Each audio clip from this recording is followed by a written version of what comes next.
Chapter 1. Don't do it, Alex! Alex glanced over his shoulder at his twin sister, Cassie. Her dark blue eyes were pleading.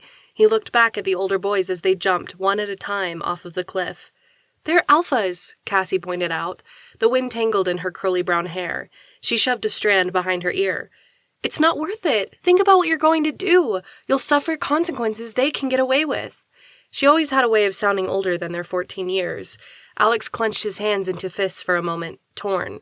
He couldn't take her imploring gaze, but the last of the boys was about to jump. You coming, Alex? Raynon asked, glancing over the edge. A hint of uncertainty touched his gaze. Sorry, Cass, Alex called over his shoulder. He leapt off the cliff before either his sister or Raynon could even move. The wind rushed past him, bringing scents of evergreens, rocks far older than any who dwelled in the forest, and the crisp reminder that winter was soon to come. The cold, sharp grasp of the water enveloped him. It stole the breath from his lungs and peppered his exposed flesh with merciless pinpricks of pain. He kicked as soon as his feet touched the bottom. He rocketed up, his lungs burned, aching to draw in a breath. He wondered if he would make it in time. Alex broke the surface of the lake with a gasp. Hey, it's the little guy, someone exclaimed from the bank. I didn't think he had the guts, another said. I didn't think he had the coat, someone else replied. Everyone laughed. Alex swam to the shore. The irony of doggy paddling wasn't lost on him, but it was the only way he knew how to swim. His sneakers grazed rocks and he stumbled forward until he fell onto his knees on the shore. Good job, Alan, Torrin said, slapping him on the back hard enough to make him cough. The older boy flicked wet brown hair out of his eyes. It's Alex, Alex corrected. They had been at the academy together for almost 6 years, and Torrin still didn't know his name. He couldn't understand why everyone followed the Alpha. It must have been more for brawn than brains. Is Raynon gonna jump? Sid, Torrin's second, asked. I don't know, Alex told them. He shaded his eyes with one hand and gazed back up the cliff. Now that he was beneath it, the distance looked even more intimidating. A normal human wouldn't survive a drop like that. The voice in the back of his mind whispered that a gray shouldn't either. Cassie glared down at him. He could only imagine the scolding he would receive when they returned to the academy. He hadn't had a choice, not really. It was choosing day, and he really didn't want to be chosen last yet again. His heart stuttered. He put a hand to his chest as he stood. A bell rang. It echoed through the forest, bouncing off trees and reaching the werewolves loud enough to make them cover their sensitive ears.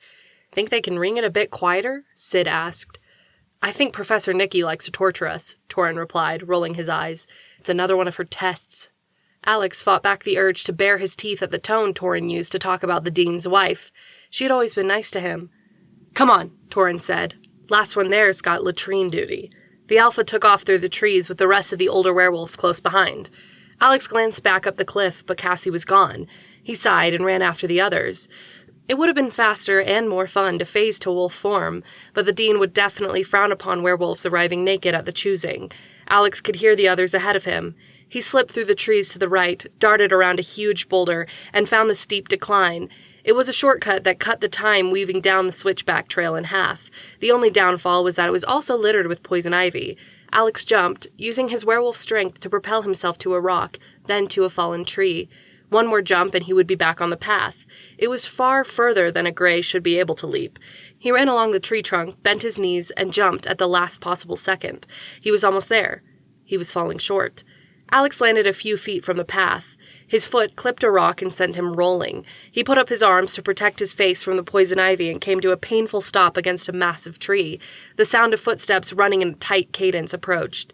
Nice jump, Alan, Torrin said as they jogged past. Dweeb, Sid said behind them. The others laughed. Alex pushed to his feet. He brushed off his pants and pulled the leaves from his hair. A prickling pain ran up his arms and the back of his neck. He shook his head and continued down the path at a slower pace. He stepped through the tree line and the academy spread out below him. If he hadn't lived there for the last 5 years, he would have been impressed by the reaching spires that were caught in the last of the mist as it was burned away by the morning sun. Dark green walls, huge white-framed windows, and wooden doors carved and stained the color of red cedar dwarfed the gathering of students and teachers below. To Alex, it wasn't a home or a school. It was somewhere in between. His heart gave another stutter. He ignored it and jogged down the grassy decline. Hey, Alex, wait up! Alex slowed so Raynon could reach him. The Alpha sounded out of breath. As much as Alex hated the choosing ceremony, he wanted to ensure that things went his way this time. "Hi, Raynon," he said in his happiest voice. "Glad you made it down. Don't worry about the jump. It wasn't that bad." "Yeah," Raynon replied, trying to hide his embarrassment. "I'm not too fond of heights, but I figured it wasn't worth the way they pump it up." "You're right," Alex agreed, though his heart still raced from the jump and he had to fight back a smile. "So, today's going to be different, huh?" he said. "I think everything is going to change." "I think so too," Raynon replied. Alex's heart leaped. "Imagine how strong your pack would be if you evened out the choosing, picking members who have strengths in every area." Raynon nodded thoughtfully as they made their way around the academy. "I was thinking that too.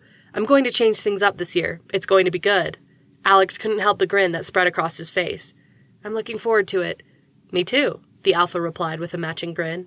They reached the courtyard. Raynon broke away to join the other alphas near the front. "I just want to address you before the buses arrive," Dean Jaze Carso was saying. His eyes followed Alex as the boy took a place near the back of the students. Alex met his gaze and the dean smiled. "It's always a fun start to a new year, and we want it to begin right," he continued. Alex fought back a sigh and shoved his hands in his pockets. It was the same lecture every year. Be nice to the termers, help them fit in. He glanced at Torin. The alpha pushed a small fourth year into the group of older students in front of him. The students turned with angry glares, and the fourth year shrank back. "That was really stupid," Cassie said in a loud whisper. Alex was faintly surprised she had braved the crowd to seek him out. "It wasn't that bad," he replied. Cassie glanced around, anxiously shuffling her feet. "You can go," Alex whispered. "I'll fill you in on what happens." She gave him a grateful smile. Her gaze shifted to his arms and her eyes widened. "Alex!" "I know," he replied, crossing his arms in front of his chest. He winced and dropped them to his sides again. "It'll go away." She studied him for a minute before shaking her head. She turned away and disappeared through the crowd. Dean Jaze was about to speak again when howls cut through the air. A shiver ran down Alex's back and he smiled. The piercing cries echoed across the clearing, bouncing from the high walls of the academy back down to the students. An answering smile broke out across the dean's face. "They're here," he announced. The students rushed around the school. Alex caught a glimpse of Cassie flanking them through the trees. She hated crowds and preferred to stay in the forest on choosing day, even though she would be forced to come out when it was her turn. He couldn't blame her as he turned the last corner to find students pouring out of the school buses. Alex took his usual place at the base of the great wolf statue that stood in the middle of the courtyard. A rush of warmth filled him at the familiarity of the black sculpture. He reached up and set a hand on the silver 7 that had been emblazed on the wolf's shoulder. Reassurance filled him. He crossed his arms and leaned against the base. People spoke near the head of the statue. He recognized the voices of Dean Jaze and his wife without looking over. "We'll have 150 students," the dean was telling Professor Nikki. "That's 50 more than last year." Alex could hear the concern in Nikki's voice when she replied, "Parents are seeing the advantages of having their children safe here through the school year, especially with the extremists getting so aggressive." Dean Jaze's brow creased as he watched the students mass on the lawn. "General Jared's tracing bloodlines. They aren't safe at home any longer. I wonder how many more will have to die before the rest of the parents realize what we are offering." Professor Mouse, a skinny werewolf with thick glasses and a smile whenever his wife, Professor Lyra, was at his side, leaned over and said, "We're getting more of the 7-year-olds who haven't phased yet. I guess they figure here is a much safer place to see if their children will turn into wolves." The dean nodded. "I agree, and if they don't phase, at least they'll know their heritage." "And at least our new lesson format supports larger classroom sizes," Professor Nikki replied. 5-1, a voice said, tearing Alex's attention away from the conversation the leaders of the school were having. His gaze shifted to Trent, a small gray who had barely reached Alex's shoulder despite being a year older. "What?" Alex asked. Trent ran a hand across his buzz head. He had begun prematurely balding last year and decided to handle it himself. Alex thought it made him look like a pencil eraser. Unfortunately, Torin did too, and made sure Trent knew it. 5-1, Trent repeated. "At my count, there are 122 students that just came from those buses. That's a 5-1 ratio for termers versus strays." Alex bristled. "Don't call us that." Sorry," Trent apologized. "Lifers. For every lifer, there's 5 termers. We're getting more outnumbered every year." Alex let out a breath. "Tell me about it," he grumbled. He hated sharing the academy with the termers. They came for the school year and then went home to their families during the holidays in the summer. The intrusion wasn't something he could prevent, but like most of the orphans for whom the academy was their permanent home, he already couldn't wait until they left again. The dean and professors crossed the stairs in front of the school where they could be seen by the arriving students. Alex remembered seeing Dean Jaze for the first time years ago. Jaze had been so young and confident despite everything he was going through. Now, the early signs of gray brushed the temples of the dean's black hair, and though his eyes still had smile lines around them, there was a weight behind his gaze as he looked out over the students he was in charge of protecting and educating. Excited talking filled the air. Dean Jaze raised a hand and the noise in the courtyard quieted. "Welcome to Vicky Carso's Preparatory Academy," he said. His words and the applause that followed them echoed off the sheltering walls behind him. "We are happy to see all of the new faces, as well as those students who are returning for another term at our school. As some of you know, this academy was named after my mother who," his voice cracked slightly, "gave her life to sheltering and caring for any of those who needed a place to call home." He smiled past the emotions that filled his gaze. "I'm pleased to announce that this is the 6th year for the Academy, and welcome back all of the 6 years who have been here since we started." Another cheer rang out. Jaze smiled at the students around him. "As you know, we have a very different way of teaching our students due to the special nature of our student body." Several chuckles sounded. The dean continued. "Instead of being divided by age, you will be taught with a group of students who will act as your support group and peers. This way, everyone can help each other with classes, and each has the opportunity to experience all of the learning opportunities offered here, those academically related and others that are more, as we say, intrinsic to your heritage." Alex chuckled inwardly at the way the dean avoided using the term werewolf. It was said profusely throughout the year, but with the school bus drivers and a few parents who had come along for the ride and were still milling about the courtyard, his efforts to tiptoe around the delicate subject were humorous. Jaze continued. "I'd also like to inform you that here at Vicky Carso's Preparatory Academy, we are a little less formal than many other schools. You can call me Dean Jaze, and I will attempt to remember all of your names." He glanced back at Professor Nikki and smiled. "Though it'll probably take me all year to do so, and then next year there will be more of you. Our professors use their first names instead of their last, generally because they don't like to feel like old geezers." The professors behind them laughed. "And because we have a few who either have forgotten their surnames entirely or choose not to claim them." He smiled at the students. "You can start over here at the academy. Be who you are or who you have always wanted to be." He winked. "The best is if both of those end up being the same thing." It was the same joke he told every year, and it worked to bring a few smiles to the faces of the werewolves watching from below. Jaze waved a hand to indicate the building. "Welcome to your new home." Applause from both the students and faculty rose in the courtyard. Alex gave a few half-hearted claps to support Jaze. The dean glanced in his direction and smiled. Alex wondered if the smile was meant for him or for the statue he leaned against. Jaze's wife stepped forward. Professor Nikki's long black hair was caught back with a headband that sparkled in the sunlight. Her blue eyes creased with her smile as she watched the students below. "We'll now invite the bus drivers and parents to depart so we can commence with the choosing day ceremony," Nikki told the crowd. Alex watched as the parents who had traveled with the buses gave hearty goodbyes. Many students looked sad to see their parents go. A few appeared glad. One in particular, a girl with white blonde hair, glowered at both of her parents and the school. Her mother looked anxious to get away from the forest, casting glances in all directions as if the trees were going to crawl over the walls to attack her at any time. Her father sat in the car and merely nodded when the tall boy standing near the girl waved. Alex's heart sank. The tall, blonde-haired boy was Boris, a 6th-year and an alpha leader of the termers. Alex had hoped the boy wouldn't return.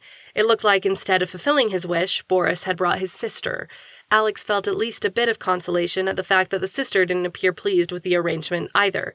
She stomped to the car and tried to open the back door, but the driver locked it.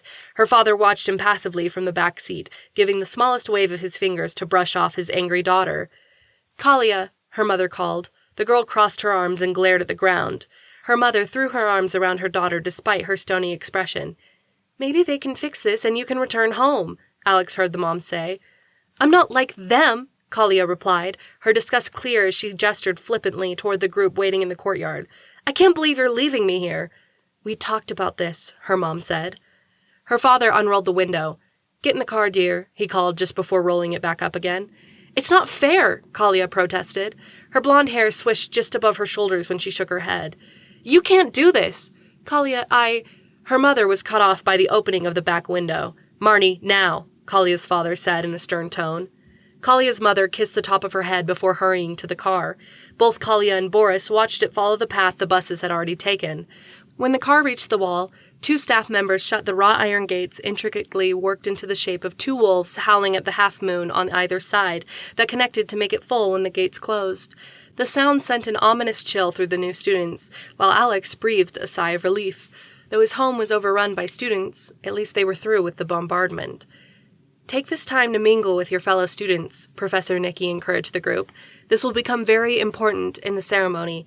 Get to know those you want to have in your pack.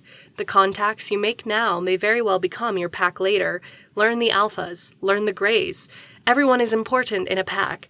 I encourage you not to waste this time." The alphas began to mingle toward the crowd as was expected of them.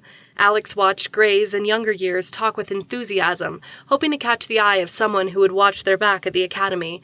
Alex had long ago given up mingling. He only hoped Rainon would hold true to what he had said. Trepidation filled Alex's chest at the thought that things might stay as they had always been.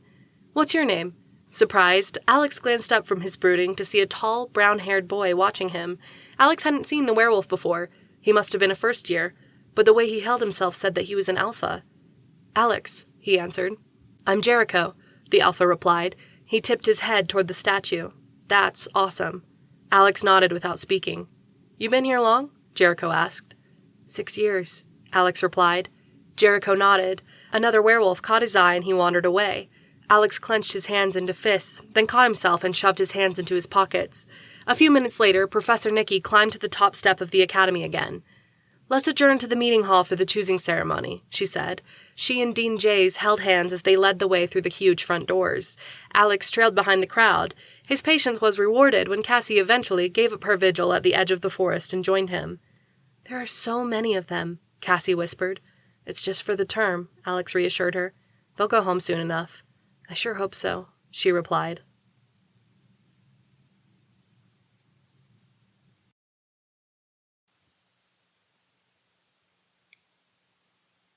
Chapter 2.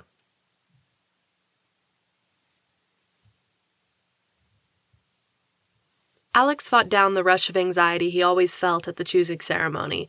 His efforts to find an inn with Torin's group had failed miserably when he tripped on the forest path. He had put his trust in Rainon. If the alpha didn't pull through, Alex would have to resign himself to the thought of being chosen last and staying with the same group of lifers he had been with every term since he was 8. Dean Jaze waited until everyone found a seat on the cushioned red chairs. Rows of the comfortable seats had been set out in a semicircle around the die that took up one end of the great hall. It took some time for the new students to find seats and for the group to quiet down. The lifers kept to one side of the hall while the termers sat as far away from them as the seating allowed. "Don't get too comfortable," the dean warned with a smile that made it a joke. "You're going to get shuffled around soon enough." He nodded at the dark-haired, red-eyed werewolf near the middle of the stand. "I'll turn the time over to Professor Kanan for the ceremony," Jaze said. Kanan smiled at the group. Many of the new students looked uncomfortable under his red gaze, but Alex smiled back. Professor Kanan taught English and art with his wife Grace.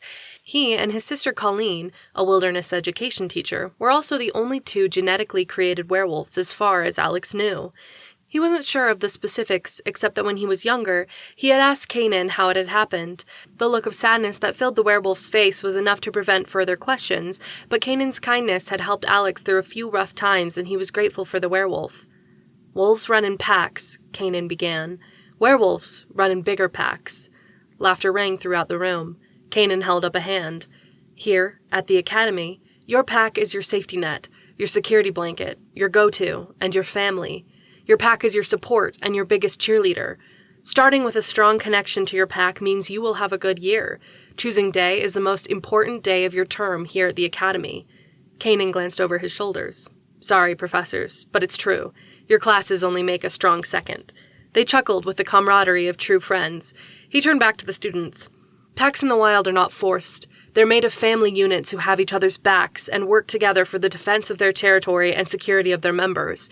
Here, at the academy, the alpha students will choose you." Kanan's voice lowered. "You have the right to refuse your pack, but you do so at the risk of not being taken in by another pack. If that is the case, you will become part of the pack that has the fewest members. We will have 10 packs led by 10 alphas, thanks to the addition of Jericho, our new first-year alpha. Choosing will go in order of years at the academy."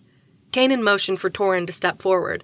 As a lifer, he was given precedence over Boris for the first choice. He crossed to the center of the stage. "Sid Hathaway," he called without hesitation, selecting the werewolf who was always his second. The linebacker-built werewolf crossed calmly to stand below his alpha. Boris took the stage. "Parker Lewis," he called. Though the choice of the alpha's second was expected, Alex caught a hurt expression on Boris's sister's face. Kalia crossed her arms and stuck her feet on the back of the chair in front of her. The student who sat there turned around and gave her a disgruntled look, but she ignored him. Kanan motioned to Malachi, a fifth-year alpha, the second from the lifers. "Jordan Smith," the alpha called. Shannon, the fourth-year alpha, walked up to the die next. She looked out over the group, and a smile crossed her face. "Shaylee," she called. The duo were twins, the only other set of twin students Alex knew beside him and Cassie. The sisters were actually alphas, but chose to stick together instead of making 11 packs at the academy. Shaylee practically ran to the stage to join her sister. Raynon was called next. After Alex's mishap with Torrance Group, his only hope of being a second was with Raynon, the last alpha of the lifers. Alex had hoped the alpha wouldn't let him down. He had never been a second before, but both he and Raynon had spent a lot of time tagging along at the back of Torrance Group trying to fit in. They were the same age. Perhaps the alpha would pick him. Raynon's eyes flitted over the crowd in his usual anxious way. He met Alex's gaze for a moment, then moved on. Alex's chest was tight. As a Gray, the highest position he could ever hope for was a second. He hadn't cared about it before. It surprised him how much he wanted it this time. "Cherish Mayland," Raynon called out. Alex's heart fell. He slouched in his seat and glared at the worn knees of his pants. He had never owned new clothes. His needs had always been provided for by the academy, but it was hard not to compare his clothes to the new shirts and pants worn by the termers. "I hate this," Cassie said in a whisper. Alex nodded without looking at her. No doubt they would be chosen as the last two of Raynon's or Miguel's packs. It wouldn't matter either way. The alphas chose their pack mates based on familiarity. Alex wished he was an alpha like his brother had been so he could show them what a true pack should look like. Strengths needed to counterbalance each other. Torrin and Boris made their packs out of the physically strongest Greys, ignoring the fact that some of the weakest had strengths in areas other than physique. Drake chose, then Jesselyn and Kelly. Miguel was silent for several minutes, but Alex didn't look up. The second-year alpha had formed a close pack the previous term. There was no doubt he would make the same choices again. "Daniel Adamson," he called. The round second year hurried up to the stage. None of it made any sense to Alex. Miguel and Daniel had pretty much exactly the same skill sets. Why choose someone like that as a second? Different points of view meant better decisions for the pack. It was easy to choose someone who would be a yes man and never second-guess decisions. But isn't that what a second was for? Obviously, they needed to take Rafe's course on pack survival again. Alex Davies. Alex's head jerked up. Jericho, the new first year, was on the die. Surely there was another Alex in the group of new students. But when Alex looked at the stage, Jericho was staring directly at him. "He called you," Cassie said, her whisper loud in her amazement. "He did?" Alex questioned. He didn't want to be the one who stood up only to be laughed at when the alpha was referring to someone else. Jaze caught Alex's eye and motioned for him to step forward. Alex obeyed numbly, making his way between the chairs and then down the aisle without realizing he was doing so. He stopped in front of the stage and looked up at Jericho. The alpha gave him a tight smile. By Alex's estimations, there was at least a 2-year gap between them, but the older boy gave Alex a nod as though grateful he had accepted. Alex didn't know how to feel. It was unusual for a termer to pick a lifer to be his second. Generally, the two groups didn't mix. Actually, the two groups never mixed. They were rivals, and fierce ones at that. Alex had always viewed them as separate entities. He realized he could learn something from Jericho as he surveyed the assembly. It was strange watching the crowd from the front of the Great Hall instead of the back. Everyone looked anxious and tried to cover it up by whispering to their friends or ignoring whoever was up next, but when Torrin took the stage again, all eyes locked on him. Brace Jacobs. Everyone followed the lifer's path to the stage. "Boris," Professor Kanan said. The alpha lifer almost sounded annoyed when he called out, "Kalia Dixon." She made her way to the front without glancing to either side. It was as though nobody existed but her and her brother. She made a face when she reached him. "You picked me after Parker? Really?" Boris motioned for her to be quiet. A slight hint of embarrassment showed on his face. Alex wondered if the alpha regretted picking his sister at all. At least Jericho's pack wouldn't have to worry about ending up with her. She turned with a sharp shake of her head that sent her hair swishing across her shoulders before she glared out above the crowd, oblivious to those who watched her as if pretending they didn't exist would make it happen. The alphas went through the cycle again. When they reached Jericho, the alpha surprised Alex by leaning down and asking, "Who should I choose?" Whispers rushed through the crowd at the unprecedented event. No alpha had ever asked his second who to pick in a choosing. "Cassie Davies," Alex said. "I choose Cassie Davies," Jericho repeated. Cassie's face flushed with relief as she made her way to the front.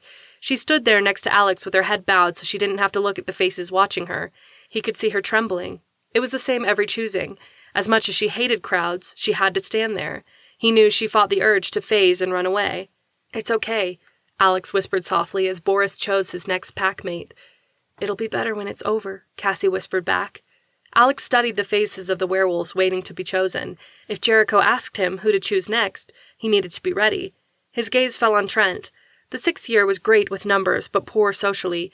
He could help out in the classroom, but they would need someone to counterbalance him when they were outside of the academy. "Who next?" Jericho asked on cue. "Trent Rushton," Alex replied without hesitation. The werewolf's face lit up when his name was called. He hurried to the front, excited because he had never been chosen so early. Alex saw something in the boy's face that surprised him. There was a measure of self-esteem there, as if being called so early gave him a bit more respect for himself. The grin he gave to Alex when he reached the group was relieved, but also carried a hint of pride. Alex made a note of that. If he could instill pride in his packmates by helping them know their place, perhaps the pack would be stronger. The rounds were gone through again. For the first time, packmates who had been chosen began to submit requests to their seconds and alphas for others from the crowd. Brothers and sisters from lesser years joined their older siblings. The younger kids began to find places among the packs. Alex glanced back at the professors and staff members watching the choosing. Jaze caught his gaze and gave him a thumbs up. A smile spread across Alex's face as he turned again. "Tareth Rushton," he said when Jericho asked him. Trent's younger sisters skipped through the waiting students. Everyone smiled at her. It was hard not to with her curly blonde hair and sweet smile. She was the counterpart to Trent's antisocial bookworm disposition. Perhaps having her in the pack would help Cassie as well, Alex hoped. Alex went next with Vaughn and Amos. Vaughn was great in biology, despite his tendency to pick his nose. Amos was a huge, hulking werewolf who had much more in the way of bronze than brains, but would be a big asset when it came to defending the scrawnier members of the pack. Torin glowered at Alex. The alpha usually chose Amos as his 9th or 10th pick. Alex ducked away from the glare as he was supposed to, being a gray, but he didn't feel a bit sorry about messing up the alpha's plan. Perhaps picking Amos 6 would boost the behemoth's self-esteem as well. Raynon was up next. "Pip Jacobs," he called. Alex found the small second-year werewolf at the back of the great hall. The boy stood, but instead of walking forward, he hesitated. Alex's senses sharpened. The boy looked like he was going to be sick. Instead, Pip shook his head. "I deny the choosing." His small voice rang clearly across the great hall. The 12-year-old looked as though he wanted to disappear into the floor when 151 heads, plus the faculty and staff, turned to stare at him. "That's never happened before," Alex heard Professor Thorson, the human history teacher, whisper loudly. "It is his right," Kanan replied, so the entire assembly heard. Alex glanced back to see the professor nod. "Your decision stands," Kanan concluded. Pip quickly sat back down and disappeared within the mass of taller bodies. "Fine," Raynon replied with a hint of anger. "Tessa Matthews, then." When it came to their turn, Alex told Jericho to choose Pip. The werewolf was a termer, and it was odd to mix termers with lifers, but Jericho had done away with that precedence when he chose Alex. The alpha hesitated, worried at being denied, but at Alex's encouraging nod, he declared, "We choose Pip Jacobs." The entire crowd watched the tiny werewolf pick his way through the students to stand in front of Alex. No one had ever denied an alpha's choosing. Alex felt a deeper respect for the brave student. "Welcome to the pack," he whispered. "Thanks," Pip replied, relief clear in his voice. 3 more times werewolves chosen for other packs declined only to accept Jericho's choosing. By the end, alphas were glaring at the members they chose in case the person dared to decline. Alex felt a stir of satisfaction in his chest at the thought that everyone in Jericho's pack wanted to be there. It was the strangest choosing ceremony he had ever been to, and that was saying a lot because he had been to them all. "The choosing ceremony is over," Kanan declared when all of the students had taken their places with their packs. Boris and Torin had 1 more werewolf in each of their packs, and everyone else stood at 15. The packs were a lot larger than Alex was used to. Pack quarters have been assigned within the dormitory wing. Take this time to find your quarters, get settled, and get to know each other before the dinner bell rings." "I'll take it that was an unusual choosing ceremony," Jericho said as soon as they had left the great hall. "You can say that again," Tareth replied, her blonde hair bouncing on her shoulders. "I've never seen Torin so upset. You'll have to watch your back after taking Amos, Alex." "I watch Alex's back," Amos replied, his deep voice a low rumble that vibrated through Alex like a bass drum. Alex was surprised by the hulking werewolf's offer. Thanks, Amos," he replied. "No one pick on my pack," Amos said. Tareth slipped her hand into the older werewolf's. His fingers engulfed her as if she was a child. He smiled down at her fondly like she was a puppy. "Careful," Trent, Tareth's brother, warned. "It's okay," Tareth replied, skipping beside Amos. "He's in our family now, right, Amos?" The big werewolf gave a huge smile, the first Alex had ever seen on his face. "Right." "We ruffled a few feathers, huh?" Jericho asked quietly so only Alex could hear. Alex nodded. "A few. First of all, even though it's allowed, no werewolf has ever denied a choosing. And second, we've mixed lifers and termers. That never happens." Jericho was silent for a few minutes as they made their way up the wide staircase and took the left wing to the dormitories. The long dormitory hall had names inscribed on the doors. Torin and Boris had the first two residences across the hall from each other. That always led to a few scuffles. Alex and Jericho continued down the hall with their pack behind them. They passed the other rooms set in the same order as the choosing and stopped by the last door. Everyone else had fallen away to their own quarters, leaving Jericho's pack to themselves. "Guess this is it," Jericho said. He turned the knob and pushed the door open. Wide windows spilled afternoon sunlight into the thickly carpeted floors. There was a main meeting and living area complete with couches and a huge table. 2 hallways branched off so that each member of the pack had his or her own room. The girls took the left hall while the boys chose the right. Jericho went to the first room while Alex took the second because it was his rightful place. The furnishings were sparse but sturdy, containing a 4-poster bed, a dresser, a desk, and a closet. Alex had been in enough rooms to know that they all matched. Usually, during the summer when the Termers went home, everyone could choose whatever room they wanted, and generally gave each other the space to do as they wished. Though Alex was loath to give that up, there was a sense of accomplishment to sharing quarters with the pack he had chosen. "This isn't bad," he heard Jericho say from his room. Alex walked back to the hall. The Alpha had left his door open. Alex leaned against Jericho's doorframe. "They'll bring you your belongings and the personal items you brought from home up while we eat." "Room service," Jericho replied with a pleased smile. Alex found himself warming to the tall Alpha. "First class." Jericho glanced at Alex over his shoulder. "Do you think mixing lifers and termers is a bad idea?" Again, Alex was struck by the fact that the Alpha was asking his opinion as if it mattered. He thought about his answer, knowing it was important that he give the full truth. "You broke precedence by picking a lifer as your second. It definitely caused a bit of an uproar. I figured continuing to shake things up would show my support of your decision."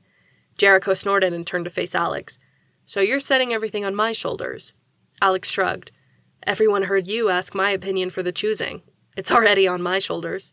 Pretending it's on yours won't make it so." A smile ran across Jericho's face. "You like to ruffle feathers, then?" Though the Alpha was smiling, the statement bothered Alex. He didn't want Jericho to think he was trying to cause trouble. "I stand behind every decision that I made," Alex replied firmly. "Our pack's strengths and weaknesses counterbalance each other in all areas, including socially and intellectually. Thanks to Amos and Dawn, we won't have to worry about being picked on, and picking both lifers and termers will keep us out of the never-ending battle between Torin and Boris's packs." "Or it may give them a shared enemy," Jericho suggested. "I'm not afraid of them," Alex replied with more vehemence than he meant to use. Jericho nodded. "I believe you," he said, his tone thoughtful as if he guessed more than Alex let on. Alex was unable to keep the question in any longer. "Why did you choose me as your second?" Jericho clasped his hands behind his back. "I'm new to the school. I knew I needed someone as a second who was familiar with the traditions, but who wasn't caught up enough within a clique that he would deny my choosing. You stood alone by the statue and didn't seem completely daunted at being addressed by an Alpha. I needed someone who wasn't afraid to give me his opinion. I figured, after talking to you, that you were the one." Alex opened and closed his hands, suddenly uncomfortable. As if on cue, the dinner gong rang. The sound bounced off the walls through the main room with enough strength to rattle the pictures of scenery on the walls. Jericho winced at the sound. "Is it going to be like that every night?" Alex nodded. "You get used to it, sort of." The rest of the pack spilled out into the main room. Thanks for picking us, Trent said. Gratitude showed on the faces around them as the others nodded. I know this is a strange pack, Jericho replied, and I'm new to the whole Alpha thing. My dad is an Alpha and leads our pack back home, so I haven't had to take on the leadership role before now. Alex felt a growing respect for the Alpha. He had never heard an Alpha address those under him with such familiarity instead of looking down on them from an upper level. Jericho held the air of authority of an Alpha, but the smile he gave Cassie seemed to calm her nervousness about the changes.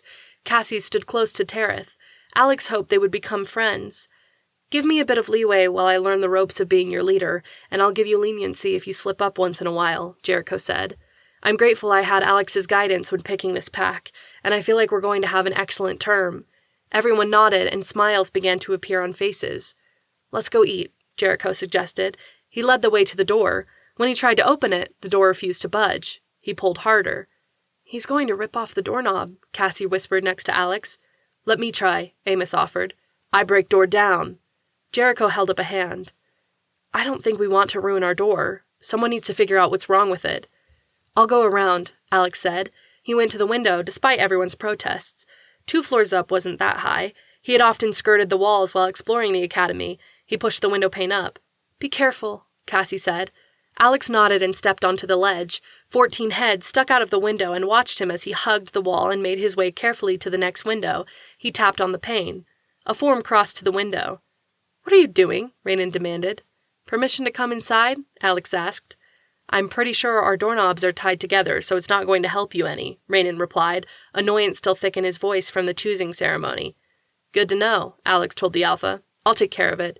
He made his way past the window and continued along the wall. Another set of heads poked out the windows to watch him. The academy had been built to house triple the number of werewolves currently inside. Alex reached the next set of windows belonging to one of the empty quarters. He pulled on the pane. It refused to give. He could see the little latch inside. Alex gritted his teeth and pulled harder. The latch began to give. Alex closed his eyes, focused all his strength on the frame, and jerked up. The window flew open so fast he almost fell off the ledge. He caught himself at the last moment and ducked inside. Alex's heart stammered in his chest. He put a hand to it and waited for a moment for it to slow. When it did, he made his way through the empty room, out to the meeting room that echoed with his footsteps, and pulled open the main door. He jogged back up the hall to the set of occupied dormitory rooms. All of the packs, except those in the last 2 quarters, had already left for dinner. Alex hoped there was still food left.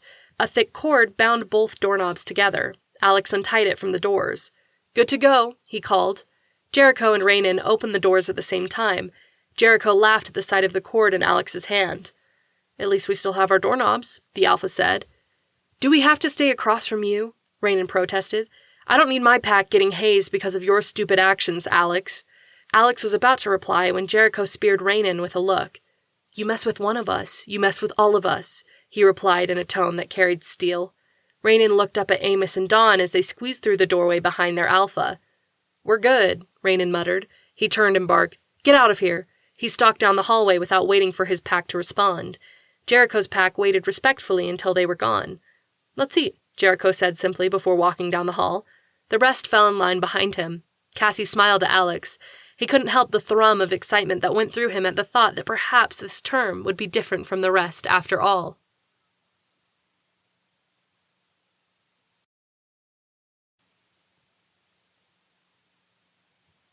Chapter 3.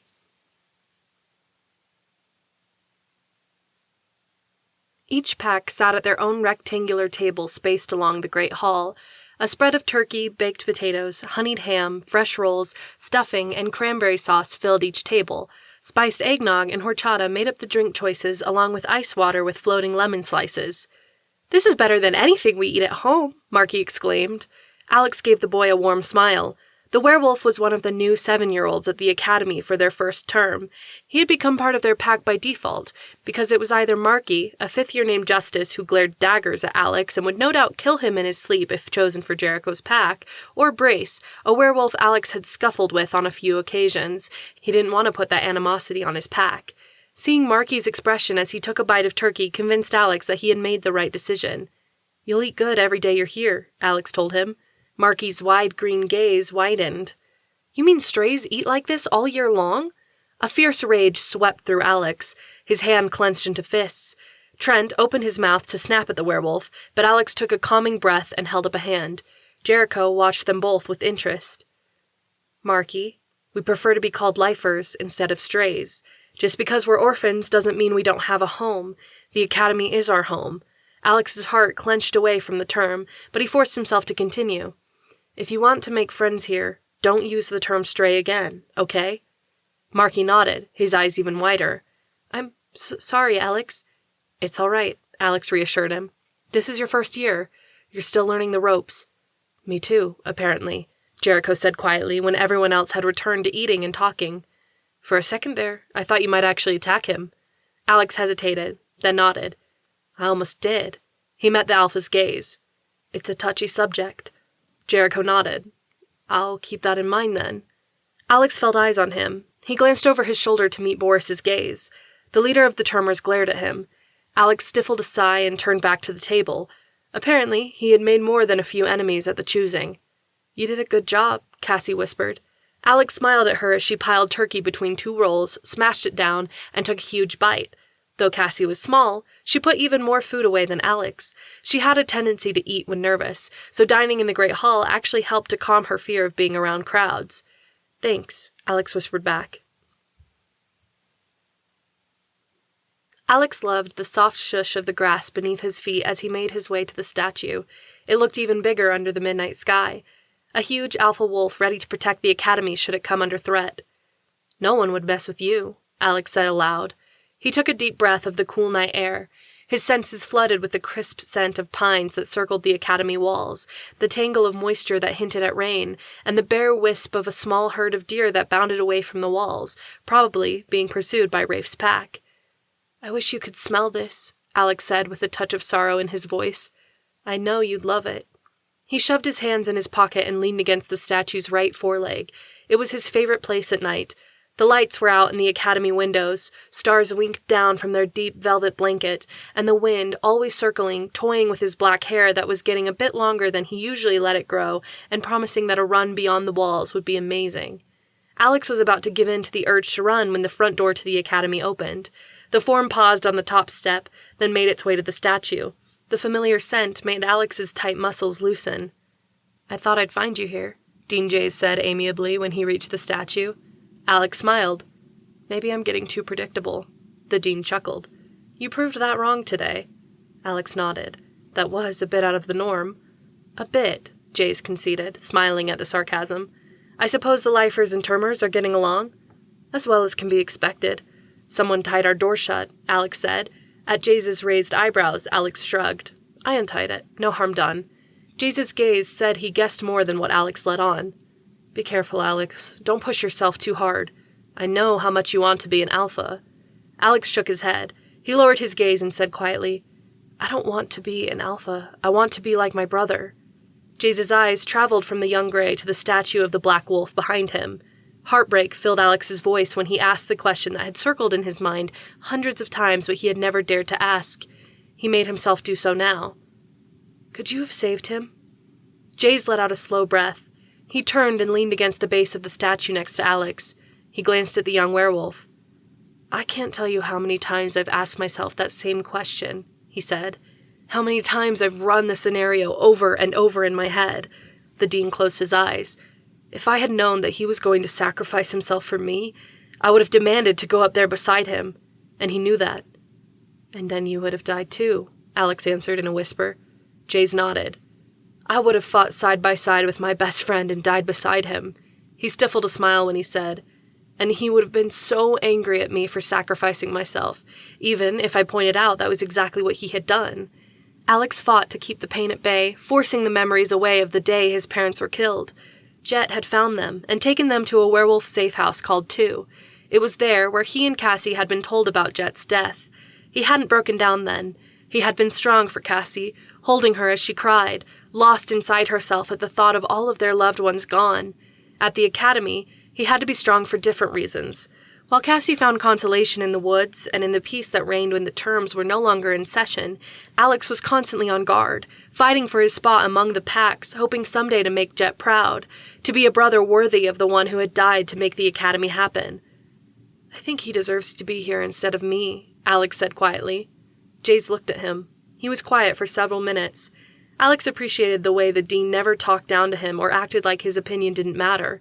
Jaze and Nikki were all Alex and Cassie had when they were brought to the academy. Jaze had become a father figure to the twins, helping them through the heartache as he survived it himself. "I can't tell you how many times I've thought that myself," Jaze admitted to the silence. He had gone through so much in his life.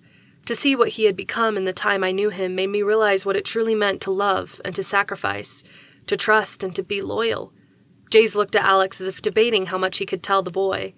He turned his gaze to the stars twinkling above, watching their world with impassive eyes, dwarfed by the moon that hung low as if caught in the trees. "He told me to kill him once," Jaze said softly. Alex turned in surprise and looked at the dean. Jaze's dark brown eyes were filled with tears. "He did?" Alex asked. Jaze nodded. "It was the day my mom died. I had been taken prisoner by someone who was supposed to be my ally. He had Jet and the other werewolves tied up. My mother was to be killed if I didn't murder the werewolves in front of national television to prove that werewolves were a threat to the world. Jet looked me in the eyes and told me to kill him so I could save my mom and Nikki." Jay swallowed and fell silent. "What did you do?" Alex asked, in a voice just above a whisper.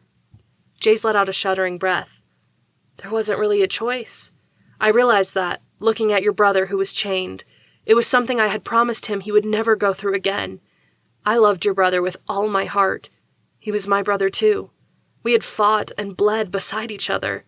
He let out a slow breath. "They weren't going to let my mom go, and she never would have chosen her life above the 5 werewolves chained against the wall. I freed them, and Jet helped me get them home. One of the werewolves married Mouse." "Lyra," Alex breathed. The realization struck him hard. He rubbed a hand across his face to chase away the tears. "You had to sacrifice your mom to save Jet?" Jaze nodded, his gaze on the trees that swayed with the gentle night breeze. "There really wasn't a choice. But Jet had been willing to lay down his life just the same, even if it was in vain. He loved my mom, and he would have gladly died if it meant her freedom." "But it wouldn't have," Alex said. A knot tightened in his stomach. "It was a catch-22. "It was," Jaze agreed quietly. "Most of what we were living through before the academy was created turned out to be. We thought we had friends, but they turned against us, attempting to wipe us out because they feared we were stronger." "Shouldn't the weak unite with the strong?" Alex asked, thinking of the way the strongest wolves in a pack protected those who were weaker. A light appeared in Jaze's eyes. "Yes, that's why we built this place, to teach werewolves how to fit in and how to help the world instead of being a threat to it." "Even though the world is a threat to werewolves?" Alex asked. A small smile touched Jaze's lips. "Yes." Alex was quiet for several minutes, then said, "I think Jet would be proud of what you've done." Jaze studied the younger werewolf. "You think so?" Alex nodded. "I know it." Jaze smiled and looked up at the stars again. "I sure hope so." He glanced at Alex. "There's something I want to tell you." Curiosity glittered in Alex's dark blue gaze. "What?" "Nikki's pregnant." Alex's eyes widened. "I don't want you or Cassie to be worried about being forgotten when the baby's born," Jaze hurried to say. "You'll always be part of our family, and we'll always be there for you, so don't worry." Alex surprised Jaze by giving him a tight hug. "I'm happy for you," Alex said. "You guys are going to be great parents." Jaze smiled down at him and ruffled the young werewolf's black hair. "Thanks for the vote of confidence. We have a lot to learn." Alex stepped back and tipped his head toward the academy. "I know a great place to learn it." Jaze laughed. "Come on," he said. "Let's try to catch some sleep before chaos breaks out in the morning." "Good idea," Alex agreed. He walked beside Jaze back to the academy. The statue watched over them, its black wolf form chasing away the fears of the night.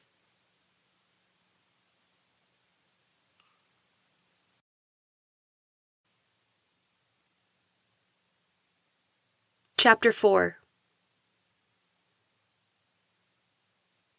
Dean Jaze stood as breakfast wound down. "Today is your first day of classes," he began, addressing the werewolves who had gathered at their pack tables in the Great Hall. "Due to the great increase in students, we have set up this year differently from the terms before. Instead of 1 pack per classroom, we will have 2 packs at a time. You will be rotated so that you don't share all classes with the same packs. First-termers, follow your alphas." He smiled at Jericho. "Alphas, if you don't know where to go, follow the 6 years." At Jaze's invitation, Professor Nikki stood. She held up a piece of paper. Happiness flooded Alex when her hand strayed subconsciously to her stomach. She seemed to catch herself and took it away again, but she and Jaze exchanged a warm smile. Alex leaned over to Cassie. "Nikki's pregnant," he whispered. Cassie's eyes widened. She looked from Nikki back to Alex. "Really?" At Alex's nod, she let out a gasp of excitement. Everyone looked at her.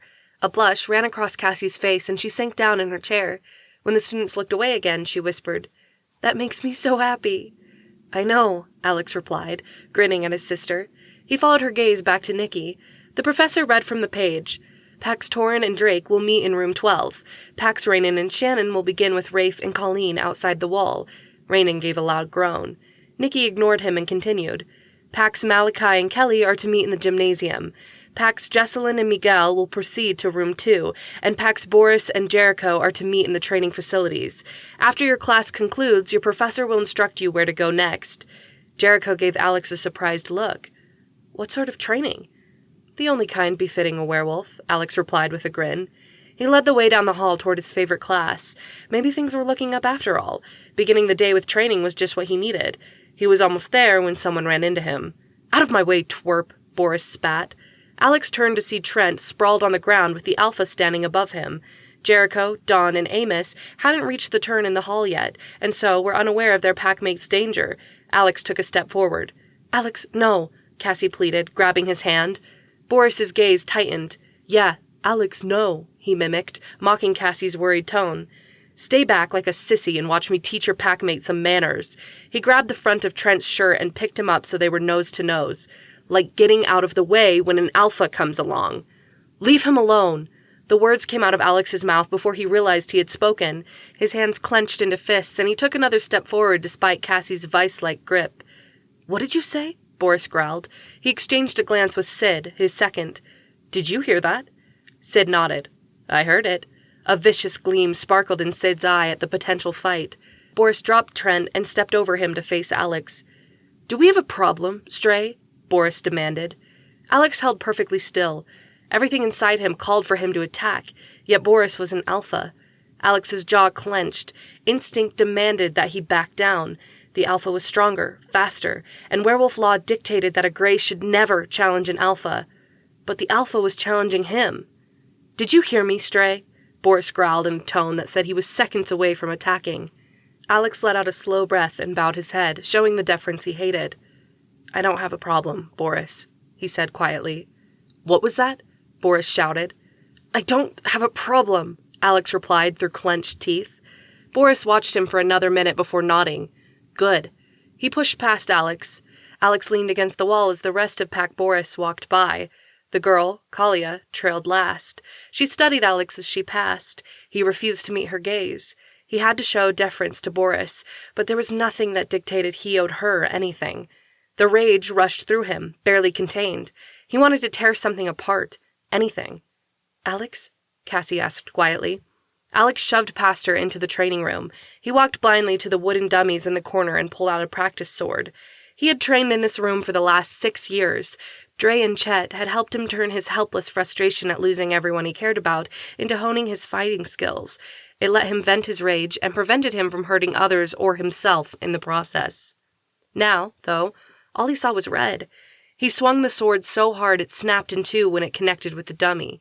He let out a roar, picked the dummy up despite the sand in the bottom that was supposed to weigh it down, and threw it across the room. He slammed a two-fisted punch into the next dummy. It rocked back under the blow. When it tipped forward again, he chopped the neck followed by an elbow to the back. The dummy hit the practice mat with a resounding thud. Alex rolled over it, punched the next dummy in the groin, spun on his heel and jumped, kicking it in the back of the head. When it fell to the ground, he picked up the broken remains of the sword, and with another yell of anger, drove the broken pieces into the dummy's back. Alex breathed hard, staring at the wrecked remains of his wrath. When he glanced up, he met Boris's gaze. The werewolf stared at him, amazed at what the Grey had done. Alex looked down at the dummy again. No Grey should have been able to drive a wooden sword through the wooden dummy. Alex's heart stuttered. He stumbled and would have fallen when a hand grabbed his arm. He met the light blue eyes of Boris's sister, Kalia. She stared at him for a moment. He swore, for a split second, that her eyes changed from blue to gold, then back again. "Let him go," Cassie demanded. She ducked under Alex's arm and led him to the wall. He sank against it and avoided everyone's gazes as his sister rushed to get him a drink of water. By the time she got back, he was feeling better. "You all right?" Cassie asked quietly. He nodded. He looked up to see Jericho walking over with a confused expression on his face. He was saved an explanation by Professor Dre's entrance. "Welcome to combat training," the professor announced. He glanced around the room, noting the condition of the dummies. His gaze met Alex's, and the corners of his eyes tightened in an understanding smile. He nodded. "I guess you've had an introductory lesson. Let's see if we can hone your skills a bit." Alex was grateful the werewolf didn't question him about the mess. Dre was one of the few professors who was a Grey. He understood Alex's difficulty giving into authority. At Professor Dre's instructions, everyone pulled a cloth practice dummy to the middle of the huge mat. Alex joined them. Dre proceeded to instruct them on the proper way to strike the bag with an elbow for maximum impact. "This is stupid," Boris muttered from the other side of the room. "If someone messes with me, I'll just tear his head off." Dre held up a hand. Everyone paused in what they were doing. "You'll just tear his head off?" Dre questioned. "Yeah," Boris replied. "Then he wouldn't be a problem anymore." Dre nodded. "I see," he said musingly. "So while the world is terrified of werewolves to the point where we were wiped out near extinction, your plan, if someone gets on your bad side, is to tear his head off." Boris's voice was a little quieter when he replied, "Yeah." Dre nodded again. Alex fought back a smile. He and the instructor had undergone pretty much the same conversation when Alex was looking for ways to deal with his anger against the world. "My job here is to teach you how to control your anger, how to defend yourself in ways that won't kill or severely maim the humans you might go up against. I'm giving you an outlet for your strength and your frustrations so that you can deal with the world on a normal level. If you come out of the academy and never have a fight in your life, then I've done my job." "Like that's going to happen," Sid whispered loudly to Boris. Dre speared him with a look. "And if you do get into a fight, if you can survive it without killing anyone and without drawing attention to yourself, then I have also done my job." Several members of Jericho's pack nodded. Boris's looked less sure of Dre's statements. The door behind them flew open. "Who's ready to kill each other?" Professor Chet demanded. Dre rolled his eyes at the dark-haired alpha. "I was just emphasizing the fact that combat training is for self-control." "And for beating the crap out of each other," Chet replied with a grin. "I just got clearance from Jaze." He paused when Dre cleared his throat. "All right, Dean Jaze," he continued with some annoyance. "We're going to start practice bouts in the ring." Alex glanced at the boxing ring that had sat unused on the other end of the training room for as long as he had been there. The thought of actually fighting other werewolves sent a thrum of excitement through him. It had to be much better than shadow boxing and punching dummies. He took a step toward the ring. "Don't you think we should teach them some control first?" Dre asked. Chet waved the question away. "They'll learn in the ring." He smiled and popped his knuckles. "Who's first?" Alex was about to raise his hand when Cassie grabbed his arm. She shook her head quickly, her eyes begging him not to be stupid after he had already pushed his heart too far. "All right, I'll call on someone. Ears, Bucky, step into that ring."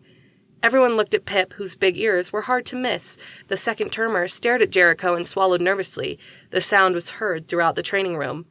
"Go ahead," Jericho urged. Tomas from Pack Boris was already in the ring. He smiled, showing the big front teeth Chet had pointed out. The termer was the same size as Pip, but bounced around on the balls of his feet excitedly. He swung his hands back and forth, slapping his shoulders. "Let's get some gear on," Dre recommended. He tossed a pair of gloves to Chet for Tomas. "You just keep making this less and less interesting," Chet grumbled as he strapped them on. Dre wrapped the large gloves on Pip's hands. They dwarfed the little werewolf and looked ridiculous. "Just keep your hands up and protect your head," Dre advised. He gave Chet a worried look. It was obvious he didn't approve of the situation. Chet shrugged. "What?" Jaze agreed that it would be a great way for the students to learn self-control and to help each other hone their moves. "Did you forget to mention that we haven't had the chance to teach them moves yet, because this is the first year we've had these lesson plans?" Dre pointed out.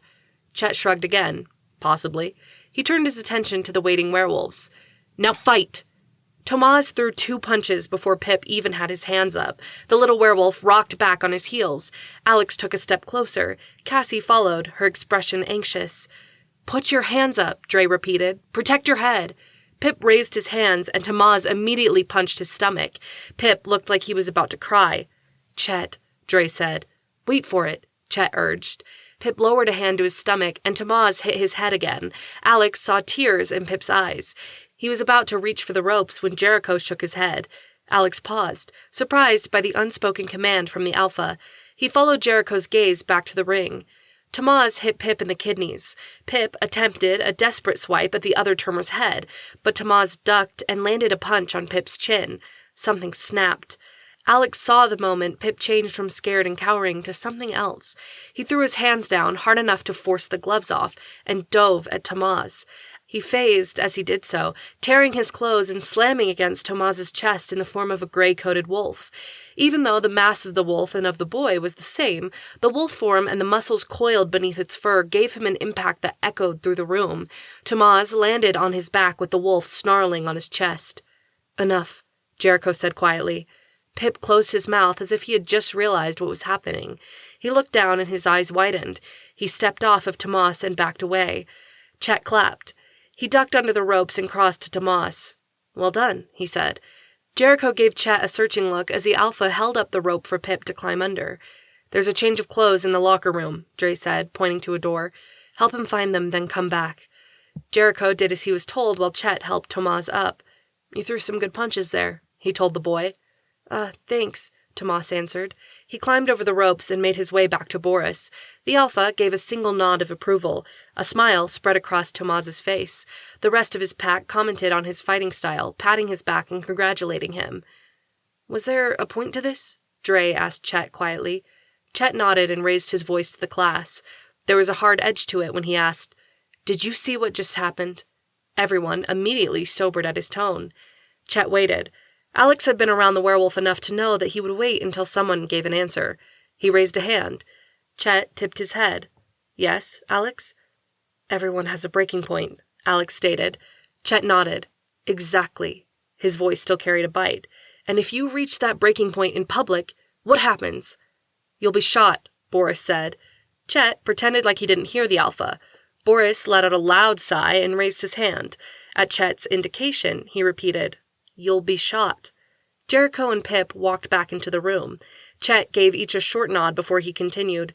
Yes, if you lose control like Ears just did, Pip, Dre corrected. Chet continued as if he hadn't heard him. Then you're dead.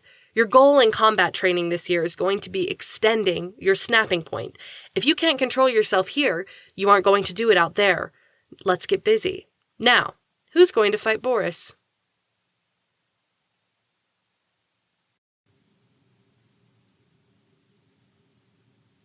Chapter 5.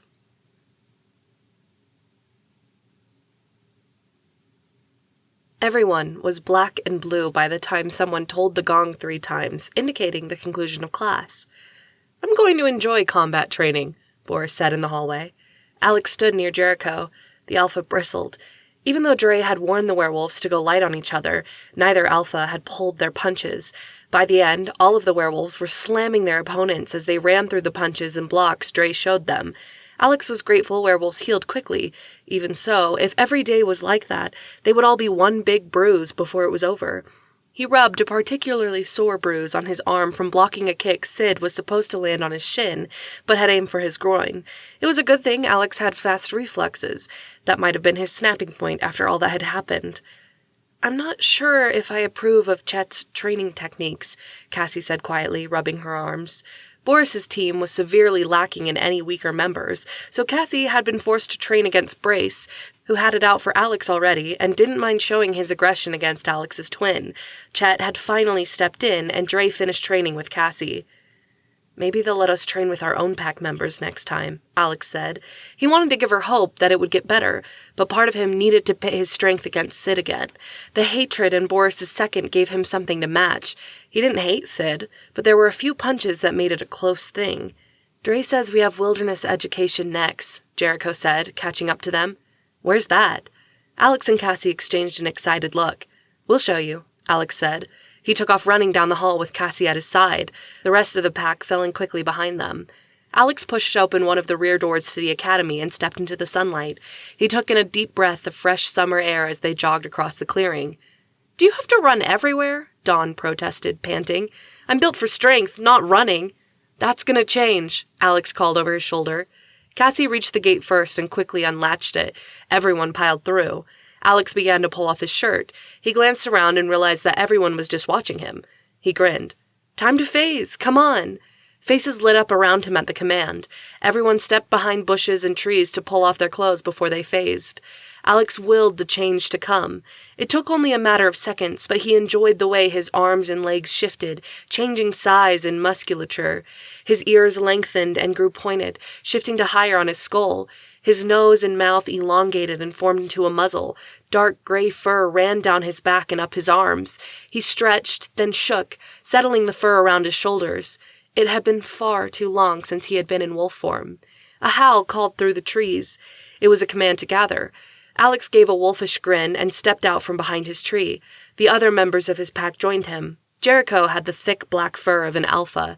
The rest of the male members of the pack were various shades of gray, while the females were cream-colored. Alpha females were pure white, but there were no female alphas in Pack Jericho. Cassie bumped her shoulder against Alex's. The smile in her eyes said she felt as happy to be a wolf as Alex did. Jericho looked at Alex. He tipped his head toward the origin of the howl. Jericho gave a bark of command and started to run. The werewolves fell in behind their alpha. Alex's paws ate up the ground in a steady thrum. The heady scent of loam and pine needles flooded him with joy. He was at home beneath the trees, one with the pack around him that matched the cadence of their alpha. The next howl that sounded filled him with such elation that he had to lift his voice with it. Soon, the howls of 15 wolves mingled with Rafe and Colleen's voices. More howls rose to meet them. The other pack wasn't far behind. They reached a clearing above the academy that was flooded with sunlight. Alex blinked, willing his eyes to adjust after the shadows of the trees. Instinct warned him. He bent his knees and allowed himself to be bowled over, then rolled back to his paws, prepared to defend himself. His eyes adjusted to the older wolf with the dark gray coat. Rafe gave a huff of amusement. Alex answered with a toothy grin. He realized with a start that Jericho was right behind him. His hackles lifted and legs straight as if he was ready to defend Alex should he appear to need it. Alex bumped Rafe's shoulder with his own, showing their camaraderie. Jericho gave a snort, his gaze uncertain. A familiar scent touched Alex's nose. "Glad to see everyone's getting along," Colleen said, stepping into the clearing. She smiled at the other pack, which turned out to be Shannon and Shaylee's. The packs nodded at each other amiably, but kept to themselves as they waited for what was next. "Welcome to Wilderness Education," Colleen told the group. "Today is going to be more about fun and pack camaraderie than education, but hey, we'll learn as we go." She smiled at Rafe. The wolf sat near her feet and surveyed the group. "Your job today is to follow Rafe and his wild wolf pack, see how they interact, how they play, how they hunt." She gave a little amused laugh. "Each of your packs has 15 members. Throw in Rafe's pack. We've got just under 40 wolves roaming the woods. Good thing we're in Rafe's forest. You won't get shot if you stay within the boundaries." She stepped behind a tree and came out in her wolf form. Colleen was the only black and cream-colored wolf Alex had ever seen. Her violet eyes stood out in sharp contrast. Rafe touched her nose with his. He turned and ran into the woods. Colleen gave a sharp bark and followed. Jericho and Shannon fell in with the rest of the werewolves close behind. Alex had never run with so many wolves. Those who grew up around the forest ghosted on near-silent paws, while the city werewolves and others who hadn't had the freedom to run could be heard stepping on the leaves, sticks, and brush those who know the value of silence avoided. Alex fought back a smile as Jericho quickly picked up the way Rafe and Colleen ran. He was quick at learning, and had proved to be a good leader so far. Alex was proud to be his second. Rafe's wolf pack joined them. The wild wolves ran within and around werewolf packs. Alex could see the uncertainty of some of the werewolves felt at running with truly wild wolves, but he had grown up with them near, and knew he could trust their instincts. They vanished again, running ahead to find a game trail. A few minutes later, a howl sounded. Heat ran through Alex's blood. Rafe's wolves had found a scent. He caught up to the smell. The sharp, musky scent of a buck filled his nose. He surged ahead, careful to stay just behind Jericho, but anxious to watch the wolves at work.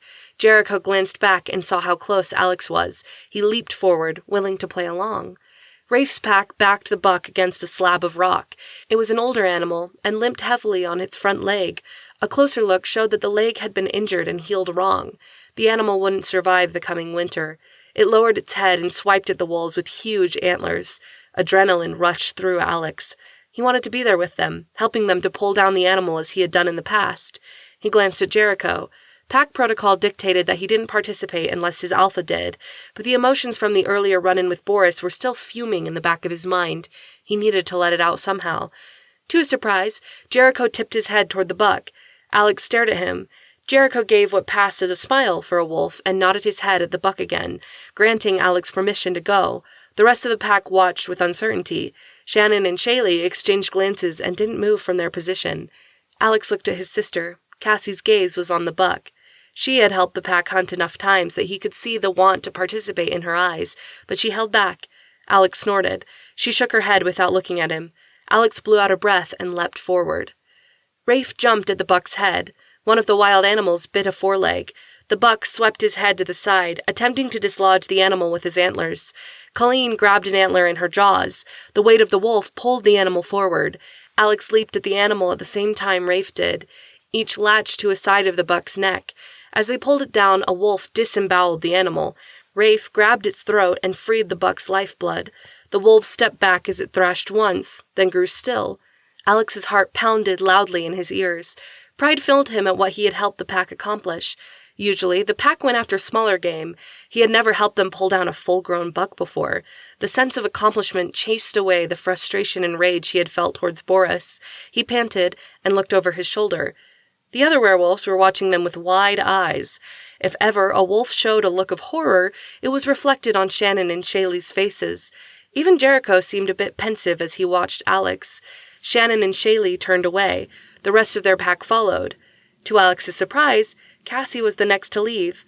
She held his gaze for a second, then turned and padded away with her tail low. Vaughn and Amos followed, with Pip, Trent, and the rest behind. Eventually, even Jericho joined them. Alex was torn between joining the pack for the feast and following his alpha. It was part of pack bonding to share in the meal, but Alex's pack was gone. He followed the trail of the others beneath the trees. It was with a much different feeling that he shifted and pulled on his clothes. He found the two packs waiting for them near the gate. "What was that?" Shannon demanded. "Take it easy," Jericho warned her. "What about the poor deer?" Shaylee seconded. Alex stared at her. "You're sad about the deer?" he asked. "Everyone's sad about the deer," Tareth replied quietly. The young werewolf pulled on one of her blonde curls and refused to look at him. Alex studied them all, his chest tight. "The wolves had to eat." "We didn't have to be there," Shannon said. "But you're wolves," Alex replied. He glanced at Cassie, confused. His twin sister stood at the edge of the group and looked at her toes. "We're werewolves," Shannon said. "It's different." She waved toward the academy. "We have lunch waiting for us, not some sad elk that's now getting eaten because of you." "It was a deer, not an elk," Pip said next to Alex. Alex stared, surprised at the young werewolf's courage. Shannon clenched her hands into fists and took a step forward. Jericho stepped in front of Alex and Pip. There were other wolves hunting beside Alex. Real wolves. They needed to eat. Shannon shook her head. He didn't need to join them. "Control your second, Jericho." She stormed away with the rest of her pack close behind. Jericho was silent for several seconds. He glanced back at Alex. "We'll talk later," he said quietly. Alex nodded. Jericho led his pack through the gate for lunch. Cassie was the last to follow him. "Cass," Alex called quietly, his voice desperate. She turned at the gate. "I wanted to join you, Alex, but you saw the way everyone watched the wolves." Tears showed in her dark blue eyes. "I didn't know what to do. I finally feel like I fit in somewhere. If I had helped them with the buck, they wouldn't be speaking to me now." Alex's heart threatened to break. He nodded. "I understand. It's all right." He mustered a weak smile. "I'm glad you're fitting in." She gave him a hug. "I'm so sorry." He patted her back. "It's all right. Go join the others. I'll be there in a bit." "I'll save you a seat," his sister said. He nodded and she slipped through the gate. When she was out of sight, Alex let out a slow breath and leaned against the thick iron bars. He glanced up and was surprised to see Rafe walking silently through the trees in his human form. Rafe was the only instructor at the academy who lived in the forest full-time. Colleen had once told Alex that her mate was wild at heart. He loved the forest far more than the walls and doors, and she agreed. Spending time in the forest had helped her learn how to control her phasing. She said she suspected it was Rafe more than the forest. The golden-eyed werewolf studied him silently. "They were a bit harsh in their judgment," he said softly after a minute. Alex nodded. Tears burned at the corner of his eyes, but he refused to let them fall. I don't understand. Rafe tipped his head toward the trees. Walk with me. Alex fell in beside the instructor. As hard as he tried, he could never step as silently as the wild werewolf. He felt clumsy, even though his own tread had made other packmates sound like elephants. Rafe stopped on the little rise above where the wolves were feasting. Colleen sat near them in her human form. 2 wolf pups fought over a small twig she held. The wolves had done a good job on the buck. Bones showed in the noon light, and their eating had slowed. When you look down there, what do you see? Rafe asked. A pack that's fed and happy, Alex replied. Rafe nodded. Your packmates see a deer that used to run free within this forest and is now lying slaughtered on the grass. But it was lame, Alex pointed out. It wouldn't have survived winter. You and I know that, Rafe conceded, but you've something they don't. What is that? Alex asked, wondering if it was good or bad. You're in touch with your instincts, Rafe explained. My fear with these new generations of werewolves is that they're only in touch with their human side. A werewolf is made of both human and animal. It's important to know both parts equally. You do. Warmth filled Alex's chest at the compliment. Rafe gave him a sideways look. But your friends are more heart than practical right now, and that is also a good thing. Alex glanced at him. Why is that good? Rafe pulled a twig from an aspen tree and sank into a crouch on the ground. Alex followed his example and sat with his back against another tree. The werewolf was silent for several more minutes. When he finally spoke, his golden eyes were clouded as though he saw images he described. You and I both witnessed the death of our parents. They were murdered in front of us. Rafe's brow creased, his gaze distant. That sort of thing changes the way a person views death. A shudder ran down Alex's spine. He saw his parents as they lay in the living room, playing a card game, while Alex and Cassie fought with toy lions on the floor. A fire glowed in the fireplace. Snow fell outside, its soft shush audible between his mom's laughter and Dad's warm chuckles. Alex heard a footstep. He glanced up. His mom and Dad were already looking at the front door. His dad's eyes widened. "Children, run," he said. But the door burst open before anyone could move. Alex held Cassie. They huddled in the corner. She buried her face against him as the man with mismatched eyes drew a knife across his dad's throat. The blood looked unnaturally bright as it poured down the blue checkered pattern of his dad's favorite shirt. His mother was next. A tear trailed slowly down her cheek. Alex's attention stayed on the tear, even as her eyes closed. Watching something so brutal alters the way death looks, Rafe continued quietly. He glanced at Alex. It makes the way the buck died feel more normal, natural. Beautiful, Alex concluded softly. Because he died to feed others? Rafe asked. Because he died for a reason, Alex replied. Rafe nodded and stood. The innocence of your classmates is a good thing. They might not understand you, but be patient with them. You've been through things they haven't experienced, which can make them uncomfortable. He tipped his head toward the academy. Come out here whenever the walls start to close in on you, he offered. Thanks, Alex replied. He watched the wild werewolf disappear back through the trees. 1 second, Rafe was there, and then Alex blinked and he was gone. Alex stood and made his way back to the school.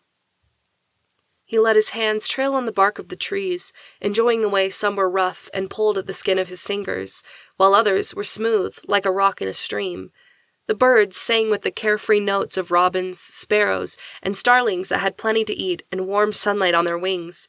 Alex knew there was a big difference between the bugs and nuts the birds enjoyed versus the deer the wolves had brought down, but in his mind, they had both fulfilled their purpose. There was a peace to the thought. He only wished the others could feel it.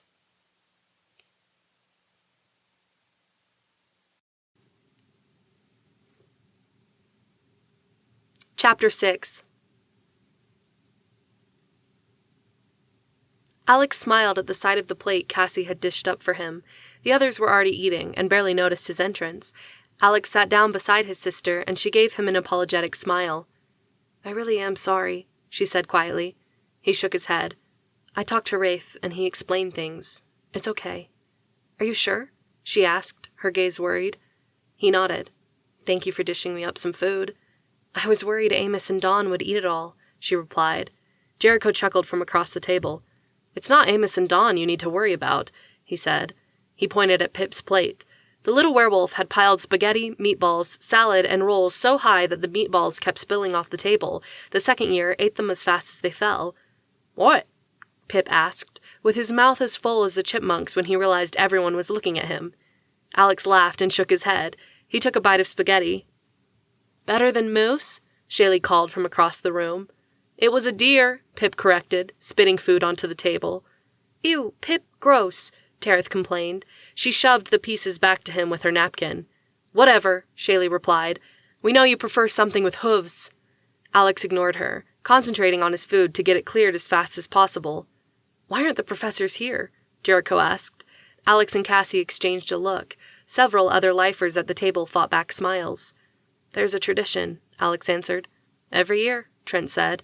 "What tradition?" Jericho questioned with a worried expression. A roll flew across the room and landed in Torin's spaghetti, splashing sauce all over him. Torin's face reddened. The lifer alpha picked up his entire plate and threw it back at Boris. The Termer alpha ducked. The plate flew past him and hit Kalia square in the face, covering her in spaghetti. "Duck!" Amos yelled in his deep voice. Everyone at their table obeyed. A platter of lettuce flew over, followed by a bowl of dressing. It splattered across the table. "This is the tradition?" Jericho asked. "This is ridiculous." "Yeah," Trent said, scratching his buzzed head. "But the professors have found that the food fight creates camaraderie between packs as they defend each other. They decided long ago that it was easier to stay out of it than try to break it up, and that the benefits outweighed the negatives." He paused. "Kind of like that deer Alex helped to bring down." Everyone looked at Alex. He gave a little shrug of his shoulders as a bowl full of rolls slid under the table. He picked one up and handed it to Jericho. The alpha looked at his pack like they were crazy. He shook his head, and the hint of a smile crossed his face. "Pack Jericho?" he asked. All 14 other members of the pack grabbed rolls. "Pack Jericho," they replied. "Get them," Jericho commanded. Pack Jericho swarmed from beneath the table and pegged the other tables with rolls. An answering hail of meatballs, dressing, and strands of spaghetti flew through the air. The pack dove under the table again. "Well, that wasn't a good plan," Jericho said, his chest heaving. "What about the wolves?" Alex asked. Everyone watched him carefully, wondering what he was getting at. "Remember how they hunted?" Cassie pressed, catching on. Tareth nodded excitedly. "Strength in numbers," she said. Jericho smiled as everyone warmed to the idea. He picked up a handful of rolls and meatballs and tucked them in his arm. Everyone followed their alpha's actions. "Ready?" Jericho asked. "Ready," Alex replied. "Let's hunt," Jericho said. He jumped from beneath the table and the rest of Pack Jericho followed. They kept to his heels, pegging werewolves left and right as they tried to take down the pack's leader. Pack Jericho ran in a tight pack around the room, throwing meatballs and rolls, and pausing to resupply when the pack was low. "We give up!" Shannon and Shaylee finally said, holding up their hands as Pack Jericho swarmed the table their pack was hiding beneath. Alex couldn't help laughing. No one had ever given up during the food fight. Jericho gave them a thumbs up and they ran to the next table, ready to peg those hiding beneath with reformed meatballs and handfuls of spaghetti. "We're done," Boris shouted. Lettuce was caught in his hair. Alex spotted Kalia behind him, still covered in spaghetti. She looked ready to phase into a wolf and tear someone's throat out. "Come on," Jericho said. They followed him. Table after table gave in to the merciless onslaught from Pack Jericho. They were almost to the last table. Pack Torin still waited. Alex wondered if they would give in like the other packs. Jericho was about to call out the command to attack when a single meatball flew through the air. It sped towards Jericho at a force only an alpha could have managed. "Jericho!" Alex shouted. Everything slowed. He leaped. Would he make it in time? Jericho turned. His eyes widened. The meatball that was intended for his face slammed into Alex's chest. Alex fell to the floor, gasping for air. Everyone froze. Alex gulped in a huge breath. Then the laugh he had been holding in burst from him. All around the room, answering laughter erupted. Jericho fell to his knees beside his second, gasping with laughter. "I have never seen anything so hilarious," the alpha proclaimed. Alex sat up and attempted to wipe the meatball mess from his shirt while he grinned. "I couldn't let my alpha take the bullet," he replied. Cassie smiled at her brother. "That was awesome," she said, pulling spaghetti from her curly brown hair. "That was ridiculous," Tareth stated, but the grin on her face said she had enjoyed it. "Way to be dramatic," Trent said, slapping Alex on his back.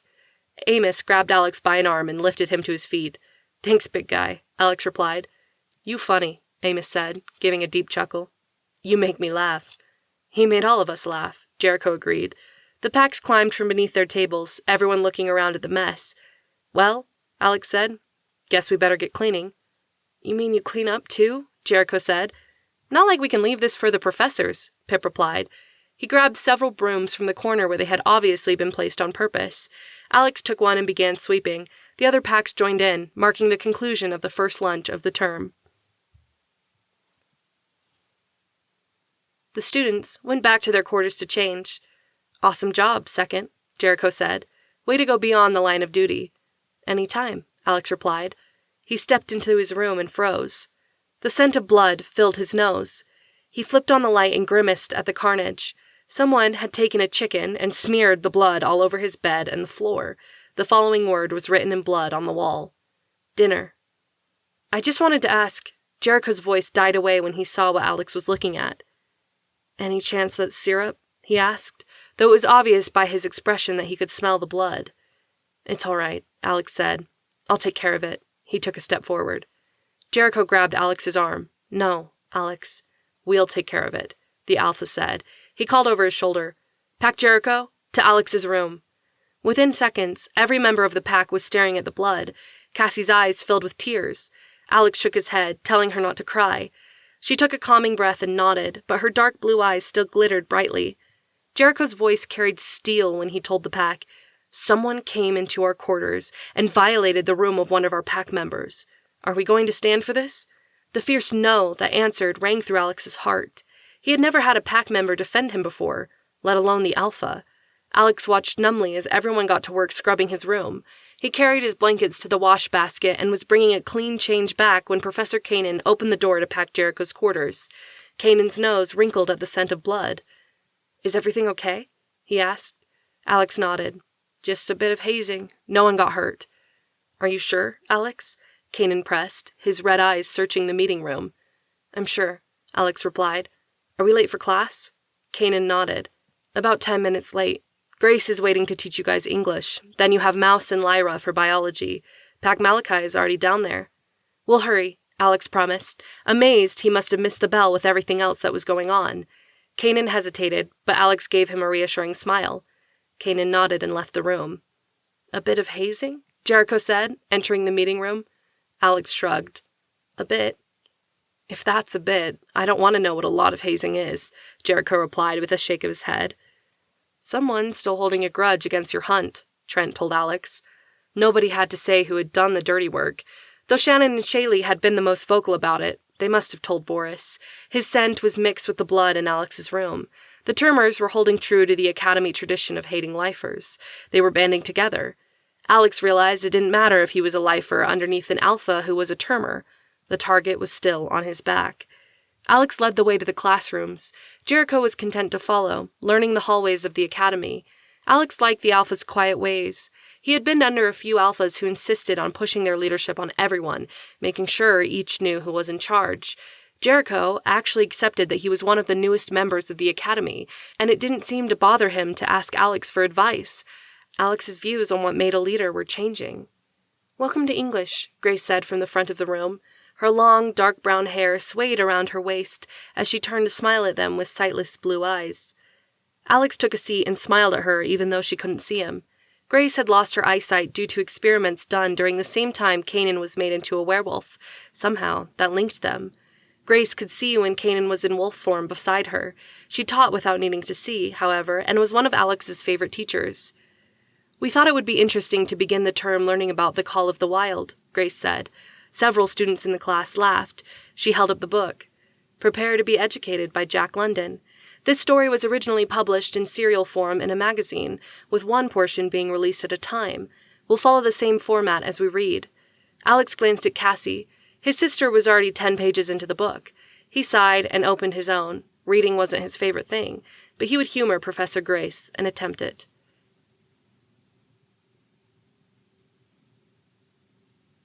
Professor Lyra looked just like her husband in that she was small and skinny with big glasses, but Lyra also had long blonde hair pulled back into 2 braids. She wore a lab coat and smelled faintly of cleaning agents. Her room was the cleanest in the entire school. Biology began with Professor Lyra showing the muscle breakdown of a deer on the screen. Everyone in Alex's pack moaned. Alex stifled a laugh. We just saw that, Tereth complained. Professor Mouse adjusted his glasses and gave her a surprised look. If I'm not mistaken, this is the first time we've taught animal musculature, he began.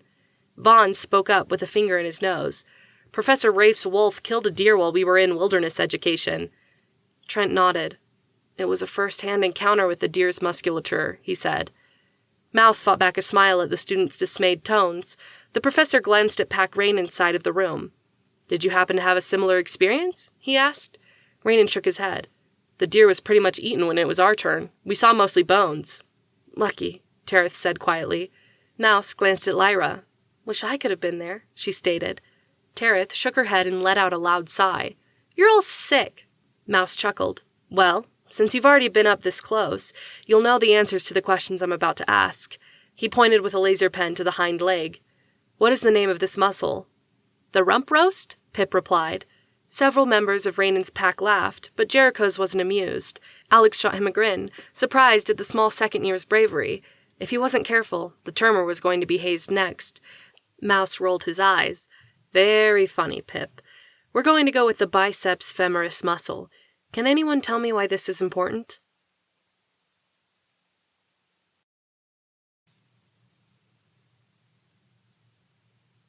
Chapter 7. By the time the pack was dismissed, Alex's page was filled with notes. He shut his notebook and followed the others into the hallway. What next? Pip asked. Jericho gave him a stern look as Pac Rainan walked by. Are you trying to get on the other pack's bad side? He asked. Pip ducked his head as protocol dictated and scuffed his toe on the ground. No, I'm sorry. Jericho couldn't keep his stern expression long. I'm just trying to protect you, he told the younger werewolf. You might want to keep that mouth in check if you don't want to become the center of attention around here, especially with the kind of attention our pack has been attracting. Okay, Pip agreed. He glanced at Alex. Alex was surprised to see the boy's search for approval. He couldn't keep a stern expression, and when he smiled, Pip grinned back and followed at his side to history. Alex grimaced at the sight of Torrance pack already seated on one side of the room. The Lifer Alpha looked just as excited to see Pac Jericho walk in. Great, the rejects, he muttered. Several members of his pack laughed. Hope you enjoy Pack Loser, Amos, Sid, Torrance second, said. It's good, Amos replied. It's good, Sid mimicked, imitating the werewolf's slow speech. Amos looked at Jericho. Ignore him, the Alpha commanded. Amos nodded and looked away from the laughing pack. Good morning, Professor Thorson, Cassie said as soon as he entered the room. Good morning, Miss Cassie. The smile the human professor gave her warmed Alex's heart. Cassie and the elderly professor had become fast friends during their first years at the academy. Professor Thorson was learning how to work with werewolves, and Cassie hadn't opened up to anyone besides Alex since their parents were killed. Given Cassie's keen interest in history and Professor Thorson's ability to teach facts all day without referring to a book, it was a friendship forged the moment she had stepped into his classroom as a first year. In this class, we'll begin with werewolf mythology and how it ties into the fears we encounter today, the professor began. Torrin sat up. How is that history? Werewolf mythology isn't made up of facts. Are you sitting here today? Professor Thorson asked. Does it look like I'm sitting here today? Torrin retorted in an obstinate tone. Yes, it does, the professor answered simply, obviously used to stubborn students. And you are a werewolf. Because werewolves are born and not made through bites and other methods of spreading lycanthropy as some myths detail, werewolves have a past, just like humans. Therefore, werewolf mythology must contain some facts. Otherwise, you appeared from nowhere. Poof, Pip called out. The look Torrin shot the second year was filled with threat. Professor Thorson held up a hand. All right, let me prove it to you. Open the books in front of you to page 30. There are many accounts of ancient gods changing mortals into wolves. In fact, one of the oldest known written works on Earth is called the Epic of Gilgamesh, in which the goddess Ishtar turns a man into a wolf. He smiled and sat on the edge of his desk. In the human world, lycanthropy is defined as a mental disorder in which the patient believes that he or she is a wolf. Several students laughed. The professor continued. However, we know a lycanthrope is a werewolf. The word comes from the Greek lykos, meaning wolf, and the Greek anthropos, meaning man. This word can be found throughout history, and in some of the oldest accounts of mythology. He indicated the page he had instructed them to turn to. In ancient Greece mythology, the king Lycaon of Acadia attempted to feed human meat to a visitor, who turned out to be none other than the god Jupiter. Jupiter transformed Lycaon into a wolf. Lycaon's name and the word lycanthropy came from the roots of the Greek word lykos, meaning wolf. So you see, the myths are connected. So the Greeks believed in werewolves? Torrin asked. There was a hint of interest in the bored tone he tried to maintain. Very much so, Professor Thorson replied. Many civilizations have their own werewolf stories. Did you ever hear the story of Romulus and Remus? I have, Cassie said. Alex smiled. It was unusual for his sister to speak up in class.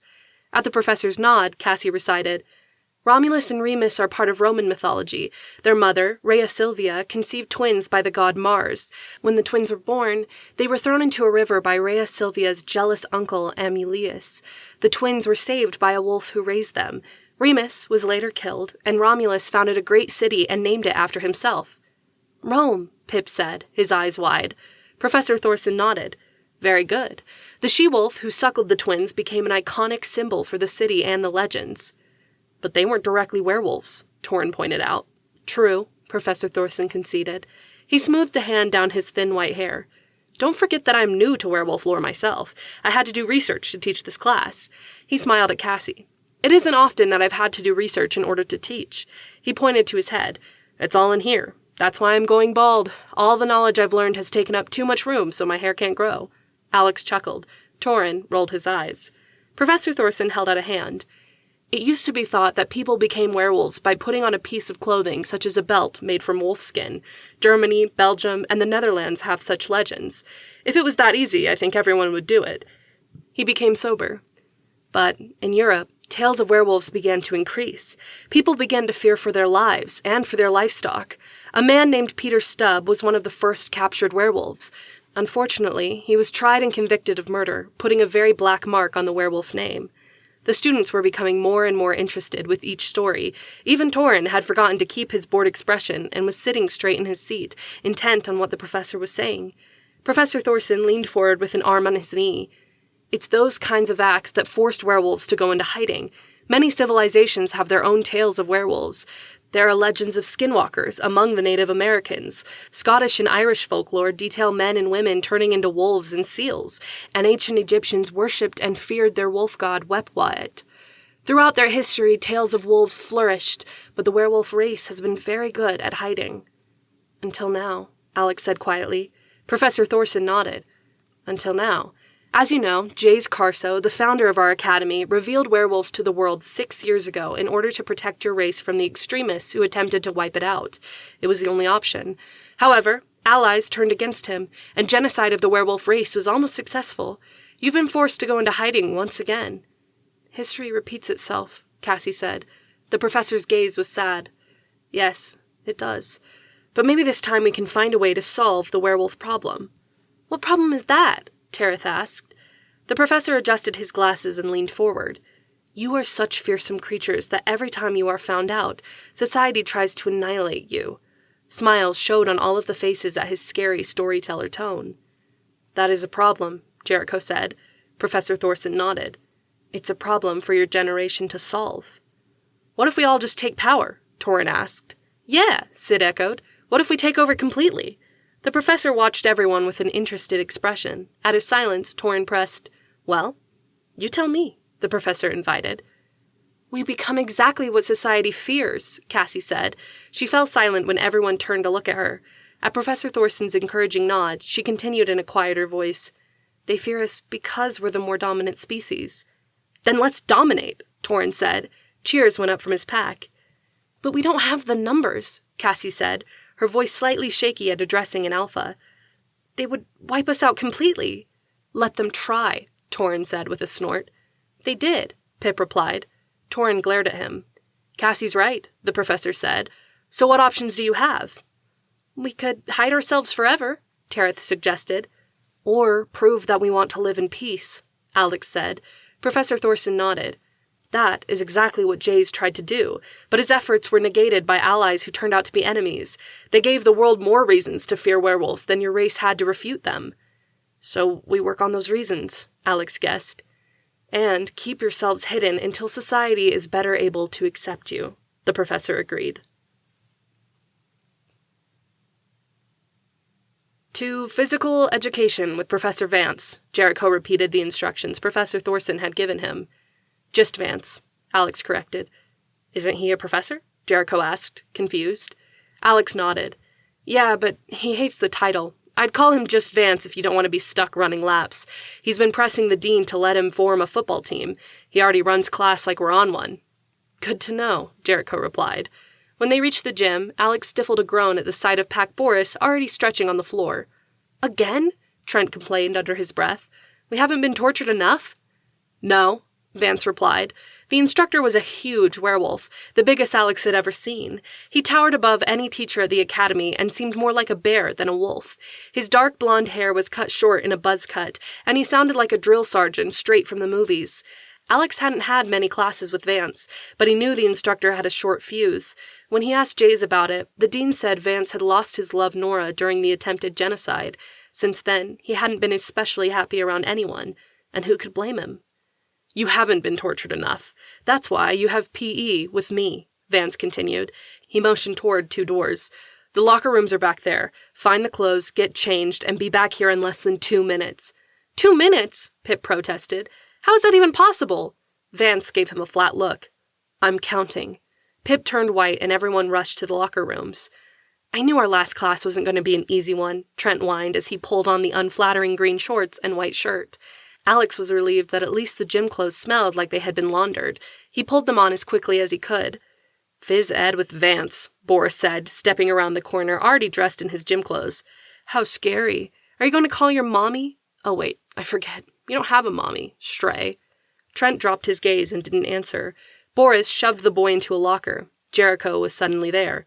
Leave him alone, Boris. Boris looked Jericho up and down. Standing toe-to-toe, Alex was surprised to see that they appeared to be an even match. Boris had always seemed to be so big before. Yet, despite Jericho's unassuming manner, if the other alpha attacked, he would definitely put up a good fight.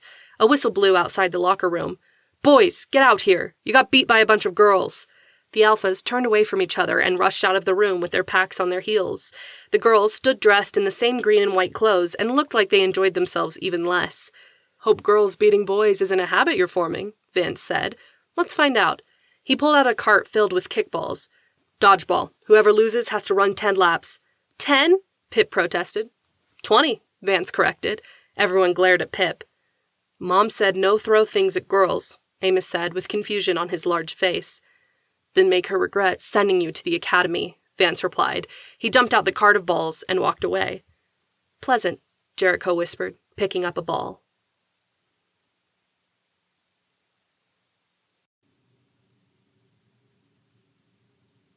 Chapter 8. By the time Alex collapsed on his bed, he couldn't imagine every day going like the one he just had. He threw an arm over his eyes and blew out a short breath. Just then, a howl broke through the air. Alex's heart raced in answer. What does that mean? Jericho called from his room. Night games, excited voices replied. Alex jumped out of bed and pulled on his clothes. Everyone's happy about night games? Jericho asked doubtfully, leaning against Alex's doorframe as he pulled on a shirt. You'll see, Alex replied. Trust me. Jericho's eyebrows lifted. Have I ever steered you wrong? Alex asked. It's the first day, Jericho pointed out. Alex shrugged. I'd like to keep a winning record. Jericho smiled. Fine, I trust you. Let's go. Pac Jericho rushed out the door to find the other werewolves already running down the stairs. They joined in the chaos, stampeding with the mass to the front of the academy. Someone had already turned off the regular lights, bathing the courtyard in surrounding grass and darkness. Boris and Torin stood on the opposite sides of the courtyard. Lifers and Termers rushed to the alphas. Pac Jericho hesitated in the middle. Choose a side, Boris called out. Yeah, not the losing side, Torin replied. You mean it's a battle? Jericho asked. Alex nodded.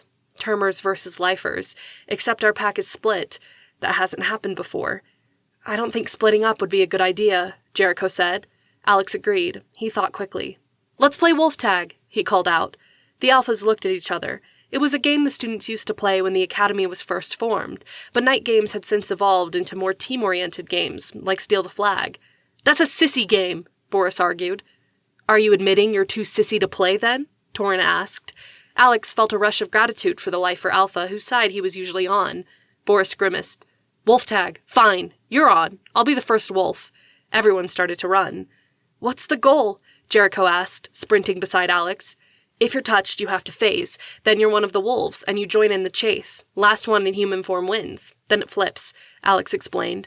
Easy enough, Jericho replied. He glanced over his shoulder. Uh-oh. Alex's heart pounded at the sight of a huge black alpha chasing them down. Jericho took off one way while Alex ran around the statue. He glanced back to see the alpha follow Jericho and ran hard into someone hiding behind Jet's statue. He rolled on the grass and ended up going on his back, gasping for air. He chuckled as he rose onto one elbow to see who he had hit. Sorry about that. I think Boris was going to... He paused at the sight of Boris's sister glaring at him. Kalia stood back up and brushed the grass off of the knees of her pants. Boris was going to what? She demanded. Tag me? Alex said as more of a question than a statement. Kill you, more like, Kalia grumbled. Probably, Alex agreed. Night games are sort of open territory. Kalia blew out a frustrated breath and leaned against the statue with her arms folded. Alex fought down a rush of anger at how casually she treated the statue. What are you doing back here? He asked. Kalia looked like she was going to brush him off. Then she hesitated. She glared up at the starlit sky and admitted, I don't exactly belong here. Alex let out a humorless laugh. None of us belong here. It's just where we're stuck. She glanced at him. But you're a lifer. This is your home. Alex avoided her gaze. Is it? Or is this where they stuck us because they didn't know what to do with the genocide strays? He spat out the last word. She didn't have an answer. Alex felt bad for the way he had responded.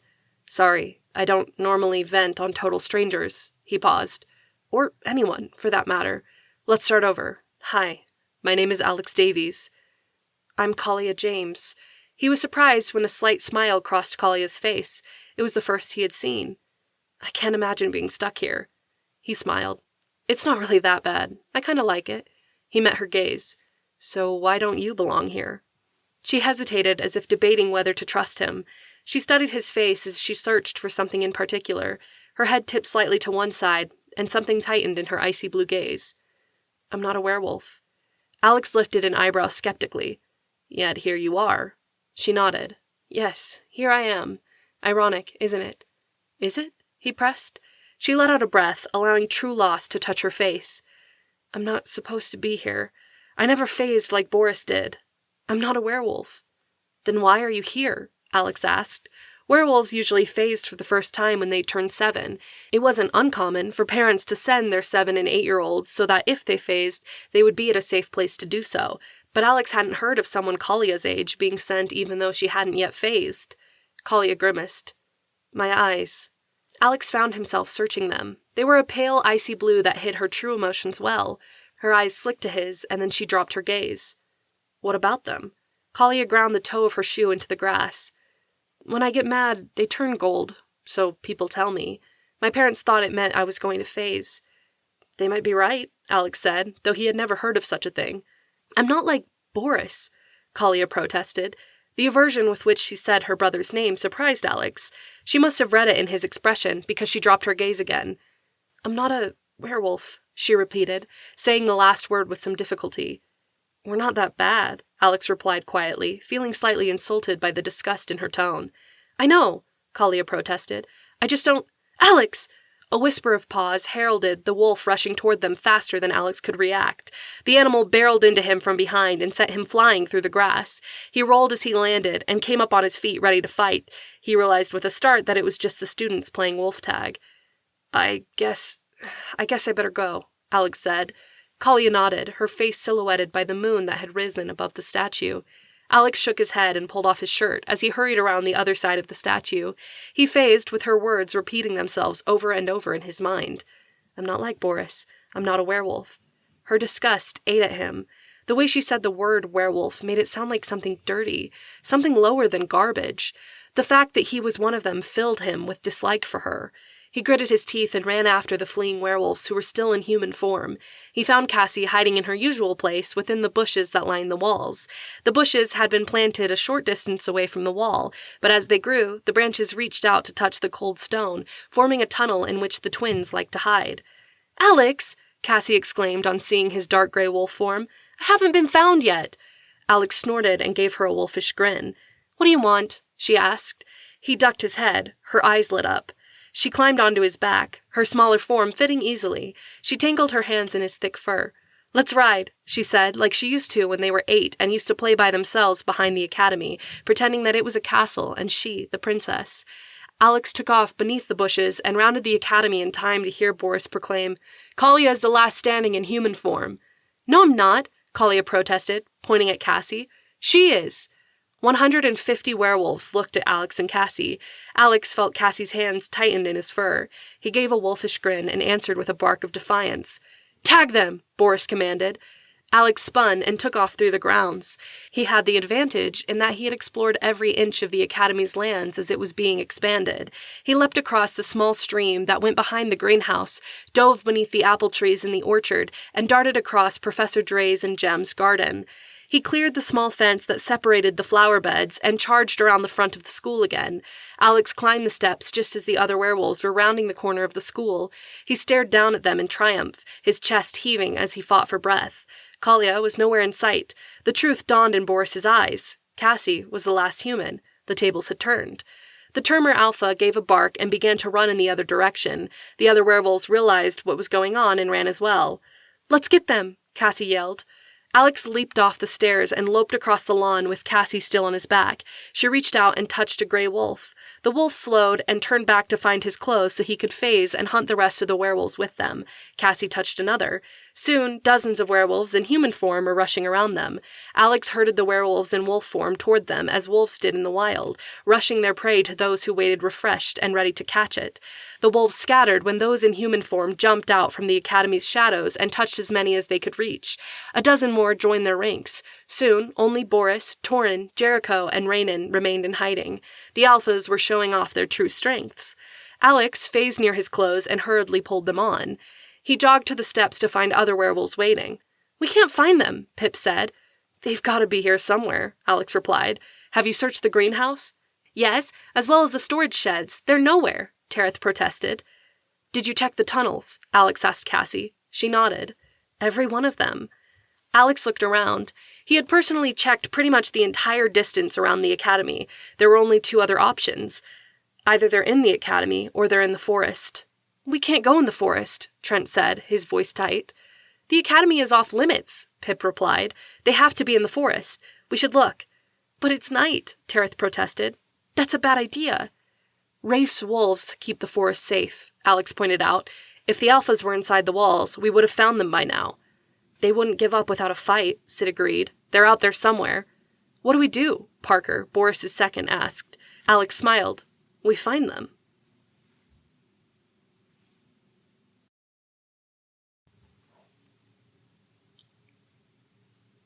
Chapter 9. Alex ran beneath the trees. He wanted to phase to wolf form and follow their trail, but that would have been cheating. The sound of the others following him died away as he ducked under boles and jumped over fallen trees. He loved the forest even more at night, with the sounds of the crickets and other night insects creating a tapestry of sounds that wove beneath the trees. An owl called above. Alex grinned and ran on. Cassie was just as comfortable within the midnight forest as he was. He didn't have to worry about her getting lost or being afraid. She had even led him home a time or two when he was too stubborn to follow his own trail. He would be the first to find the others. The thought urged him on. A scream tore through the air. Alex's heart skipped a beat at the sound of fear in Cassie's voice. He turned in the direction of the sound and phased, leaving his clothes in tatters beneath the trees. Alex ran faster than he ever had in his life. He leapt a lightning-struck tree, darted around a grove of aspens, and jumped the stream without slowing. His heart thundered in his ears in time to the beat of his paws on the earth. Her scent grew stronger. The smell of strangers flooded his nose. They were everywhere. Alex burst through the trees. A gunshot rang out. Fire tore through Alex's hind leg as he skidded to a stop in front of Cassie. His sister cowered in human form against an evergreen's trunk. A growl tore from his chest as he faced her attackers. "Drogan said you wouldn't be far behind," a man dressed in black said. He levered the gun so that it was aimed at Alex's head. "Shall we see if I can kill 2 birds with 1 stone?" A black form darted behind the man. Yells rang out along with growls as wolves appeared from all directions. "There are too many of them," the first man shouted. "Regroup at the road." The men ran. Alex's first instinct was to chase them and pull them down like wolves on the hunt, but Cassie cried behind him, and the pain in his leg was breathtaking. The other werewolves fell back as the men retreated. They circled around Alex and Cassie, protecting them. Alex sniffed Cassie all over, making sure she hadn't been hurt. "Alex," she said, her voice quivering. She threw her arms around his neck and held him as she cried. Alex wanted to hold her tight and tell her everything was all right, but he was afraid of how much phasing would hurt with the bullet in his leg. "What happened?" Torin demanded, appearing through the trees in human form. "We heard a scream and a gunshot," Boris said, following close behind. Kalia appeared behind her brother. Her eyes widened at the sight of Alex and Cassie in the middle of the wolves. Several of them slipped away to find their clothes and phase. "They attacked me," Cassie said. "They appeared out of nowhere. I didn't even smell them." Her voice shook. "They were going to shoot me when Alex appeared."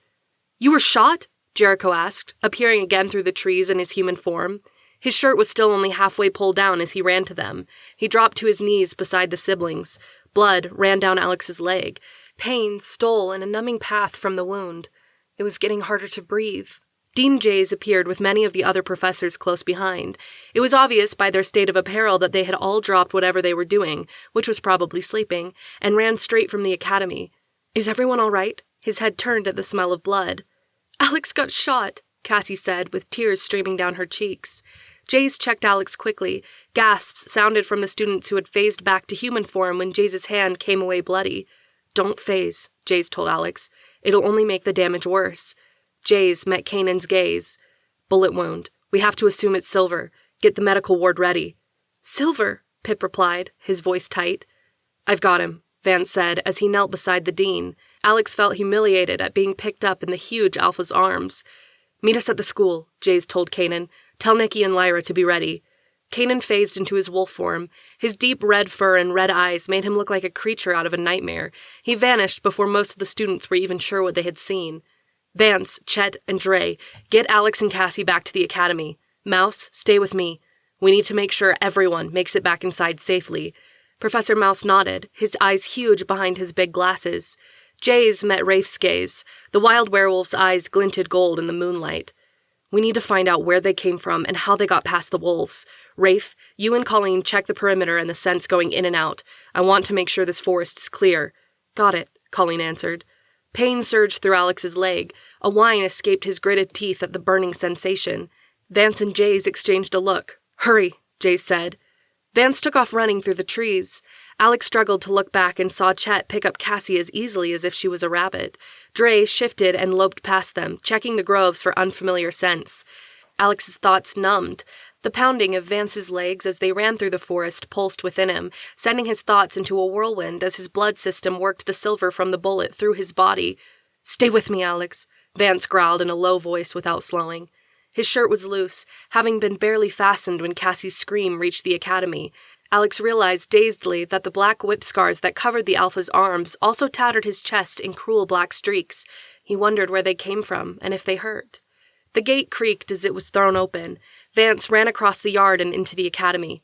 "Lyra, Nikki," he called. The sound of his deep voice echoed up the stairs and through the hallways. A door opened on the opposite end of the hallway from the student classrooms. "We're ready," Nikki replied. "Bring him in." Vance entered the room and set Alex on a rolling bed with white sheets. "Check the perimeter of the school." Nikki's voice was muffled to Alex's ears. "Make sure we don't have a security breach." "Got it," Vance replied. "And have Mouse check the cameras when he gets back," Lyra called before the door closed. "How are you doing, Alex?" Nikki asked, her voice kind as she checked his leg. Alex winced at the pressure. He clenched his teeth and shut his eyes. "Is it Silver?" Lyra asked. "There's only one way to find out," Nikki replied.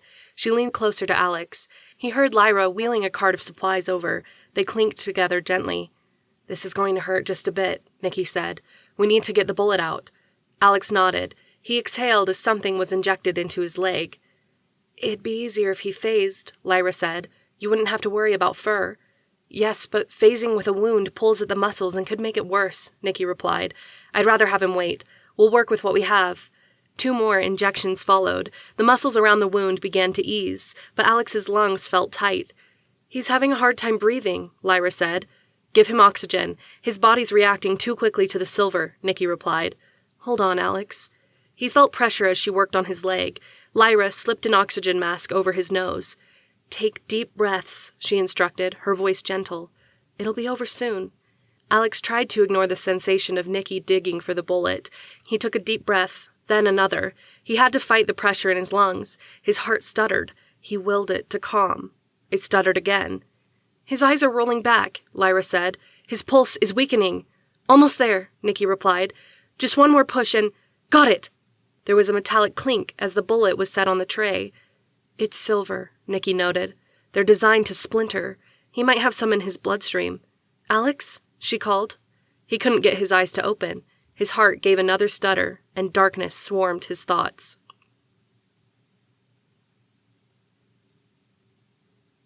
Alex awoke to the sound of steady beeping. His head felt like it had been wrapped in cotton. He forced his eyes open. He was in a room he didn't recognize. The lighting was dim, and though there were other beds, his contained the only occupant. He squinted up at the monitor near his head. It showed a rhythm of jagged spikes. He focused inward. A slight smile touched his mouth. The spikes were his heartbeat. It appeared to be stable. He tried to remember what had happened. Memories of running through the forest came to him. He had been searching for the alphas and left the rest of the werewolves far behind. Cassie knew the woods. He didn't have to worry about her. The sound of her scream echoed through his mind. His heart gave a stutter, and the monitor's beeping was thrown off for a moment before it regained its steady rhythm. He had run as fast as he could. The images slowed. He remembered entering the clearing and seeing Cassie backed against a large tree trunk. Moonlight reflected off of many guns. The man in front was pulling the trigger. Alex leapt in front of Cassie. The gun fired. His leg gave an answering throb. He turned, placing himself in front of Cassie. He could hear her sobbing behind him. Her terror tore through his heart. Alex met the gaze of the man wearing black. He half expected to see the man with the mismatched eyes that had killed his parents, but this man's eyes were brown and cold. The only emotion in them was humor at the siblings cowering in front of him. He spoke, his words harsh and grating. His gun lifted, aiming at Alex's head. If the bullet went through, it would hit Cassie as well. His finger tightened on the trigger. Alex didn't know what to do to protect Cassie. There wasn't time to react. If he leapt at the man, she could be shot by the other guns. Howls reached him, the sounds of his pack as they charged through the underbrush to protect him and Cassie. They were a true pack, putting their life on the line for their members the same way he had seen Rafe's pack do in the wild. The thought made his heart calm. He took a slow breath and let out the tension that filled him at the thought of Cassie in danger. They had protected her when he couldn't. She was safe.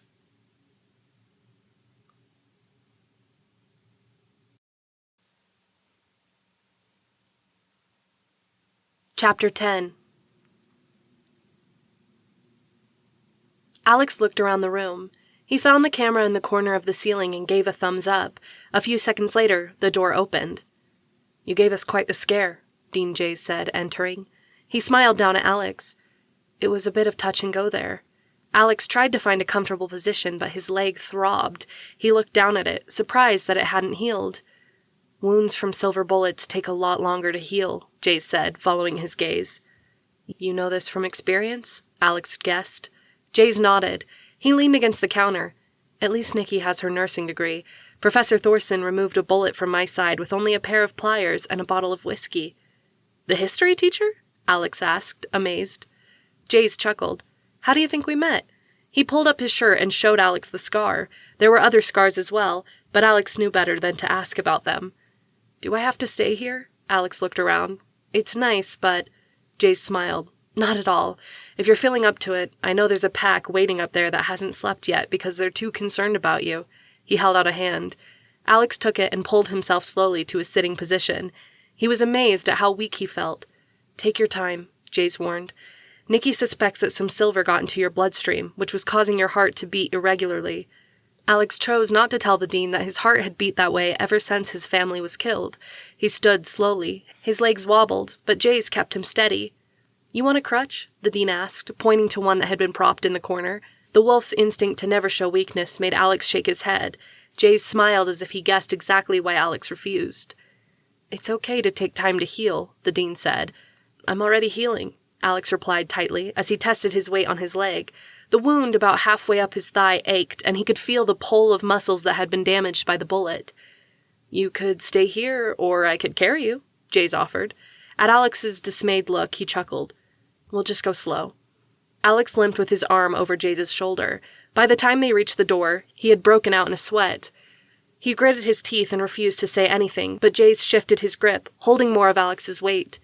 "Your pack showed bravery attacking those men," Jaze said in an effort to distract Alex from the pain. Alex nodded. "They did." His voice caught in his throat as he stepped. He took a stealing breath and continued. "I didn't expect that." "We didn't expect any of it," the dean replied. He tried to stifle the hint of frustration in his voice, but Alex heard it. "Here we are trying to protect werewolves, and the extremists come attacking at our front door." "They wanted me and Cassie," Alex said. Jaze paused and looked down at the young werewolf. "Are you sure?" Alex nodded. "The man in front was holding the gun on Cassie as if he were waiting for me. When I appeared, he said, 'Drogon knew you wouldn't be far behind.'" "Good to know." The dean's tone said the information surprised him. He helped Alex continue walking. When they reached the stairs, Jaze asked, "Did he say anything else?" Alex grimaced at the pain of the first step. "Yeah," he replied tightly. "He said, 'Shall we see if I can kill 2 birds with 1 stone?' That's when Jericho attacked him. If the werewolves hadn't come, Cassie and I wouldn't be here right now." Dark emotions rushed through Jaze's eyes. Alex could tell the dean was fighting to keep his anger in check. He had never seen Jaze so upset. "Rafe has his pack running the perimeter. Dre and Chet are monitoring the road, and Mouse is setting up extra cameras," Jaze said aloud. "I need to ask Brock about the drone." "Who's Brock?" Alex asked. The name sounded familiar, but he couldn't remember where he had heard it. Jaze looked as if he had just remembered Alex was there. He shook his head. "Don't worry about it. You need to get some rest." He helped Alex to the top of the stairs and down the hall. "It seems a lot further than I remember," Alex said, forcing his muscles to hold. His legs were shaking. He wondered how much the silver was affecting him and how much was the rage that coursed through him at the thought of the danger Cassie had been in. Jaze nodded. "Of course you guys had to have the last room," he joked. They paused at the door. Alex grinned. "The pecking order doesn't take bullet wounds into consideration." "It should," Jaze replied. He ducked from under Alex's arm. "Time to give your pack something to smile about." The dean turned the doorknob. "Alex!" Cassie's arms were around her brother's neck before he could even move. He was grateful for the doorframe behind him that kept him up under her tight grip. "I was so worried," she said. "They wouldn't let me into the room, saying they had to monitor you. I didn't know if that meant you were dying, even though they had said they had taken out the bullet. I was just so worried." "I'm all right," Alex tried to reassure her. He glanced over the top of her head. Warmth flooded him at the relieved expressions on his pack members' faces. Everyone stood waiting for Cassie to let him go. Alex met Jericho's gaze. "Thank you," he said. "Thank all of you. You saved our lives." Cassie stepped back but kept a firm grip on Alex's hand to reassure herself that her brother was really there. "That's what packs are for," Jericho replied. His gaze shifted to the dean. "Have you found any information on the attackers?" "Some," Jaze replied. "Our student security is our biggest focus. We'll get to the bottom of this." "Our pack almost lost 2 members tonight," Jericho said. "Let us know if there's anything we can do to help." Jaze nodded. Instead of being perturbed by the alpha's persistence, there was a hint of humor in the dean's gaze that battled the anger Alex had seen on the stairs. "I'm glad Alex and Cassie have such a good pack," the dean told them all. "I recommend you get some sleep. We'll hold classes an hour later tomorrow so that you can get the rest you need." He met Alex's gaze. "Don't think about going to class. You need to rest so that wound will fully heal." Alex nodded. "Thank you, Jaze." The dean stepped out of the door and shut it behind him. Alex was immediately flooded with questions. "Did the bullet hurt?" Trent asked. "Was there a lot of blood?" Marky pressed. Vaughn had a finger in his nose when he asked, "Did you have to get stitches?" Pip hung near the back of the room. He gave Alex a weak smile when the second looked at him. "It hurt," Alex said, "but it's healing." He took a step toward the couch, but his leg chose that moment to buckle. "Easy," Jericho said, catching him before he could hit the ground. He practically carried Alex to the couch to help get him settled. "I'm fine," Alex protested quietly, his cheeks red. Jericho met his gaze. "You're not fine, and until you are, you need to take it easy. You heard what the dean said. That bullet was silver. We all know the effects a silver bullet can have on a werewolf." The shadows in the alpha's brown eyes let Alex know he understood the effects all too well. "Take it easy," Jericho insisted. Alex nodded. The room fell silent, all eyes trained on him. He shifted uncomfortably on the couch. Everyone should get some rest. I won't go anywhere." "Promise?" Cassie asked. Her face was pale and drawn. It was obvious the night's terrors had taken a lot out of her. Alex gave her a reassuring smile. I promise. Go get some sleep. I'll be here when you wake up. The other members of the pack obeyed.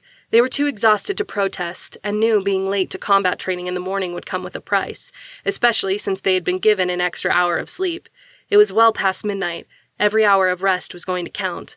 Cassie ran to her room and came back carrying the warm red blanket Nikki had given her their first night at the academy. It was her favorite possession. She set it carefully over her brother. Her dark blue eyes searched his. You're sure you're okay? She asked. I'm good, Alex told her, feigning a yawn. With this blanket, I'll be asleep in no time. She gave him a wide smile. It surprised Alex when she leaned down and kissed his forehead. His heart gave a painful throb. Their mother used to do that every time she tucked them into bed. No one had kissed his forehead for the last 6 years. Good night, Alex, Cassie whispered. Night, Cass, he replied. She paused in the doorway one more time to reassure herself that he was safe. He listened to her tired footsteps as she made her way to her room. The door shut behind her with a quiet snick. Alex let out a slow breath and looked around. The meeting room was warm and inviting. Pictures of mountain scenes were spread along the walls between the windows, and the lamps in each corner glowed softly on their lowest settings. It should have been cozy, and Alex knew he should have been exhausted. Yet the memories of the attackers kept racing through his head every time he closed his eyes. He wanted to fight them, to protect Cassie, to keep the man in the middle from pulling the trigger. There were too many guns. He couldn't save anyone. Rest evaded him. Eventually, Alex stood.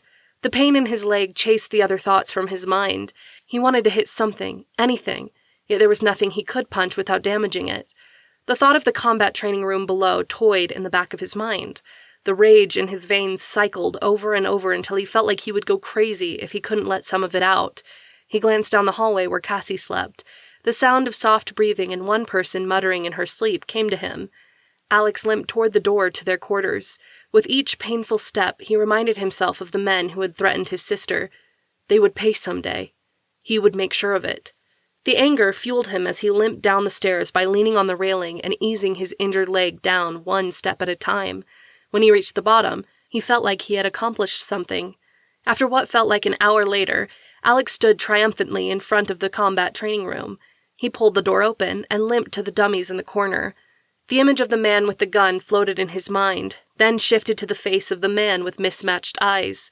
The man had watched while Alex and Cassie's mom and dad died, paralyzed by silver darts and then slain by his knife across their throats. He had then turned with a cold look on his face. Only the sound at the door had prevented him from killing the brother and sister at that moment. Alex hit the dummy so hard it slammed backward onto the floor. He took a step forward to finish it, but his wounded leg gave out under the weight and he fell on top of the dummy. This is awkward, he muttered. He rolled and came up on his good knee, drove an elbow into the dummy's sternum, punched its stomach, and followed with a chop to the throat. He collapsed on his back, fighting for breath. Really terrifying, a voice said from the other side of the room. Adrenaline rushed through Alex's veins. He jumped up to a defensive crouch, his hands up and senses straining. Slow down, Rocky. I'm not going to attack you, Kalia said with a hint of apology in her voice. She stepped out of the shadows with her hands raised. I figured you knew I was here, what with werewolves' nose and all that. Alex glanced at the fallen dummy. That is not how I would have killed a dummy with someone watching. I hope not, she replied. Alex willed his muscles to relax. His legs screamed at him for the movements, and as the adrenaline began to fade, he really regretted it. Aren't you supposed to be in the medical ward or something? Kalia asked, giving his leg a meaningful look. Alex sat on the dummy and gingerly stretched out his leg. For a bullet wound? They saved the medical ward for more important things than that. An unwilling smile crept across her face. More important? Yeah, Alex said. Like decapitations and stuff. Oh, Kalia answered. Right, because there's a lot they can do about a decapitation. Alex shrugged. You never know. I hope I don't, Kalia replied. Alex gave her a searching look. I'm honing my skills as a lame warrior. Why are you here? You are a lame warrior, Kalia said, crossing her arms even though another smile touched her face. Alex rolled his eyes. That was a setup, and you didn't answer my question.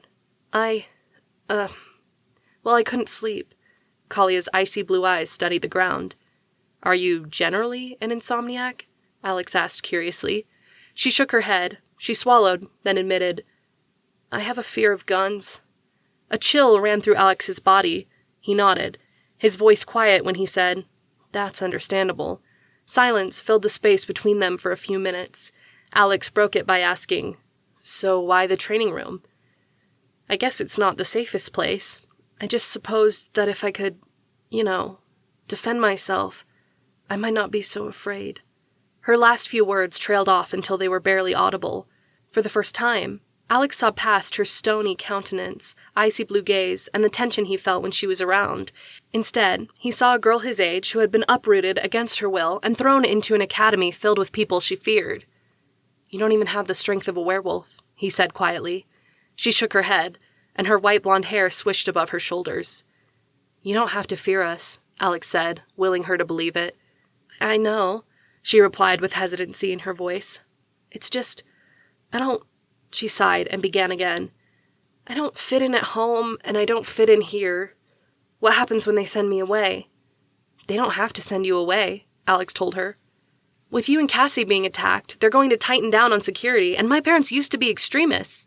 She covered her mouth and stared at him, amazed at what she had admitted. It's okay, Alex reassured her. You don't have to worry so much. Lots of people used to be extremists.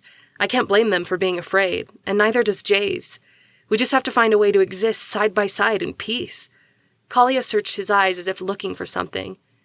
How can you say that when you and your sister almost got shot? She motioned to his leg. When you did get shot, how can you be so cavalier? Alex's mouth pulled up in a smile. Cavalier?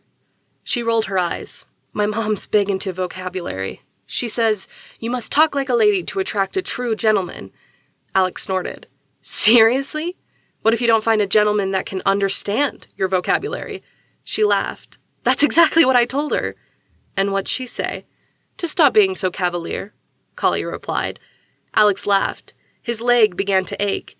He moved off the dummy and eased his leg out straight. You should really be in the medical ward, shouldn't you? Kalia asked, with concern in her voice. Alex shook his head. Jaze cleared me. I'll heal well enough once my body gets rid of the silver. Jaze? Kalia repeated. Alex glanced at her. What she was asking suddenly occurred to him. Oh, Dean Jaze. Hard habit to break. We're kind of like family.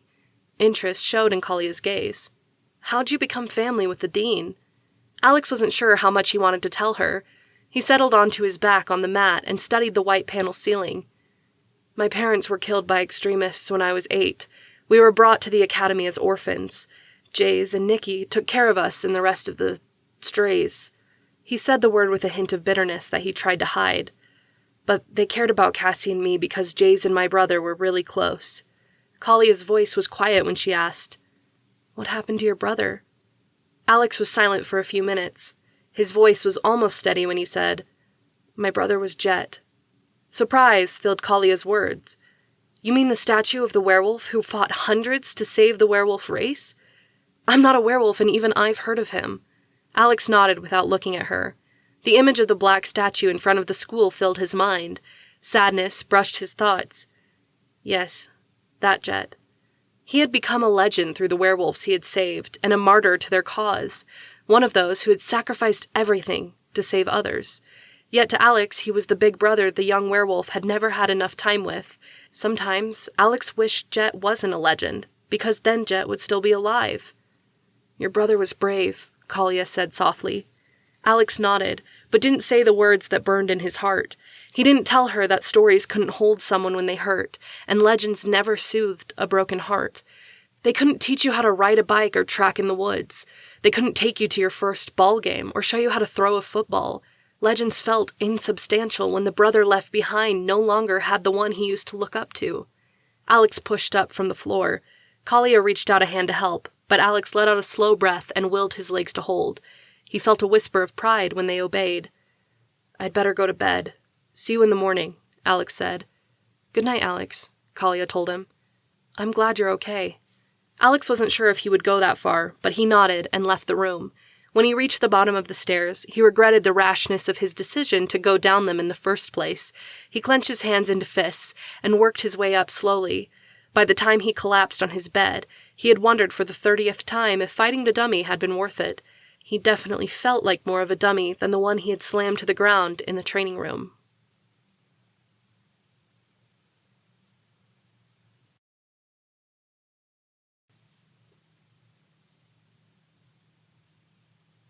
Chapter 11.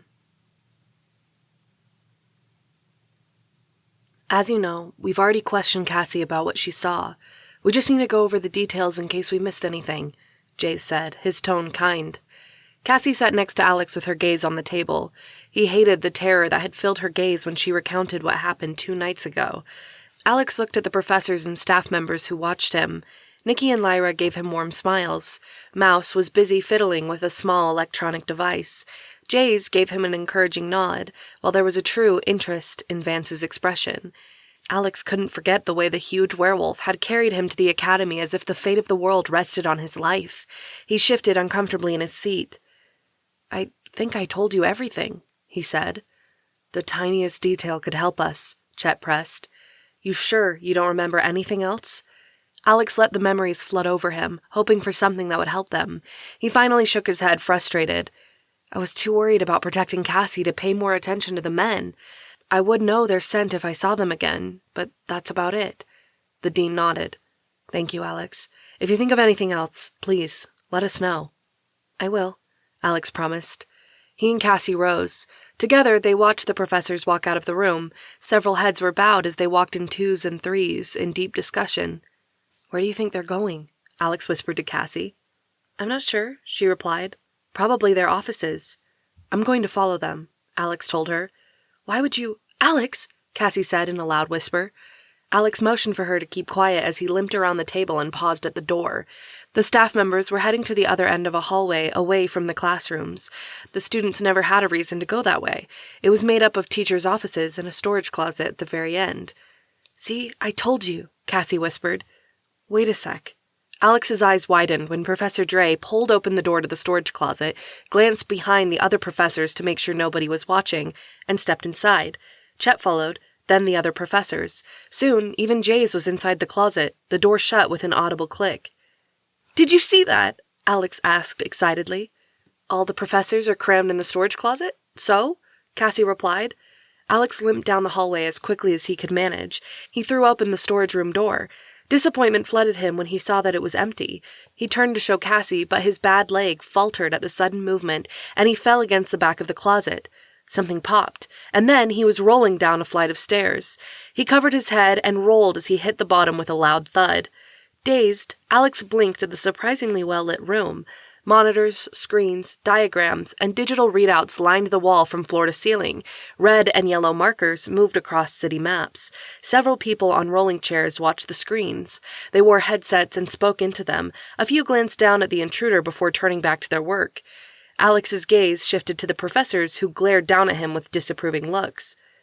"Alex, do you have anything to say for yourself?" Jaze asked. Ouch," Alex replied, too stunned to question what he was seeing. "Alex," Cassie called, running down the stairs. "Are you Cassie's mouth fell open when she reached the bottom step and turned the corner. "What is this?" she asked. "It was a secret," Vance replied. Lyra slapped his shoulder. "It's the headquarters of Jaze's Werewolf Security and Protection Database. We monitor werewolf activity all over the world." Cassie's gaze flitted over the screens. Jaze stepped forward to help Alex to his feet. Alex was about to ask a question when Cassie let out a scream and buried her head against him. "It's him, Alex. It's him. Don't let him find us. Don't let him know where we are," she said, her voice shaking. Alex held her tight and quickly searched the monitors. A knot tightened in his stomach at the face showed on one. "Are you all right, Cassie?" Nikki asked, hurrying quickly to her side. "Can you take her out?" Alex asked. Surprised, Nikki nodded. Alex moved his sister's tight grip to the dean's wife and watched them make their way slowly up the stairs. When the door shut, he turned to find everyone's gazes on him. He motioned toward the monitor. "That's the man who killed our parents." The professors looked at the screen. Jaze's brow was furrowed when he asked, "Are you sure?" Alex nodded, feeling sick. "I would never forget." "Who is that?" Lyra asked. A skinny man with spiky brown hair turned in his chair. He held a bag of potato chips and had paused mid-crunch. Recognition flooded Alex. He was taken back to a small house filled with werewolves and humans who were Jet's friends. They were there for Alex and Cassie's 7th birthday party. It was the night they phased into wolves for the first time. The man answered. Drogan Carso, General Jared Carso's son. He topped the werewolves' most wanted list just below his father for continuing with the genocide on the general's orders. Jaze nodded. Thank you, Brock. Any time, Brock replied. He grinned and spun back around in his chair as he crunched on another chip. Wait, Alex said, his heart hammering in his ears. Your uncle's son is the one who killed my parents, and now he's coming after us? Jaze nodded. It appears that way. But why? Alex asked. He felt lost, adrift. He had figured that his parents were killed by extremists, exacting revenge on all werewolves. The fact that the general's son was the one who performed the murder made it personal. We have got to find out, Jaze replied. He gave Alex a serious look. And we have to believe that he is seeking out you and Cassie to finish the job. Did he try to kill you after he murdered your parents? Mouse asked. The professor's tone was gentle as he probed for information. Alex nodded. His chest was tight when he answered. He would have, but he was distracted. By what? Vance demanded, his tone a bit harsh as his patience for the conversation ran thin. By Jet, Alex replied softly. The professors looked at Jaze.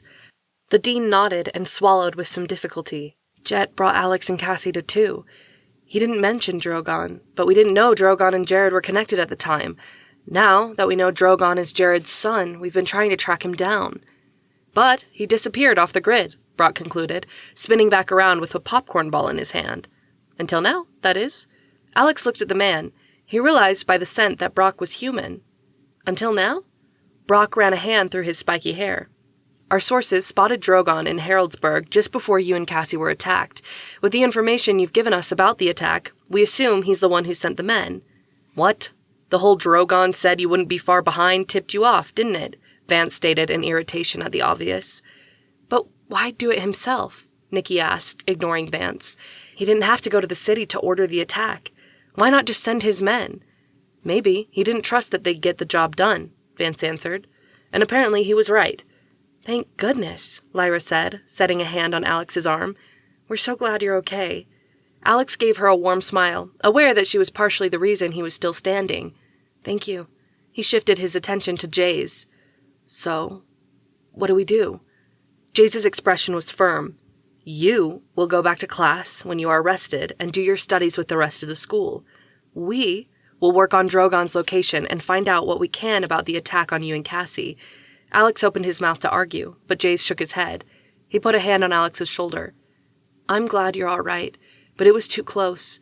The last thing we need is students taking security into their own hands. I need you and Cassie to stay within the academy walls for the next few days while we do what we can to increase security and ensure that our student population is protected. Will you do that? Alex didn't want to argue. After what he had seen and heard, he wanted to do everything he could to find Drogon and end the threat once and for all. Yet he was being asked to sit back and let others do it. Alex, you're in no shape to go running after shadows, Jaze said quietly. Let us do our job, and we'll find Drogon. Alex nodded against his will. Okay. Jaze smiled at him. I think you better get up to bed. Stairs weren't made to be rolled down, especially on a leg like that. Tell me about it, Alex replied. He was already dreading the climb back up to the storage closet. He kept his expression carefully calm as he limped to the first step. Take care of yourself, Alex, Brock called. Alex waved a hand without looking back. He eased up the first step. A glance over his shoulder showed the professors were already in deep discussion again. He breathed out a sigh and slowly climbed up another step. The door shut behind him and he leaned against it to catch his breath. He couldn't help overhearing the conversation below. We have got to find out why the General and Drogon want to kill Alex and Cassie, Jaze was saying. Isn't it enough that they're Jet's siblings? Nikki asked. I don't think so. Why Alex and Cassie? And why now? Jaze replied. There must be more to it than we know if he's going to go so far out of his way to get to them. I need information on this. Fast. I'll get on it, Brock said. Alex pushed away from the door and limped to the stairs. Alex found Cassie curled in a ball on his bed. She was covered in the red blanket Nikki had given her, and the blanket shook with her sobs. Alex set a hand on her shoulder. Are you okay? He asked, though it was obvious she wasn't. Cassie sniffed and pulled the blanket down enough to look at her brother. "We've got to stop him, Alex." "We do?" he asked, surprised at her train of thought. "Yes." She sat up and pulled the blanket around her shoulders. "If we don't stop him, what's to keep him from doing to other parents what he did to ours?" Alex sat on the bed next to her. He held up his arm and she scooted beneath it. "Jaze's team is working on it. He said he'll take care of it." Cassie sniffed again. "It's not enough," she said. She used the corner of her blanket to dry her tears. "They probably have thousands of bad people on their list. We have one." "Two," Alex corrected her gently. She watched him with wide eyes. "What do you mean?" Alex let out a slow breath as he debated what to tell her. "It turns out that the man with the mismatched eyes' name is Drogan Carso." A shudder ran down Cassie's spine as if giving the man a name made him more real. Her eyes flitted around the room as she thought. "You mean Carso? Like Jaze?" Alex nodded. "Like Jaze's uncle, General Jared Carso. Drogan is his son." Cassie rubbed her eyes, then she nodded slowly. "After all Jet did, it makes sense why he's trying to kill us. Jet helped free the werewolves he was planning to murder. Because of him, a lot of the students at the academy and their families survived." Alex gave his sister a searching look. "We're just kids. How are we supposed to make a difference?" Cassie met his look with one of strength that surprised him. "We're not just kids, Alex. We're Jet's siblings. Take what he did and times it by 2. That's what I want to do." Cassie's words filled Alex with meaning. He hadn't realized until that moment that he had been searching desperately for some way to avenge his parents. He had always told himself the same words, that they were just kids, and that they had no way to stand up to someone with the entire extremist force at his back. Yet, Cassie was right. Look at all that Jet had done. Jet's strength ran through their veins. They could do it. "I have an idea," Alex said.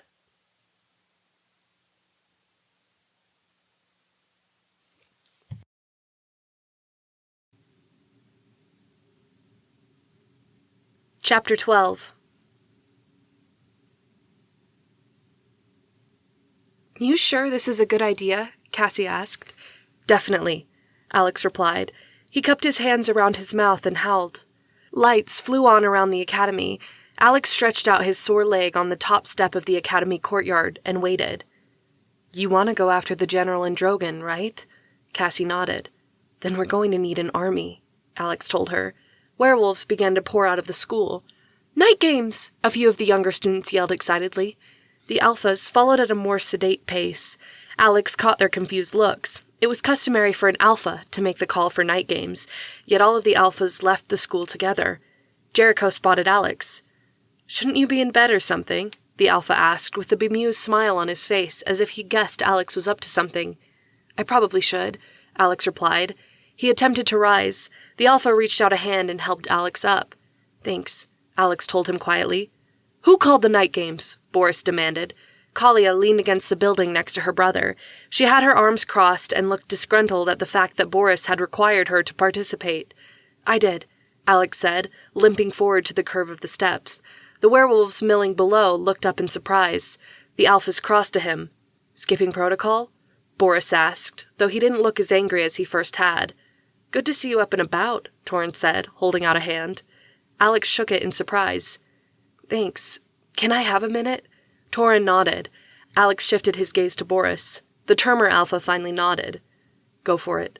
Alex glanced at Cassie. She waited near the school, her expression worried as if she wasn't sure what reception they would receive. He gave her a reassuring smile and turned to the crowd of students. "As you know, Cassie and I were attacked in the forest a few nights ago," he began. Heads nodded at his words. He looked at the alphas behind him. "What you don't know is that it was a planned attack." Murmurs of surprise rushed through the students. "Are you sure?" Torrin asked. Alex nodded. "Positive." Dean Jaze confirmed it. As much as he wanted to reveal Jaze's secret den for monitoring werewolves beneath the academy, he felt it was better to keep it to himself for the moment, as well as the fact that Jaze was related to Drogan. The last thing he wanted was for the students to mistrust their dean. He figured leaving out Drogan's last name for now wouldn't be a bad idea. "Drogan is the man who killed my parents and attempted to kill Cassie and me a few nights ago. We need to stop him." "How do you plan to do that?" Jericho asked quietly behind him. Alex met the alpha's gaze. Drogon's men got through security at the school, so I plan to create my own. With night games? Boris asked. Several members of the Termer Alpha's pack laughed, but Alex found the other Alphas watching him carefully. He addressed them. I plan to use night games to train the students. Talking ran through the crowd. He held up a hand. We're already divided into packs. Each pack has an alpha and a second. It will be the alpha's job to see to the training of his pack members. Boris's gaze darkened. Are you telling us what to do? To Alex's surprise, Torrin crossed to the Termer Alpha. He lowered his voice so only those on the steps could hear. We were useless when those men attacked. I, for one, would like to know that we aren't sitting ducks if they come back. How do we know they are coming back? Boris demanded. Torrin met his gaze directly. Did you like feeling as if our school and our packs were in danger? Because I didn't. Don't you think it'd be smart to be more prepared if there is a next time? Boris met Torrin's glare. It was obvious the Alphas were on edge. Alex worried a fight would break out at any moment and destroy what he was trying to accomplish. I think it's a good idea. Everyone looked at Kalia in surprise. You do? Boris asked. She nodded at her brother. I do. Strength in numbers and all of that. If you guys are united, they're less likely to get through. They failed last time, so they'll probably try again. It wouldn't hurt to be ready. Her gaze flicked to Alex, then back to her brother. Alex was surprised to find Kalia on his side. She had declared her disgust for werewolves and admitted that her parents used to be extremists. Maybe she was trying hard not to follow in their footsteps. Fine, Boris said. He blew out an angry breath. But this doesn't change anything. What, that you're an idiot? Torrin asked. Boris's hand clenched into a fist. Alex thought the Alpha would hit Torrin, but instead, he turned to face the crowd of students who waited eagerly below. We train, Boris declared. Each pack is a subgroup. The Alphas will meet together separately for battle strategy and then train you according to what we have decided. A call to night games is a call to train. Be prepared. Boris met Alex's surprised gaze. He shrugged with a hint of self-consciousness. My dad was in the army. Army brat, Torrin replied. Boris ignored him, his attention still on Alex. So, what's your plan? Jericho's second. There was a moment of complete silence. Alex knew the question was much more than what had been asked. It was not his place to tell Alphas what to do, and he didn't know enough about battle strategy to do the job justice. He could either defend the position because it was his idea, or choose the path that would be best for the student's safety. Alex swallowed his pride and met Boris's gaze. It sounds like you're the one with the most experience. I concede to your leadership in regards to the training unless someone else can prove more knowledge on the matter. It was clear the Alpha had expected anything but that. He stared down at Alex with a shocked expression, then looked at the other Alphas. Small nods went around the circle. Everyone accepted Boris as the leader. A glimmer of pride touched the Termer Alpha's gaze. He said gruffly, I accept, then looked at Alex, and Alex was surprised to be addressed as an equal instead of a gray. So, how do we find out information on Drogon's whereabouts? I have that covered, Alex said. Boris nodded without pressing him for more information. The Alpha turned to the others. Let's begin by practicing sweeps through the yard. If the professors look out, it'll appear that we're playing Steal the Flag. Each Alpha needs to work on commands, use barks and yips in wolf form to break and bring back into formation, and make sure your pack follows. We fight together or not at all. Alex fought back a smile as the Alphas hurried down to their packs. Excitement filled everyone's faces. It looked as if he wasn't the only one frustrated by the attack. Having a way to fight back was also a chance to push away the fear. If everyone could keep the same goal, they might actually have a chance. Nice plan, Jericho said, pausing on the step. Did you think to tell me before you brought out the entire school? Alex felt a hint of guilt. I should have. I figured it would be best if everyone had a say. He lowered his gaze. I'm not so good at the whole pack protocol thing. A bit of a loner, like your brother, I hear, Jericho said. When Alex looked at him, there was humor on the Alpha's face. The dean told me. He figured it would help me understand you. He nodded toward the statue. I don't hear anyone complaining about what Jet accomplished. Alex smiled. Me neither. Jericho gave him a stern look. I don't want you running out on that leg, and that's an order from your Alpha. Take it easy this week, and you can join in the next. Yes, sir, Alex replied with a hint of sarcasm. Jericho rolled his eyes. You're going to be trouble, aren't you? Alex shrugged. Guess you'll have to wait and see. Jericho looked at Cassie, who hung back against the academy wall. I have no reason to leave your sister out of the training. Cass, Alex called. She walked over slowly as if reluctant to hear what they were talking about. Jericho needs you in training, Alex told her. Her eyes lit up. I thought you'd see us as a security threat and leave us out. Jericho studied her. Should I? She shook her head quickly. No, I just have a tendency to overthink things. She ran down the stairs before he could change his mind. Tereth smiled when Cassie joined the rest of Pack Jericho. She's a sharp one, Jericho noted. Alex grinned. You have no idea. Have fun, Captain. Jericho chuckled as he ran down the stairs to lead his pack. I didn't see that coming. Alex turned at Kalia's voice. He gave her a smile. Thanks for the support. She shrugged. I think Boris was ready to kill you. He nodded and leaned against the wall to ease the weight from his leg. Yeah, me too. Why did you do it? She was silent for a few moments. When she spoke, her voice was quiet. My parents hid the fact that Boris was a werewolf from me for years. They sent him away here during the school year and said he was at the military academy. He was always so angry when he came home, and I realized now it was because he could never speak about what he was. He was always forced to hide it, to be ashamed of it. She smiled. You gave him something today when you turned the training over to him. The thought made Alex feel a bit better about his decision. He eased carefully down the wall so that he could sit with his leg out. Yeah, but you stood up for me before you knew what I was going to do. A small smirk showed on her face as she sat down beside him. Maybe I have my own form of rebellion. Alex snorted. So you were trying to cause dissension? She raised her eyebrows. Now who's using big vocabulary words? He grinned. Let's just say that being a lifer at the academy comes with its share of perks. She laughed. If that's a perk, I'm glad I'm not a lifer. He chuckled and rested his head against the brick wall. A pack of wolves rushed by in a tight formation. He recognized Drake leading them. Pack Jesselyn was close behind. Looks like the training is going well, he noted. Pack Torin came loping by. Alex sat up when he saw Pack Boris rounding the opposite corner. They ran straight at each other. Oh, great, Kalia muttered.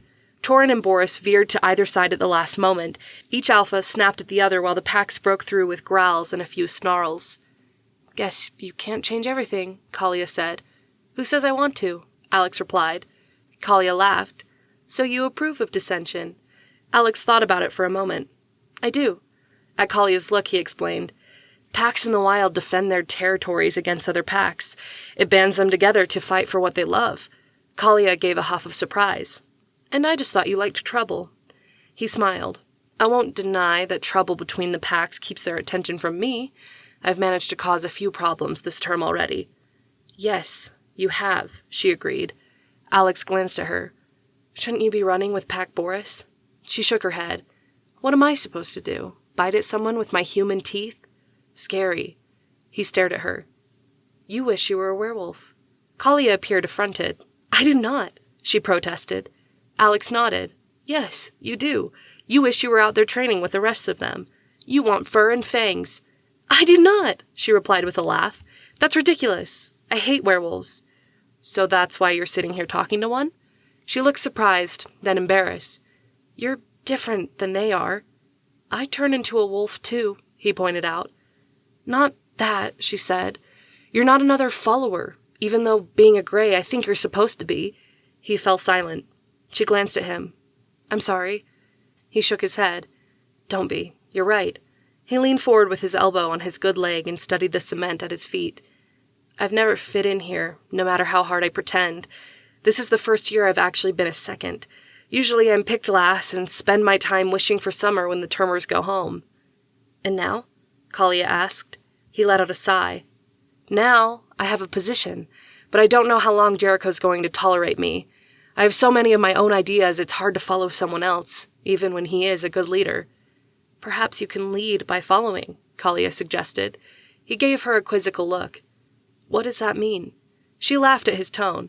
You already did it. Look. She gestured toward another pack running by. This was led by Shannon and Shaylee. The white wolves led their grays silently. The pack ghosted by on soft paws. They're doing what you suggested, but you're not leading them. Yet they're accomplishing what I set out to do, Alex concluded quietly. She nodded. Keep it up, and everyone will be answering to you without realizing it. Alex gave a huff of approval. I'd say I was smart, but I didn't realize that's what I was doing. Kalia grinned, and her icy blue eyes danced. So your sister's the brains of the operation. Don't tell her, Alex said. It'll go to her head. Don't worry, I won't, Kalia promised.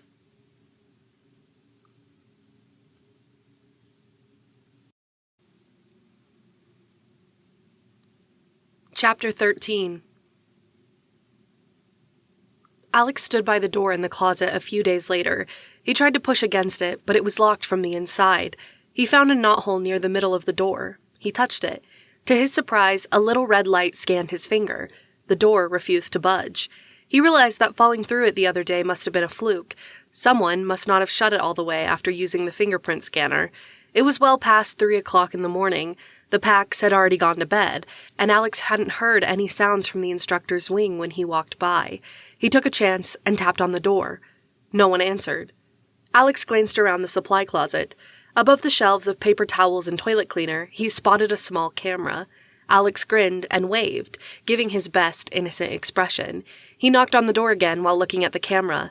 He heard footsteps up the stairs. I can't let you in here. Alex smiled at Brock's voice. Yes, you can. No, I can't, Brock answered. This is a highly restricted area. Then why are you in there? Brock blew out an exasperated breath. Because I work here. But you're not a werewolf, Alex pointed out. That really doesn't matter, Brock answered. Alex leaned against the door. Then we should work together. We'd be a good team. What makes you think I want to be on your team? Because you were my brother's friend, Alex answered. There was silence. Then something beeped and the door slid open. Brock stood in the way before Alex could go down the stairs. He held an apple in one hand that had 2 bites taken out of it. What does that have to do with anything? The spiky-haired human asked. It has to do with everything, Alex said quietly, his tone serious. Drogon killed my parents. Jet would want them avenged, especially since they seem so intent on killing his siblings as well. Brock hesitated. Alex could tell he had gotten to the man. You really should let Jaze handle it, Brock finally said. Alex jumped on the indecision in his voice. I am, really. I just want to be better prepared if Drogon comes back, and so I need your help. Do you? Brock asked dryly. His tone caught Alex off guard. What's that supposed to mean? Brock sighed and led the way back down the stairs. He took a bite of the apple as he walked. The crunch echoed down the staircase. Alex followed close behind. As soon as the werewolf passed, the door slid shut. He limped down the stairs after the human. It means that I've been watching your little night games exercises the past few nights. Everyone else passes it off as some new game you guys made up. But I can tell it's more than that. Alex was glad to see that the room was empty. The wall of cameras from the academy that lined the north side showed empty halls and a quiet forest. What makes you say that? Brock sat down on his chair and spun around to face the werewolf. Because they're the same exercises Jaze ran with the professors here when the academy first opened. Alex took the next seat. Why did they stop? Brock shrugged. We got more students, and Mouse's cameras were supposed to work better, and why am I explaining anything to you? Alex smiled. Because you're going to help us? What? Give your little werewolf army the information to track Drogon down so that you can end the threat once and for all? Brock's eyes widened at the expression on Alex's face. That's exactly what you want to do, isn't it? Yes, except that finding Drogon doesn't end the threat, because the general will still be out there. Brock's eyes narrowed. And you think that by finding the son, you can flush out the father. Alex leaned forward in his chair. Just like they used Cassie to flush me out. Blood is strong. We can use that against them. What's this we business? You heard Jaze. Let them handle it, Brock protested. I can't do that, Alex replied. He sat back in his chair and folded his arms. They killed my parents and threatened my sister. That's enough to make anyone see red. I'm trying to handle it the right way. You can't expect a bunch of students to act like an army, Brock argued. You're right, Alex agreed. Brock's mouth fell open. Alex continued. But I can't expect a bunch of werewolves to act like a pack. That's all I'm doing, using instinct to my advantage. Brock's eyebrows pulled together. You really do know what you're doing. I know a little extra security couldn't hurt this place, Alex replied. He gestured at the cameras. It looks like you have it all covered, but I just want to be careful. Cassie's safety is my greatest concern. No little girl should have to wake with night terrors each night because she was there when her parents were murdered. You're the same age as she is, Brock said quietly. Alex leaned his head in his hand, his gaze on the floor. On the outside, yes, but not on the inside.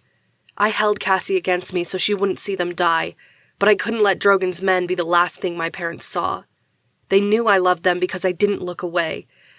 I wasn't strong enough to save my parents, but when my mom mouthed that she loved me before Drogon cut her throat, I said it back, and she knew I meant it. Alex let out a shuddering breath and looked at Brock. I am Cassie's protector. I never want her to go through something like that. If I can find Drogon and the general, she'll never have to. Brock sat back in his chair. He ran a hand down his face as if the things Alex had told him bothered him deep inside. His foot tapped on the floor as he thought. He glanced at the pile of junk food sitting next to his workplace, reached for a donut, then shook his head and sat back. He finally made up his mind. I'll help you, he said. What do you need? Alex's face lightened. Jaze mentioned that Drogon was in Haraldsburg when Cassie and I were attacked. I just need to know if he appears there again. That's all.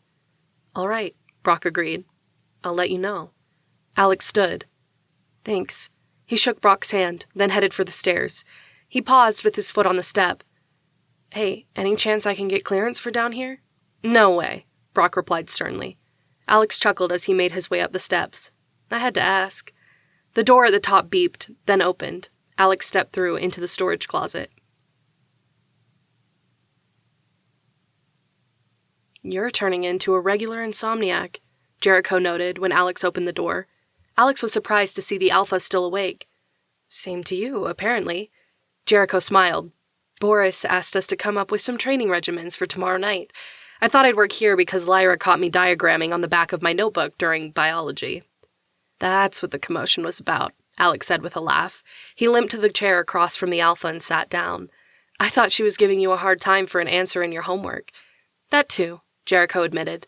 The question asked me to describe an atom. I said I don't trust them because they make up everything. Alex chuckled. And she didn't like that answer? He shook his head. She said I needed to assert myself more. She has a point, Alex replied. At Jericho's look, he laughed. Lighten up. You're the one planning battle strategies past midnight. It helped to have a sense of humor. I'm not so sure about that, Jericho said. He passed the paper to Alex. What do you think? Alex took the paper, surprised that the Alpha wanted his opinion. He looked it over. It's good, he said. Don't try to protect my feelings, Jericho replied dryly. Alex grinned. It's great. I think Boris was right to ask you. He studied the paper closer. What do you think of sending the seconds left instead of right? It'll create a net with the enemy in the middle, Jericho said musingly. He accepted the paper back. Good idea. He erased a few lines and drew new paths for the seconds to follow. He nodded. I think that's what was missing. I knew it was something, but I couldn't put my finger on it. I'm heading to bed, Alex said, rising. Battle planning is too deep for this time of night. I agree. Jericho stood as well. Night, Alex. Good night, Alex replied, limping sleepily to his room.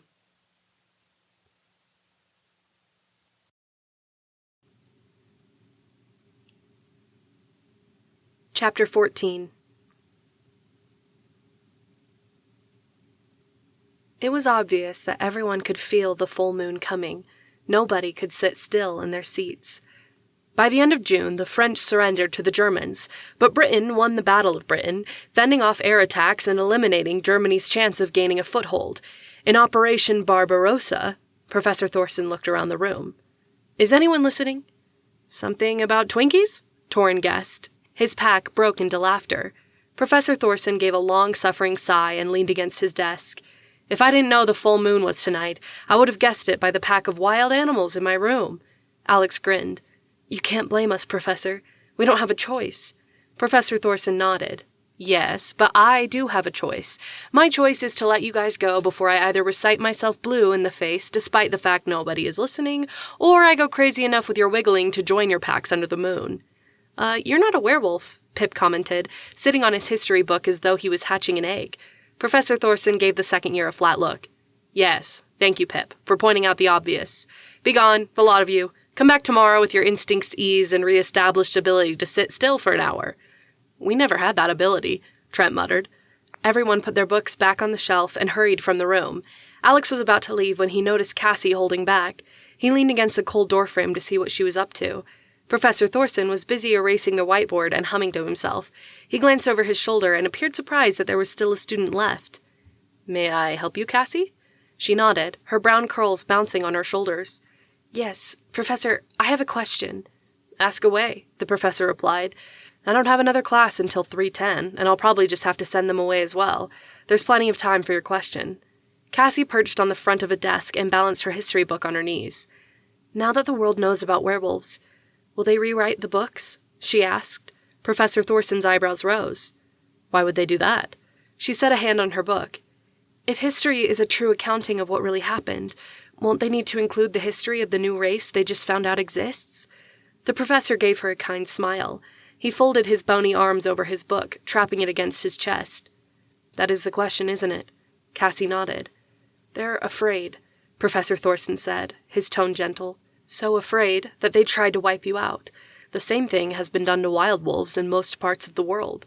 If they are eliminated, they don't need to be thought of again. The farmers and ranchers go on without thinking of the animals that were destroyed, because their life is easier that way." He studied the book he held in silence for a few moments before he said, "I don't think they'll ever enter your race in their history books. I'm sorry, Cassie." Alex was surprised to hear that the professor really meant it. Alex cleared his throat. "That's okay. We don't want to be in some stupid book anyway," he said, trying to chase the pain from Cassie's face. "But we should matter," she said, looking at him over her shoulder. Alex nodded. "We do matter, and someday maybe it'll be different. Right, Professor Thorson?" The professor nodded. "Right, Alex. Maybe we'll rewrite the books ourselves." Cassie's face brightened. "That's what I want to do when I grow up." Professor Thorson patted her shoulder. "I'm sure you will. Now you'd better catch up to the rest of your pack before they get into too much trouble." Alex walked beside Cassie up the hall. He could tell the conversation still bothered her. "It's all right, Cass. We don't need some book to tell us we exist." Cassie nodded. "Yes, but someday they'll be proud that we exist. They'll want us in the books." "Yes, they will," Alex promised. "Don't worry. Someday, werewolves will be seen as the good guys instead of monsters." Cassie's grin warmed him as they made their way to PE. It was a few minutes before Pac Boris joined them. "We all know class isn't going to happen today," Vance said as soon as Pac Jericho and Pac Boris had somewhat settled down. "Don't bother getting dressed. I know better than to try to teach on a full moon." "He teaches?" Trent asked his sister in an undertone. Tareth elbowed him in the ribs. "Jaze, well, Dean Jaze, to you," Vance said, "is going to address the students in the courtyard just before sunset. You might as well head there." One class cut short and the other one being cancelled entirely put all the students in a great mood, especially when they got to skip wearing the ugly gym shorts. The students crowded together through the door. "Head outside to go around," Vance yelled after them. "I don't need to be scolded for my students destroying the halls." Jericho pushed open a side door and herded his pack outside. Boris ignored Vance and thundered with his pack through the school. "Is it that hard to listen?" Pip asked, looking after them. "It's his pack, his responsibility," Jericho reminded the second year. "Let's go." Pac Jericho ran around the side of the school and reached the courtyard in time to see Nikki scolding Pac Boris as they walked outside. Pip started laughing. Boris glared over Nikki's head at Pac Jericho. Jericho slapped Pip on the back hard enough to steal his breath. Pip began to cough instead of laugh. "Live and learn," Jericho told him quietly.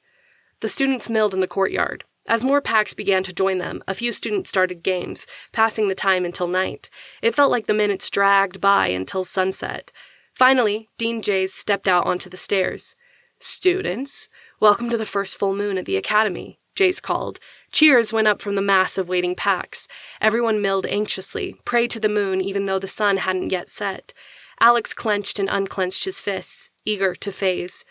"The full moon games are a way for us to keep you busy when everyone is in wolf form and liable to cause mischief." Laughter rose at his words. He continued. "For those of you who have never participated in the full moon games before, stick with your packs. In fact, that's the rule of the night. You cannot reach a checkpoint without your pack, or it doesn't count," Jaze explained. Nikki leaned closer to him. "You should probably explain what a checkpoint is." Jaze grinned. "Oh, yes. It's been a full year since I've had to explain this. Pardon me if I'm rusty." A few staff members laughed. Jaze gestured to the back of the academy. "The full moon games test the limit of your abilities as a wolf.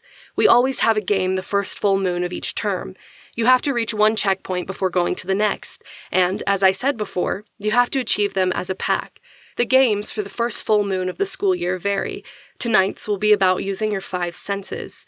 I'll only give you one hint, and that is to follow your nose to the first checkpoint. The next clue will be given to you by the human waiting there. He smiled at the professors behind him. I'd like to thank our human staff members who volunteer for every first full moon game for the sake of running the games while the rest of us are, well, unable to speak. Chuckles rose. Your goal is to collect as many of the senses medals as you can. The pack with the most medals wins a steak dinner, Jaze concluded. Laughter came from the watching students. Why is that so funny? Jericho whispered to Alex. Alex grinned. Because we just had a steak dinner. But we all want the medals, right? Alex nodded. Definitely. The most one team has gotten during the full moon is 3. Usually they offer 5, but nobody's ever gotten all 5. Jericho smiled. Then we'll get all 5. The rest of the pack nodded with answering grins on their faces. 5? Pip squeaked. Are you sure? 5 senses, Jericho said. He pointed at the second year's big ears. We're going to need those for sonar. Everyone laughed, and pride showed on Pip's face. I can track anything by sound. Just you wait. Oh, I'm counting on it, Jericho answered. A rustle ran through the crowd. Everyone's eyes turned to the horizon. The first rays of moonlight showed above the wall. Alex felt the urge to phase as it pulsed across his skin. We'll see you out there, Jaze told the werewolves. A flood of students ran up the steps. Jaze, Nikki, Mouse, and Lyra held open the doors. Mouse stood behind them so he wouldn't be flattened by the mad rush of students. 152 pairs of feet pounding up the stairs made the halls echo as everyone raced to their rooms. Happy hunting, Jericho called over his shoulder, disappearing in his room. Same to you, Alex replied. He pushed his door shut, but was careful not to close it all the way. Every full moon, someone made that mistake and got trapped inside, unable to participate in the games. Alex pulled off his shirt and pants. His heart raced. He closed his eyes and willed his heartbeat to slow. He thought of the moonlight, of the way it tingled on his skin.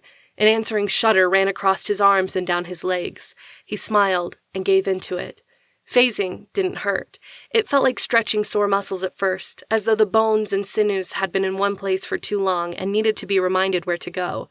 Alex relished the feeling of his joints shifting, of his nose and mouth elongating into a muzzle that drew in each breath, filled with scents his brain quickly categorized. Colors faded and were taken over by grays and blacks so sharp the contrast was beautiful. The shadows in his room, thrown by the curtains waving gently over the open windows, danced as if they were alive. The carpet felt too soft beneath Alex's paws. He longed to run across the forest loam and down the game trails. Howls arose within the academy. Alex could hear his packmates rushing to pack Jericho's meeting room. The sound of paws across the carpet and the eager huffing of wolves made him grin. It was going to be a night to remember. Alex nosed his door open. Several of his pack members were already waiting by the door to the hall. Happiness filled Alex at the sight of Cassie standing there next to Tereth. She was small compared to the other girl. Both female wolves were cream-colored, but Cassie had her same dark blue eyes. She met Alex's gaze and wagged her tail. He opened his mouth in a wolfish grin and let his tongue hang out to the side. His sister rolled her eyes, reminding him that letting someone know how stupid they looked crossed to wolf form. Jericho rose onto his hind legs and pawed at the door handle that was a lever instead of a knob for just that reason. The door swung open to reveal the commotion of dozens of werewolves running for the stairs. Jericho gave a bark of command his pack recognized from the night games training sessions. They weren't to get caught up in the fray. They would stay together, an organized team amidst the chaos. Jericho took off, and the pack flowed behind him in a tight formation. There was a traffic jam of wolves on the stairs. Apparently, someone had tripped, and then others, so that the lower stairs looked like a pile of paws, legs, ears, and muzzles. The other wolves were fighting to get through. Boris was near the front of the mess, with Torin not far behind. Both black alphas looked entirely displeased at the state of things. Jericho gave a lower bark. All of Pack Jericho looked at him, wondering if he was crazy. Alex fought back a smile, because smiles didn't translate well on a wolf face, and he didn't want to start a fight by showing his fangs by accident. The bark that Jericho had given was one that indicated they should take the high route. It was a command he usually reserved for traveling creek beds, and indicating the pack should take the shoulder. The pack exchanged glances. Jericho met Alex's gaze. Alex gave a minute nod. Jericho barked again, and jumped.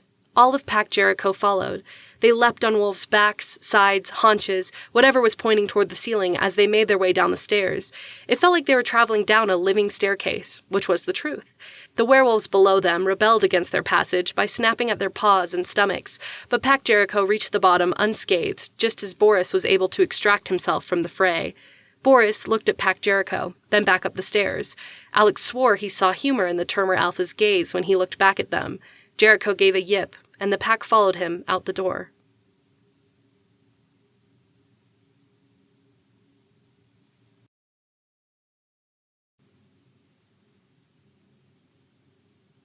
Chapter 15. First pack, huh? I thought the others would be close behind, Nikki commented. She pushed open the gate. Follow your noses.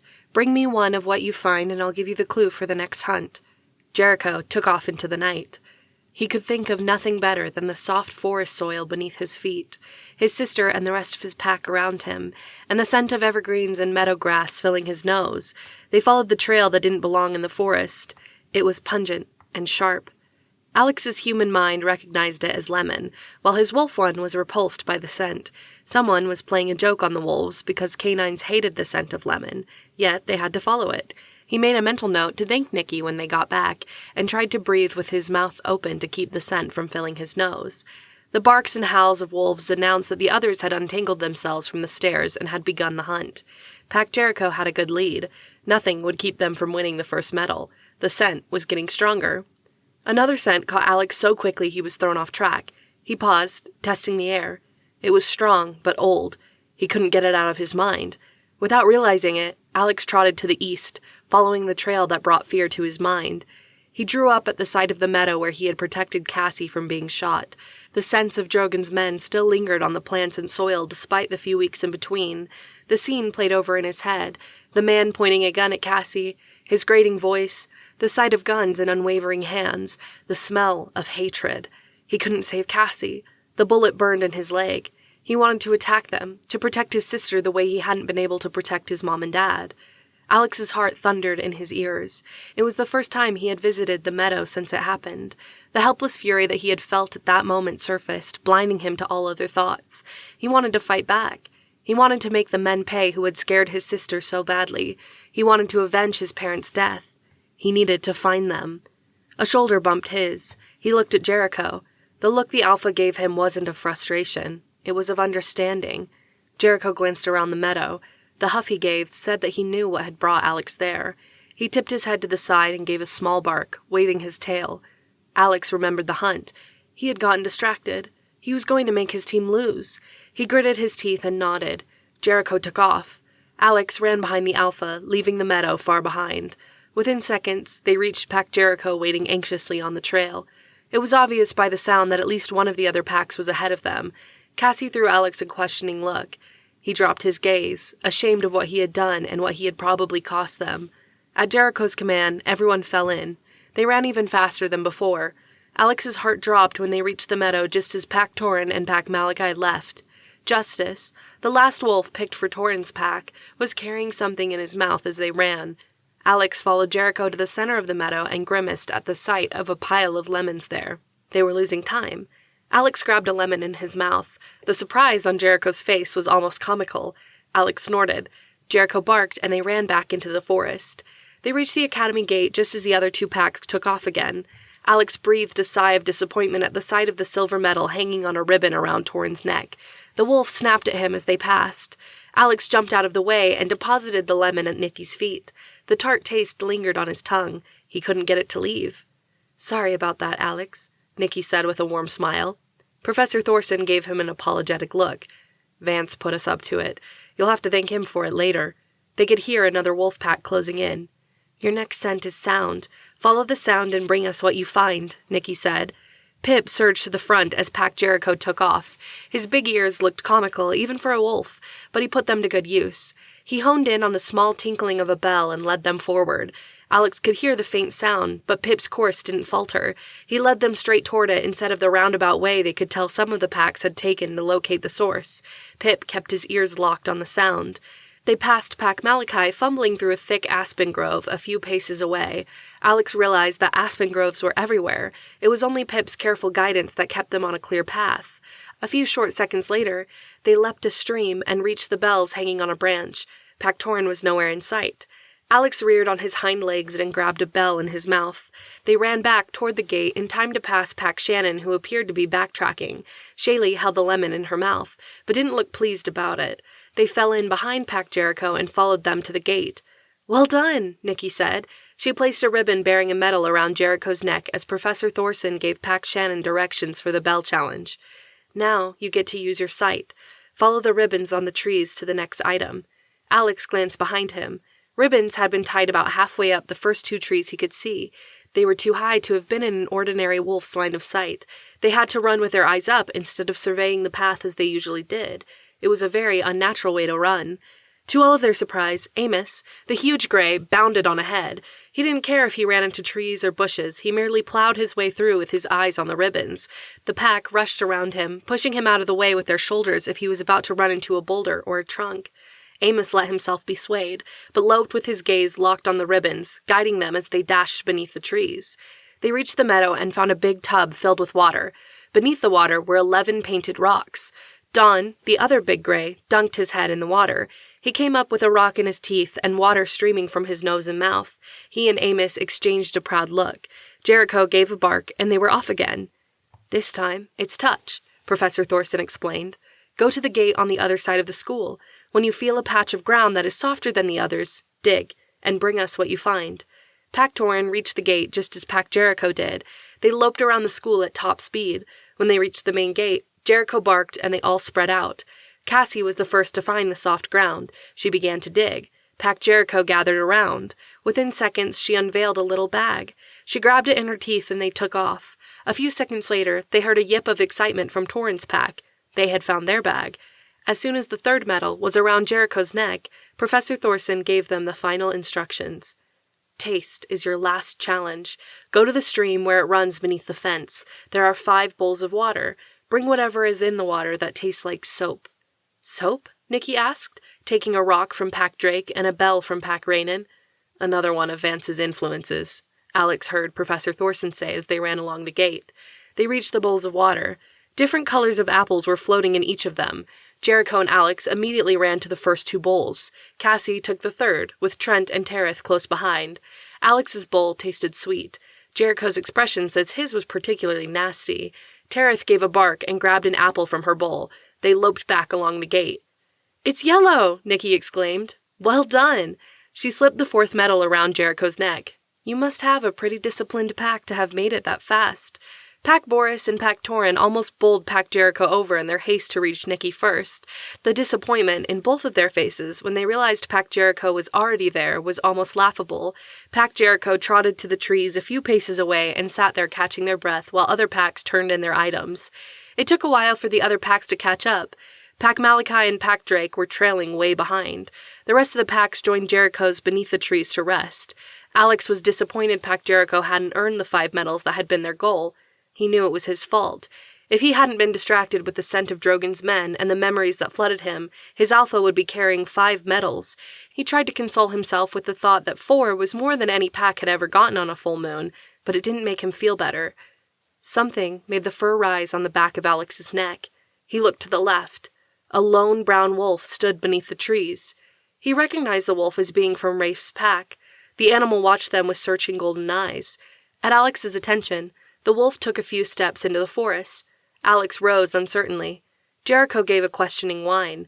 Alex tipped his head toward the wolf. Something made him follow. He paced forward, then looked back at his pack. Jericho watched, his gaze curious.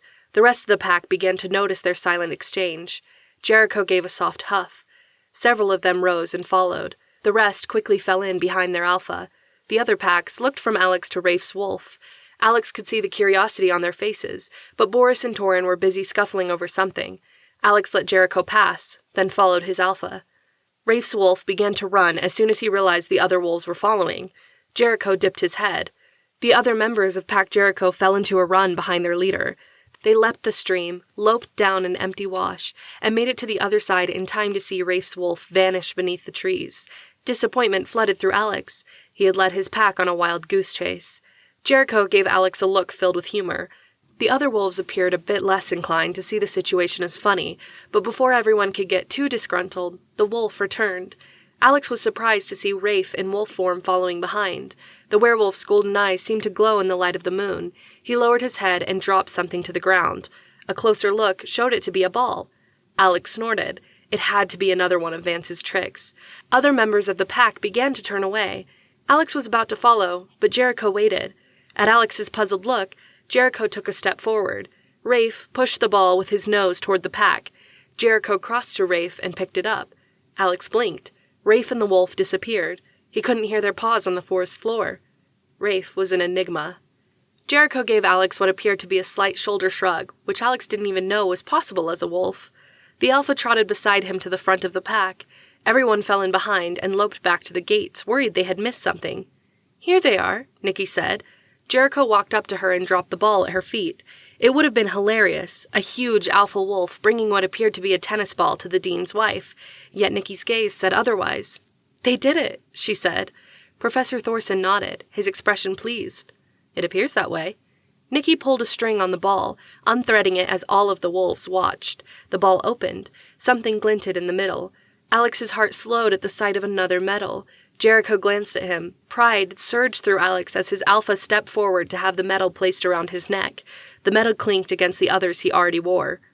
Alex felt like laughing. He had cost his team one medal, then gotten them another. His blunder had been repaid.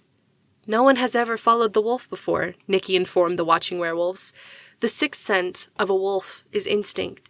We've had Rafe's pack waiting for someone to follow their instincts and earn the medal ever since our first full moon game started." She smiled at Pack Jericho. "Now we'll have to come up with another one. Keep your eyes open next year." With that, the packs were dismissed to go run or do whatever they would like until the moon set. Pack Jericho roamed the academy grounds. Alex was content to be within the walls where he didn't have to worry about Cassie. She pranced happily beside him, her pride in her brother evident on her face. She nipped at his leg, then took off running. Soon, all of Pack Jericho was involved in an extensive game of tag. It wasn't long before the other packs joined in.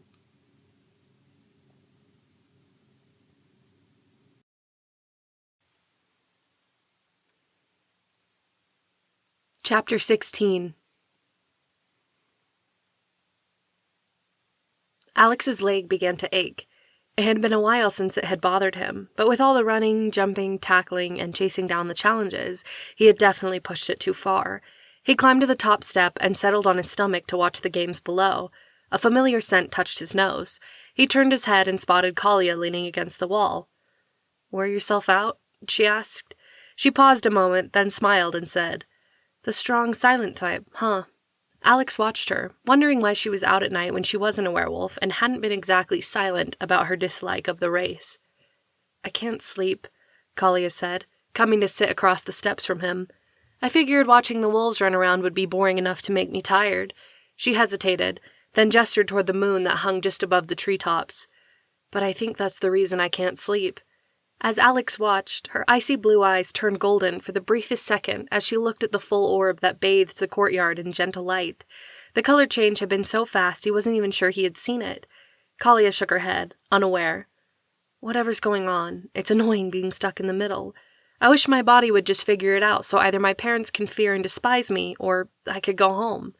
As it is, I'm not sure how Christmas break will go." She glanced at Alex. "You're a great listener," she said mockingly. Alex snorted softly with humor. She studied him, and he watched as emotions filled her eyes. He recognized them as sorrow and regret. "I guess you don't go anywhere for the break, do you?" she asked quietly. "I shouldn't really complain about my family. Everyone knows what happened to Jet's parents. He protected you, didn't he?" Alex's stomach clenched. In his mind, he saw that night again, his parents dead, Drogon's mismatched eyes watching the twin werewolves as he sliced their mother's throat. He let their mother fall to the ground and took a step forward. The lamplight glinted off the knife he held. The dark red sheen of blood looked fake, like it had been dipped in molasses. Alex willed himself to believe it. Sights and sounds became unnaturally harsh to Alex's senses as he held Cassie. He would protect her with his life against the man with mismatched eyes. At 8 years old, he was willing to die if it meant she would live. Drogon took another step. Alex rose slowly. Cassie clung to his arm. Alex pushed her gently behind him. Her sobs filled the air. Drogon's eyes narrowed at Alex's defiance. He lifted the knife. A soft footstep sounded on the porch. 2 thumps followed as bodies fell. Drogon froze. The door burst open, and Jet was there. "I'm sorry," Kalia whispered. "I shouldn't have brought it up." The memories cleared enough for Alex to realize she had scooted next to him. Something was smoothing the fur on the top of his head. He realized with a twist of amazement and humor that she was actually petting him. He gave her a look of surprise. She paused with her hand in the air. Yeah, she said with embarrassment. "This is a bit awkward. I have a dog at home. I guess well, I'll be going." She stood and hurried into the school. Alex watched her with a huff of humor. He had definitely never had anyone pet him before. She tried to imagine her doing the same thing while he was in human form. The thought made him laugh inside. A slight tingle ran down his limbs. He glanced up to see the moon had vanished completely behind the trees. The power of the moonlight was gone. They could phase back. He stretched slowly and was bombarded by werewolves running up the stairs in wolf form. As great as being a wolf was, it was the early hours of the morning and everyone was eager to catch some sleep. They reached the doors, and Alex realized that Kalia had shut the door that was normally propped open for the wolves. "I've got it," Pip yelled. The second year had phased and was running completely naked up the stairs. Everyone let out groans and shielded their eyes from the sight as he pulled open the door and propped it with the doorstop left there for that reason. Pip phased again and gave a wolfish grin, his huge ears comical with the look of pride on his face at what he had accomplished. Boris shook his massive head and padded past the werewolf into the academy. The other wolves joined him.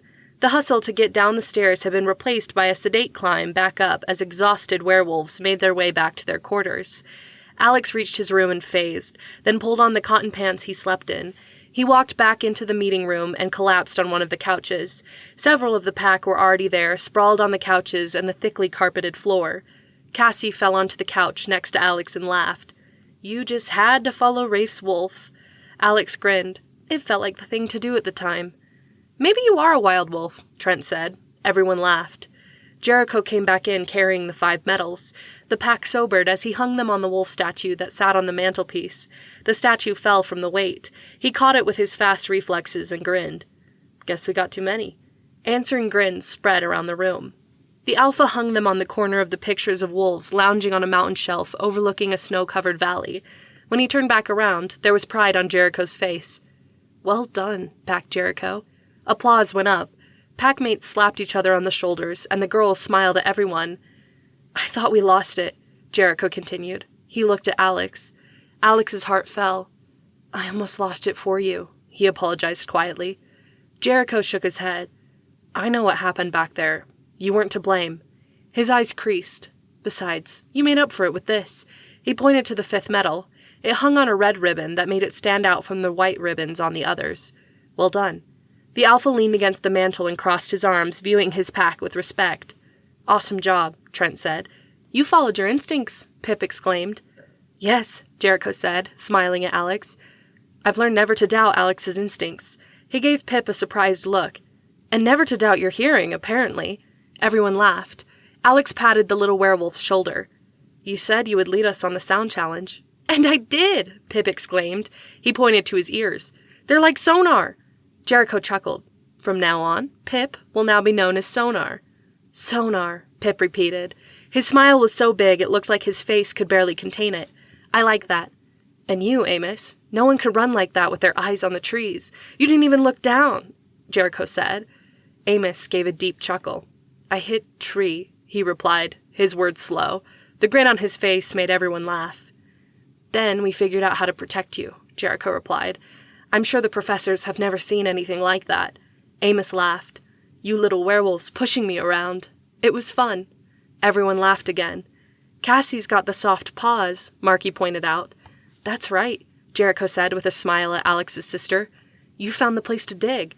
Pactorin was right behind us, and poor Tereth had to drink soap." "It was nasty," she replied, making a face. "And the taste of an apple in wolf's form isn't much better." "Try the lemon," Alex said. "That's right!" Jericho exclaimed. "I forgot you had to carry that." "I had to make up for my mistake somehow," Alex replied, his cheeks burning slightly at all the laughter. "But it was horrible." "I think that's why Pack Shannon fell so far behind," Vaughn pointed out with a finger in his nose. They couldn't decide who had to carry the lemon. Everyone gave weary laughs. "All right," packed Jericho. "Get to bed. We have another day of school in the morning," Jericho reminded them. "Can't we tell the dean we slept in?" Trent whined. "I don't know where the professors went when the full moon rose, but I can guarantee Chet and Dre will be there, ready for combat training, and I don't want to spend the morning scrubbing mats if we're late," Jericho replied. "Get some sleep." Everyone rose and stumbled to their rooms. Alex was about to follow, but something in Jericho's comment stuck in his mind. "I wonder where the professors disappeared to," Alex mused aloud outside his door. "I don't know," Jericho said, walking into his own darkened room. Alex heard him sprawl on the bed. "But I'm getting some sleep. You should probably do the same." The sound of Jericho's snores arose before Alex could even make up his mind. He fought back a smile and crossed the meeting room to the hall door. He was tired, but his instincts told him to investigate. After following Rafe's wolf, he wasn't just going to ignore those instincts. "Where are you going?" He glanced back at Cassie's voice.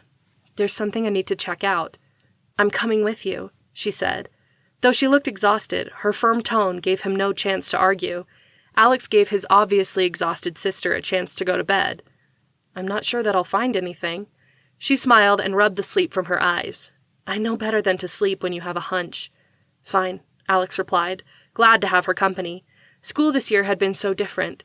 They didn't have as much time together as they usually did. He valued the time he could have with her. They walked quietly down the stairs. The academy was completely silent. The twins' footsteps echoed along the wooden hall as they made their way to the closet. "You're going back down there?" Cassie whispered. "I'm just wondering why none of the other professors were at the full moon games. Last year, they had even participated," Alex explained. "I'm worried something's up."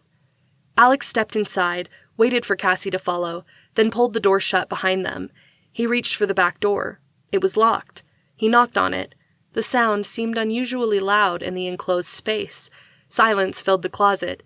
Alex looked up at the camera. He gave a little wave and knocked again. "Who are you waving at?" Cassie asked. "You'll see." A few seconds later, he could hear footsteps below. The door opened a few inches. "What do you want?" Brock asked, his voice tired. "We were just wondering if the professors were below," Alex replied. Brock shook his head, his messy hair visible in the shadows. "No one here but me." That spiked Alex's curiosity. He pushed the door open, giving Brock no choice but to step back. "You're not supposed to be in here," Brock said, waving the piece of pizza he carried in protest. Cassie agreed. "We probably shouldn't go down there," she said, worry clear in her voice. Alex jogged down the stairs.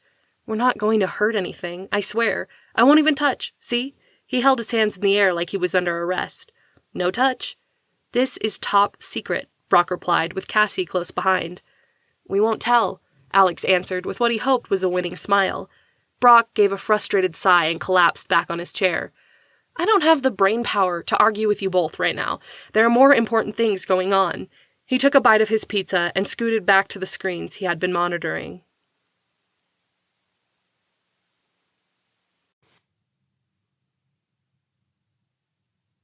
Chapter 17. Alex's eyes widened at the sight of a dozen camera views spread out on the screens. One showed Jaze riding in the back of what appeared to be a van without seats. He wore a headband with a camera on it, black clothes, and gloves. There was a small silver wolf paw print medallion around his neck. His camera showed about 12 other werewolves crammed together in the same van. "What are they doing?" Alex asked.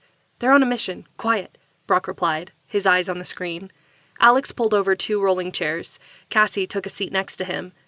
"This is it," a familiar voice said. Jaze's camera panned to show Mouse in the driver's seat. "We're going in," Jaze said. "You got us, Brock?" Brock set his pizza down and touched his earpiece. "Got you. Be careful." "We're always careful," Jaze replied. The other cameras showed a grin on his face. Alex felt himself smiling back. "Yeah, I'll believe that when I see it," Brock said, rolling his eyes. He took a bite of a huge sandwich that sat next to the pizza as he watched the monitors. Alex followed his gaze to another screen that showed what appeared to be the layout of a house. Red lights flashed and moved. There was a single red light in the middle of the house that the others were milling around. "Whose house is that?" Cassie asked in a whisper. Brock glanced back at them. "We tracked Drogon to it. They're holding someone inside. Jaze's team is investigating." Alex felt Cassie tense behind him. He leaned forward, his own muscles tightening. Brock recited what he saw on the house monitor. There are 4 bogies on the front porch, 3 behind, and 2 waiting in the trees. They're rotating shifts every 10 minutes. If you want silence, you'll have to take them all out. Got it, Jaze replied. He motioned to his team. Let's move. Alex watched as the van door was pulled open and members of Jaze's team swarmed out. Alex's gaze locked on Jaze's monitor as his team split out to either side, leaving him and another werewolf to take the porch. Jaze nodded at his companion. Alex was surprised to see it was Kanan. The red-eyed werewolf kept to the shadows as he crept noiselessly to the far side of the porch and out of sight. Jaze waited next to the porch for a minute. Brock watched everyone on the monitor. The red dots took up places near those that had been there before, then grew still. Brock touched his earpiece. Everyone's in place, he said quietly. Go. The red dots attacked. Not a sound was heard. Alex watched in shock as Jaze leapt the porch and slammed a fist into the first man's jaw, knocking him out cold. The alpha caught the body and lowered it just as the second man on his side turned. Jaze spun and knocked his feet out, and made it back around in time to catch him in a headlock before he hit the ground. A few seconds in a sleeper hold had the man out beside his companion. Jaze rose, and Kanan did the same, leaving 2 more bodies near the shadows. The glint of a blade showed in the gray pre-dawn light before Kanan fastened something around his wrist. Alex realized he had seen the wristband before. The professor always wore it. Alex had figured it was a gift from Grace. The fact that it was a weapon changed his whole view of the professor. That's our dean? Cassie whispered in awe. And our professors, Alex replied. I never would have believed it. Brock grinned at them both. There are a lot of secrets at this academy. It's good to know who has your best interests at heart, isn't it? The twins nodded in amazement. Ready? Jaze whispered over the intercom. Brock checked the screen. The other red dots were still. Ready, he replied. Jaze's team surged towards the house. Kanan tested the doorknob. It was locked. A quick glance showed 3 more members of the werewolf team waiting on the stairs. Chet's dark eyes and black hair were easy to identify within the shadows. Dre waited next to him, his sun-blonde hair held back by another headband with a camera similar to Jaze's. The third member turned out to be Colleen. Chet moved to kick the door in, but Jaze motioned for him to wait. Colleen slipped something into Kanan's hand. Old habits can come in useful, she whispered, her violet eyes flashing in the porch light. Kanan opened his hand and smiled at the small pieces of metal he found there. He knelt by the front door. In less than 5 seconds, Alex heard a click and the door opened with a slight creak. How's the back door? Jaze asked. Brock, Alex, and Cassie shifted their gazes to the other monitors. A camera showed Rafe on one side of the door with Vance on the other. Vance put a hand to the doorknob. It was obvious that it was locked as well. Vance gave the knob a sharp turn. The door opened. Good, Vance replied. Keep low, stay silent, Jaze whispered. Let's try to do this without a shot fired. We don't know who they have, and don't want to put whoever it is in jeopardy. Mouse, you got the lights? At that moment, the power in the house cut completely. Commotion could be heard inside. The cameras switched to night vision. Move in, Jaze commanded. Both teams opened their doors and stepped inside. Jaze flowed silently to the left through a small dining room. Kanan followed close behind. Dre and Colleen took the right. 3 men waited in the kitchen. Jaze reached one, punched him in the kidney, and slammed an elbow into his ear. As the man fell, Jaze was at the second, who was just turning with his mouth opening to give an alarm. Jaze silenced him with a straight punch to his throat, followed by a blow to the stomach. When the man doubled over, Jaze elbowed him in the back. The man fell to the floor, and the alpha stilled him with a fist to the side of the head. He stepped over the man Kanan had already brought down. There are 4 men upstairs, but the majority are in the basement, Brock informed them. For once, his pizza and sandwich sat forgotten next to the computer. Vance's team ran up the stairs. Jaze motioned for Colleen to stay on the main floor in case backup arrived. He, Kanan, Dre, and Chet hurried on silent feet down the stairs. The power company's sending out a guy to check it out, one of the men in the basement said. He held out his phone, its glowing light casting the room in shadows. No need, Jaze replied in the darkness. Everyone turned in surprise. The werewolves had them surrounded. Jaze crouched and knocked the feet out from beneath 2 men with a sweep of his leg. He silenced them both with 2 haymakers. Jaze rolled forward, hit a man in the groin, then rose and slammed the back of his elbow into another man's jaw. He spun and kicked the head of the man who was grappling with Dre. Dre dropped him and turned to slam a 2-fisted punch into the next man's chest. A shot rang out. Jaze tackled the shooter against the wall. He slid a chop down the man's arm to knock his gun out of his grasp, and followed it with a backhand across the man's face. The man tried to punch him in the stomach. Jaze blocked the punch and popped an uppercut to the man's jaw that sent his head against the wall. He slid to the ground. A quick check showed all of the men down. "Is everyone all right?" Jaze asked. "A shot was fired," Chet pointed out dryly. "Mission failed." Jaze shook his head. "Lights on, Mouse," he said. The power was immediately turned on. A single door led from the room. "Anyone else in there?" Jaze asked. "2 people," Brock replied, looking at the screen. "Careful," Kanan warned. Alex watched with bated breath as Chet reached for the doorknob at Jaze's nod. When the door opened, Jaze dove into the room, came up on his knees, and knocked the waiting man's gun away before he could fire. Jaze drove a fist into the man's groin, followed by a punch to the stomach. The man doubled over. Jaze wrapped an arm around the man's neck and rolled, slamming the man's body to the ground. "You get to have all the fun," Chet said from the door. "That was awesome," Alex breathed, unable to tear his eyes from the screen. Jaze rose without a word and walked to the cage in the corner. A lone woman sat huddled on a dirty blanket with another thrown over her shoulders. Jaze touched the cage. "We're going to get you out of here," he said gently. She looked up at him. Cassie's hand grabbed Alex. His heart skipped a beat. "It's Mom!" Cassie exclaimed. "That's Mom!" Alex shook his head. "No, it can't be," he replied, though he stared at her sitting there. Her dark hair was shorter than his mother usually wore it, but the same light blue eyes looked straight at the camera, filled with loss and pain from her confinement. She had the same high cheekbones and the creases at the corner of her eyes that said smiling was a habit, though no smile lit her face. Only fear showed in her eyes at the werewolves that surrounded the cage. "It can't be," Alex said again. Tears burned in his eyes and began to stream down his cheeks. "I saw her die. I watched her die, Cass. It can't be." "But it's Mom," his sister replied, her voice tight and her gaze locked on the woman in Jaze's camera. Tears trickled down her cheeks. "It's Mom. It has to be." Brock looked between them, stunned. Alex shook his head and his voice broke. "She died, Cass. It can't be." He watched as Vance broke the lock to the cage and Jaze stepped inside. "I'm Jaze Carso," he said. "Do you know who I am?" Her face showed a flicker of familiarity with the name. She nodded. "I know who you are," she said softly, in a voice that was so like Alex's mother's that his heart clenched because he knew it couldn't be. Jaze held out a hand, and the woman took it. Jaze led her carefully from the cage. Brock checked the screen. "The area's clear. Have a safe trip back." "Thanks, Brock," Jaze replied. He reached up, and his camera turned off. The other soon followed. "That was her," Cassie said. Sobs shook her shoulders. "She was on the screen. You saw her." Her voice was near hysterical. "It couldn't have been," Alex replied, putting an arm around his sister's shoulders. He was so confused. The woman looked just like his mother, but her voice was slightly different. He had watched his mother die, yet the woman's face looked so achingly like hers that he couldn't stop picturing it in his mind. "Where are they taking her?" Cassie asked. The same confusion showed in her voice. Tears wouldn't stop rolling down her cheeks. Brock set his sandwich down. He looked as though he knew he shouldn't tell them, but after what they had seen, he couldn't deny the twins. "To our closest safe house," he answered. "It's on the other side of the forest, at the furthest end of the preserve." "Can we go there?" Alex asked. Brock shook his head. "It would be best for you to wait for Jaze. I'm sure he'll have some answers for you." He looked around and ran a hand through his spiky hair. "He's going to be upset that you were down here."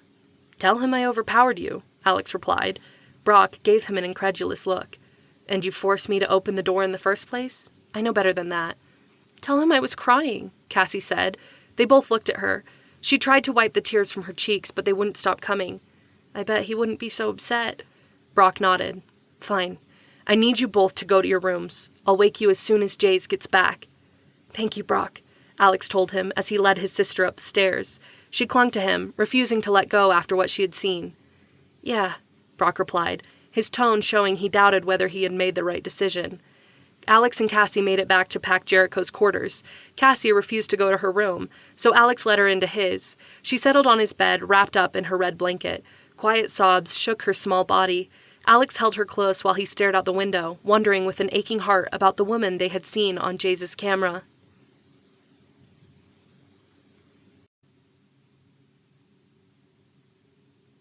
Chapter 18. Alex listened for the vehicles to return. He kept seeing his mother's face in his mind, watching the way the light had flickered out. He had to remind himself over and over again that the woman Jaze had rescued wasn't her. He wanted to believe so badly. He listened to his sister cry herself to sleep, and it broke his heart. He wanted to tell Cassie that he was wrong, that by some miracle their mother was still alive, yet he knew deep down that it couldn't be true, and every time he reminded himself of that, it felt like a piece of him died. He finally rose, and checking to make sure Cassie was sleeping soundly, he crept down the stairs. Early dawn light spilled in through the windows, lighting the halls that would soon be packed with students rushing to class. Alex couldn't find any joy in the thought of being with them. He had to know. Nothing else mattered until his questions were answered. He was surprised to hear voices from below when he stepped into the closet. He closed the door behind him and listened for a few seconds. "We have no idea how they found her, or why he was holding her," Brock said. "You have some idea," Vance replied. "That's a discussion for a later date," Jaze answered. At the sound of the dean's voice, Alex raised his hand to the door. All talking below ceased. "Why is Alex up there?" he heard Jaze ask quietly. "He was down here," Brock replied. "What?" Vance demanded, his tone heated. "Why was a student down here?" "What matters is what he saw," Jaze answered, his voice level. "Is that why he's here?" Alex could picture Brock nodding. He felt bad for putting the human in the situation, but he needed to talk to Jaze, and Brock's honesty was the only thing that could get him through the door. "He saw it all," Brock said, his voice showing the same exhaustion Alex felt. "He and Cassie both. They watched the rescue." "Let him down," Jaze said. Footsteps sounded on the stairs. "He shouldn't be down here," Vance argued. "He of all werewolves. If Drogon was to capture him—" "Then we have all failed," Jaze finished quietly. Brock opened the door. He gave Alex a weak smile around a sucker that was in his mouth. "I figured you'd be here," he said. Alex gave him a humorless smile in return. "I didn't want to miss the party. By the way, how'd everyone get here without me hearing? I was listening for cars." "Let me at least keep some secrets," Brock replied. Alex nodded in answer and followed Brock down the stairs. He paused at the sight of the werewolves who had been part of Jaze's team sitting around an oval table. "You're welcome here," Jaze said. Vance's expression told him otherwise, but Alex ignored it. He took the seat Jaze indicated.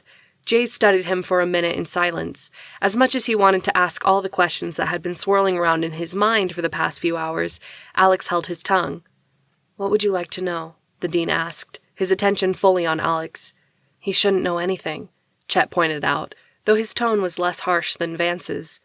Jaze met the Alpha's gaze. "You all know how this affects Alex and Cassie." An affectionate smile touched the dean's lips when he saw the tired expression on his team's faces. "Get some sleep, everyone. It's a school day in about—" he checked the clock above Brock. 2 hours. You better make them count." "Can't we just tell the students we slept in?" Kanan asked, stifling a yawn. Alex fought back a small smile at the same comment Trent had made, though Kanan said it without a whine. "I'm sure Grace could cover for you," Jaze replied with a chuckle. "And leave my wife to those animals?" Kanan asked, his tone aghast. He glanced at Alex and winked. "Not that we're much better." Alex answered with a good-natured smile. Kanan rose and patted Alex on the shoulder as he walked past. A few of the others did the same before stumbling tiredly up the stairs. Alex wondered how many alarm clocks would be broken in the morning. "Go ahead, Brock," Jaze said, dismissing the human. "Are you sure?" Brock asked. "Someone's got to keep an eye on the monitors, and with Mouse out repairing equipment." Jaze nodded. "Go ahead. I've got things down here." Brock gave him a grateful smile and gathered up a few bags of snacks for his trip up the stairs. "I'm wasting away without your mother's cooking," Brock said with a sorrowful sigh. "I'll catch some shut-eye and be back in a couple of hours." "Take what you need," Jaze said. When the door closed above to leave only the two of them in the security room, Jaze sat back in his seat. Alex imagined he looked as tired as the dean, but he couldn't rest until he had some answers. Now that everyone was gone, Alex leaned forward with his elbows on his knees. "Who is she?" Jaze nodded at the question as if he had been anticipating it. There was a light of understanding in his eyes that was tempered by sadness. "I'm sorry you saw that. I wish I could have explained it first. We insisted on being down here." Alex rubbed his eyes with one hand. "I just don't understand what it was we saw." Jaze took in a slow breath. His gaze was searching as if he had debated how much to tell the student. He let out his breath slowly. "You've been like a son to Nikki and me," he said. Alex nodded, keeping silent. "You've gone through so much." Jaze opened a hand. "I have, too," he said with a weary smile. "I suppose that's why I felt we could help you and Cassie.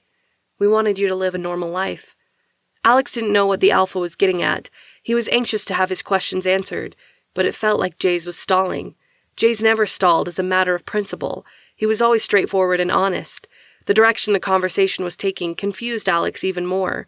He couldn't hold it in any longer. I just want to know who she is.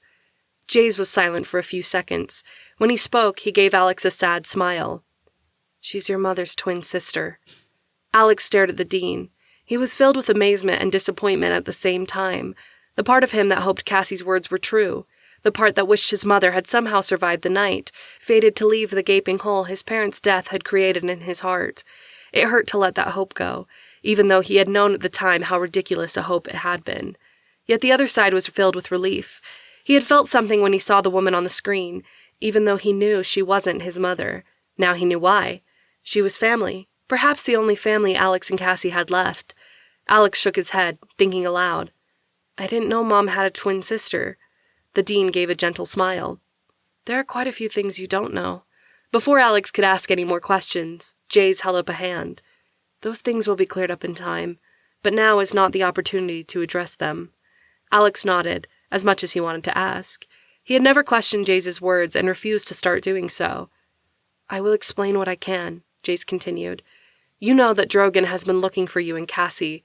We put that to revenge against what Jet did. He brought them down and pretty much single-handedly freed the werewolves General Jared Carso and his men gathered to destroy. Jet made them look foolish, and even though he died, I don't think they can forgive that. So why capture my mom's sister? Alex asked. Jaze's brow furrowed. We can only figure that they meant to use her as bait. Whether you knew your mom had a twin or not, if you saw her, you would try to rescue her. The truth of Jaze's words burned in Alex's chest. He knew how fatal such an action would be, but he would have tried. Is she all right? Alex asked. Jaze nodded. She suffers from dehydration and minor wounds as a result of Drogon's captivity, but I think she'll be okay.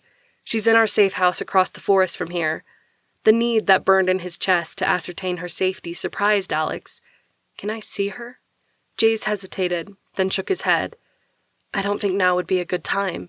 There's a reason your mother kept her existence from you.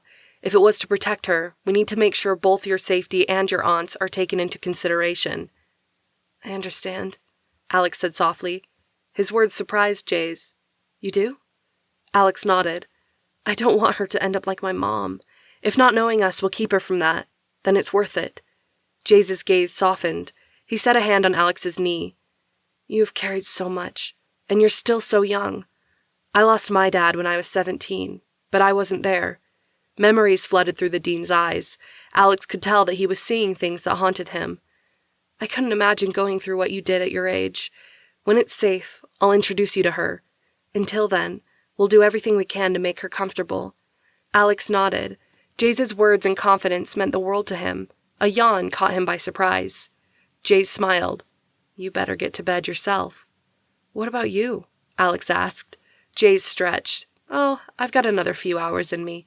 He winked at Alex. You don't have to worry about this old man. Alex smiled as he stood. Oh, come on. You're only what, 40? Jaze barked out a laugh in reply.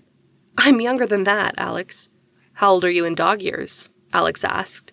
Jaze pushed him toward the stairs. Get to bed. I don't need your cheekiness. Alex laughed and ran up the stairs. He paused at the top and turned. Jaze? Jaze looked up at him. Yeah? Thank you for saving my aunt. You're welcome, Jaze replied.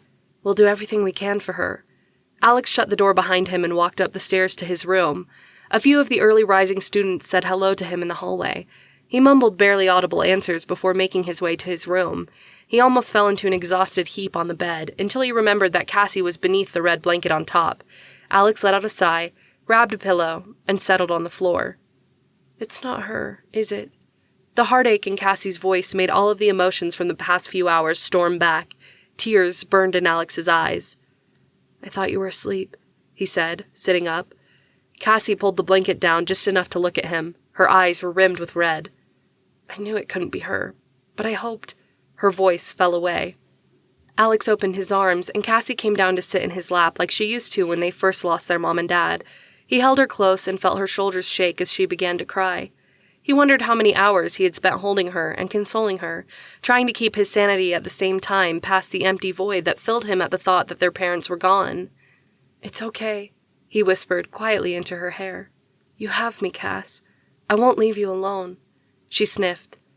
Do you remember the way she used to sing to us to wake us up in the morning? She asked, her voice muffled.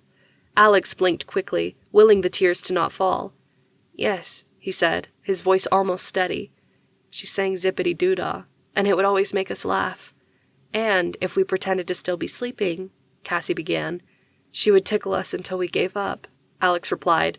The tears began to slide down his cheeks. She smelled like strawberries. And cookies, Cassie said. She gave a little giggle that ended in a hiccup. She used to tell the best bedtime stories. She'd always check for monsters under the bed, too, Alex said. The sorrow that filled his chest made his heart hurt. He remembered the million things his mother used to do that made their lives wonderful, the games they used to play, the things she would teach them how to cook. Do you remember making lemon bars? Alex asked, past the knot in his throat. She got mad at us for getting covered in powdered sugar, Cassie replied. Her laugh ended in a sob. Then she chased us around and we had a big powdered sugar fight. In the end, the entire house was covered. Dad said he thought a sugar bomb had gone off. Yeah, Alex remembered with a smile despite his tears. Then we all attacked him with the sugar. He looked like a giant snowman when we were all done. Cassie wiped her cheek with a corner of her red blanket. Dad had the warmest hugs. Alex nodded. I used to think that nobody could hurt us with Dad around. He was so strong. His voice choked off. He used to play dollies with me, Cassie said. She cried as she spoke. He did the voices and everything. He said every daddy needed to remember what it was like to be a child. I miss them so much, Alex admitted, saying the words he had refused to let himself speak for years because he was afraid of the pain they brought, and of admitting they were never coming back. Seeing what he thought was his mom's face, then having that taken away again, had brought the ache back so fresh and real he could barely breathe. I do too, Cassie said. She leaned against Alex's arm. His sleeve was soaked with her tears. Mom used to fall asleep on the couch waiting for Dad to come home from work. She said she couldn't sleep in the bed without him because it was too empty. Alex sniffed and rubbed his eyes. I remember the first time Mom told me we had a brother. You were asleep, but when it was close to the full moon, I had a hard time sleeping. When Mom checked on us, she saw that I was awake. I asked her to tell me a story, and she told me about Jet. He rested his head back. She said that they loved him so much, but he was kidnapped when he was only a few days old. I was so sad thinking we would never see our brother. Mom said she kept hoping he'd find his way home. She never gave up believing. He gave Cassie a small smile. That's why she used to check on us every night, to make sure we were safe. She said that we were the most important things in their lives, and they wanted to do all they could to let us know how much they loved us, because they knew what it was like to lose a child. Cassie was silent for a few minutes. When she spoke again, Alex could hear the smile in her voice. I remember when Jet came home. Mom and Dad were so happy. It felt like we were all together again, like something we hadn't known was missing had come back together. Like a puzzle piece, Alex said, remembering. Cassie nodded. She sat back and looked at him. Do you remember Mom and Dad smiling for days on end, and they would hug each other all the time, for no reason? Alex smiled down at her. I remember. It was like they were all of a sudden young again. They wanted to play with us all the time, and whenever Jet was there, it felt like we had a whole pack. We did, Cassie said. It was wonderful. There was so much love. Her smile faltered. Alex shook his head. Don't let it go, Cass. Don't forget. At her creased brow, he explained, as long as you hold it in your heart, the love is always there. It never goes away. No matter what you do, Mom, Dad, and Jet will always love you. Never let it go, because as long as you keep it with you, they'll always be with us. Do you still feel it? Cassie asked, her eyes bright when she looked up at him. Alex nodded. I do. He swallowed, pushing down the emotions that filled his chest. I always do, he said. Me too, she said, giving him another smile as she wiped the tear tracks from her cheeks. I promise, I won't forget. Me either, Alex replied. His heart gave a strong stutter, and he leaned his head against the bed frame. Mom never told us that we have an aunt, he said quietly. She's our aunt? There was a hint of light in Cassie's response. Alex gave a tired nod. She's Mom's twin. That's how come she looks just like her. He heard the sadness in the sigh that Cassie let out. He completely understood. He blew out a breath. "I'm sorry, Cass." She nodded. "I knew it was too good to be true. I just hoped." She let the words die away. "I know," Alex replied softly. "A part of me hoped too, even though I knew it couldn't be true." "Is she going to be okay?" Cassie asked softly. Alex nodded. "Jaze said she'll be fine. She's been through a lot, but they're taking care of her.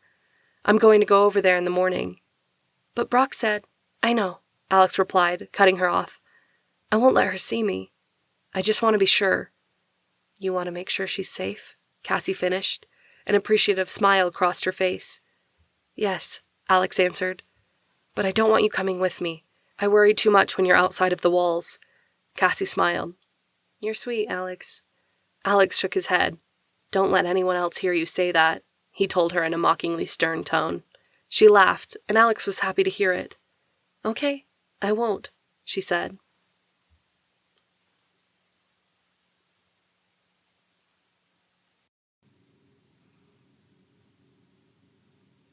Chapter 19. Alex waited until everyone had left to attend combat training before he slipped out the back door. He phased behind a tree and left his clothes where he could get them when he returned. He glanced back once at the academy before turning away to lope through the trees. The forest was much bigger than he had anticipated. He had never tried to cross it completely. It wasn't until close to noon that he had climbed a rise and saw a small cabin nestled below in a secluded valley surrounded by trees. Alex trotted down the slope. He slowed when he drew closer to the cabin. Wolves paced around the perimeter. Alex drew up far enough away and downwind so his scent wouldn't be carried to them. He sat and waited. Alex wasn't quite sure what he was hoping for. He wished there might be some sign that his aunt was all right, some way to tell that she was safe within the walls. He knew Jaze wouldn't place her anywhere she would be vulnerable to attack. The fact that another safe house existed made Alex happy. He figured at least some of the wolves outside the small cabin were in Jaze's rehabilitation program. He doubted so many would be required for security. Alex's heart slowed when the back door opened and his aunt stepped out. He realized at that moment that he didn't know her name. She shielded her face from the sun as if it had been a long while since she had beheld such brightness. Alex found himself smiling, but the smile fell as he wondered why. He didn't know her. She wasn't his mother. Yet the fact that he watched his mother's twin sister in freedom after all they had been through filled him with relief. He would have wanted the same for Cassie if something had happened to him. Someone walked out the door after her. True warmth spread through Alex's heart at the sight of Jem, Dre's wife. Her pixie-cut, bright pink hair practically glowed in the noonday sun. She skipped out behind his aunt, her happiness palpable even at that distance. Alex had never met anyone like Jem before he and his sister had made it to the academy. She had personally assigned herself to the goal of cheering up all of the orphans from the attempted werewolf genocide. At first, it was a trying process, but nobody could resist Jem's charms and smile. Eventually, she got all of the students to warm up to her.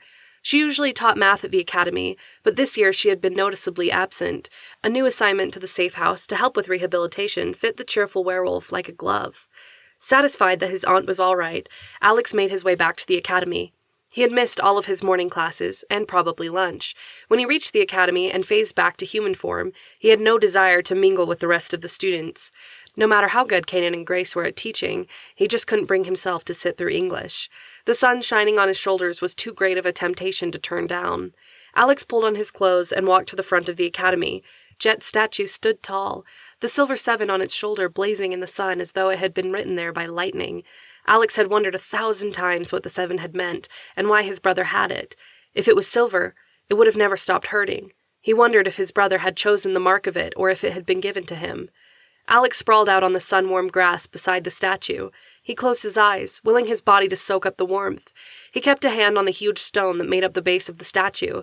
His weary mind drifted away, lost in the feeling of the rough rock beneath his fingertips and the grass that brushed against the back of his neck.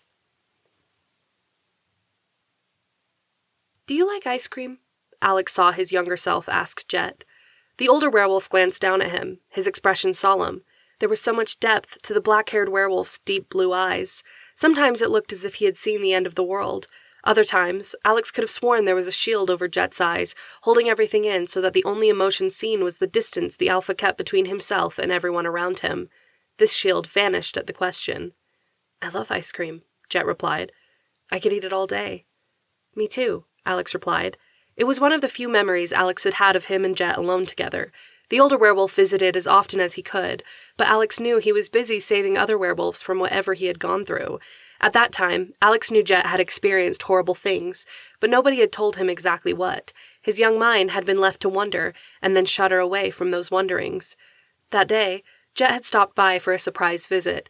The twins were supposed to be cleaning their room, but Alex had seen Jet wandering down the street as though wondering what to do with himself. Alex had seen the same searching, somewhat lost expression a few times on his brother's face. He figured it was his job to chase it away. He had slipped out the back door and ran to catch up with Jet. He could never sneak up on the werewolf. Jet always knew he was coming, no matter how quiet he was. "Where are you going?" he had asked. Jet's hands clenched and unclenched. He glanced at Alex, then back down the road. It was a few minutes before he had answered with, "I'm not sure. The walls got too small." Alex nodded. "I know what you mean. They're even smaller in our room, but probably because it's so messy in there. I'm supposed to be cleaning." He was grateful his brother didn't send him back inside to finish the chore.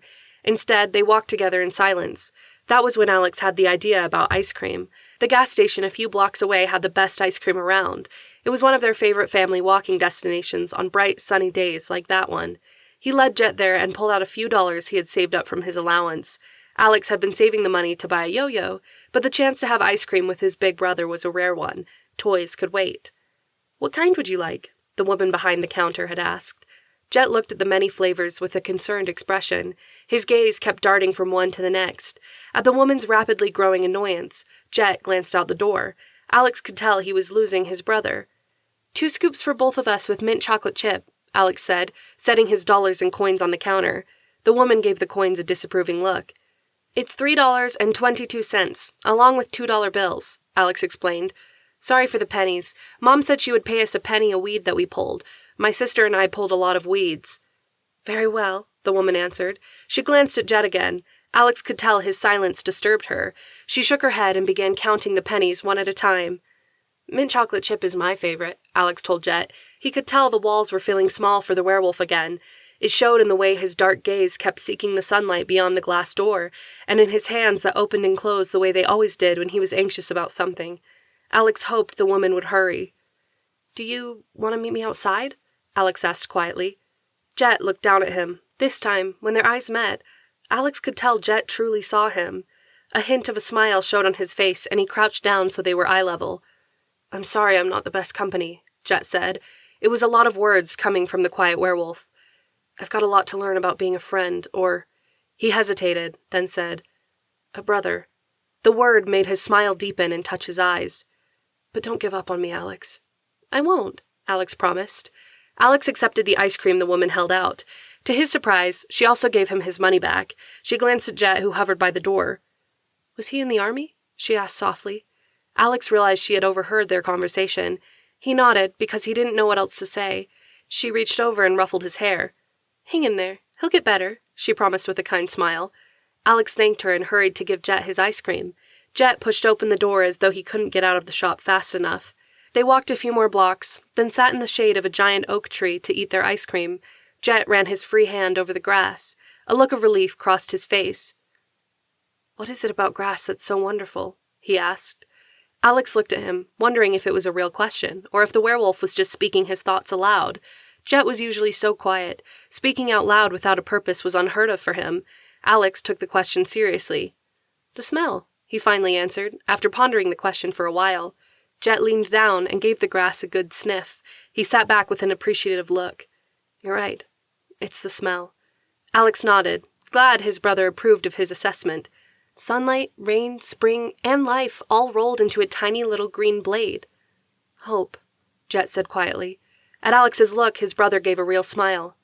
"Hope lives in the smell. With grass beneath your hands, it's impossible not to feel hope." His face grew solemn. "I lived many years without hope. I know the feeling of it when it's there. Be wherever you feel hope." Alex and Jet finished their ice cream cones in silence, but it was tempered with camaraderie, the scent of grass, and hope. Alex woke up and smiled at the statue above him. Jet was right. After all that had happened, and all they had lost, he still felt hope whenever he laid on the grass.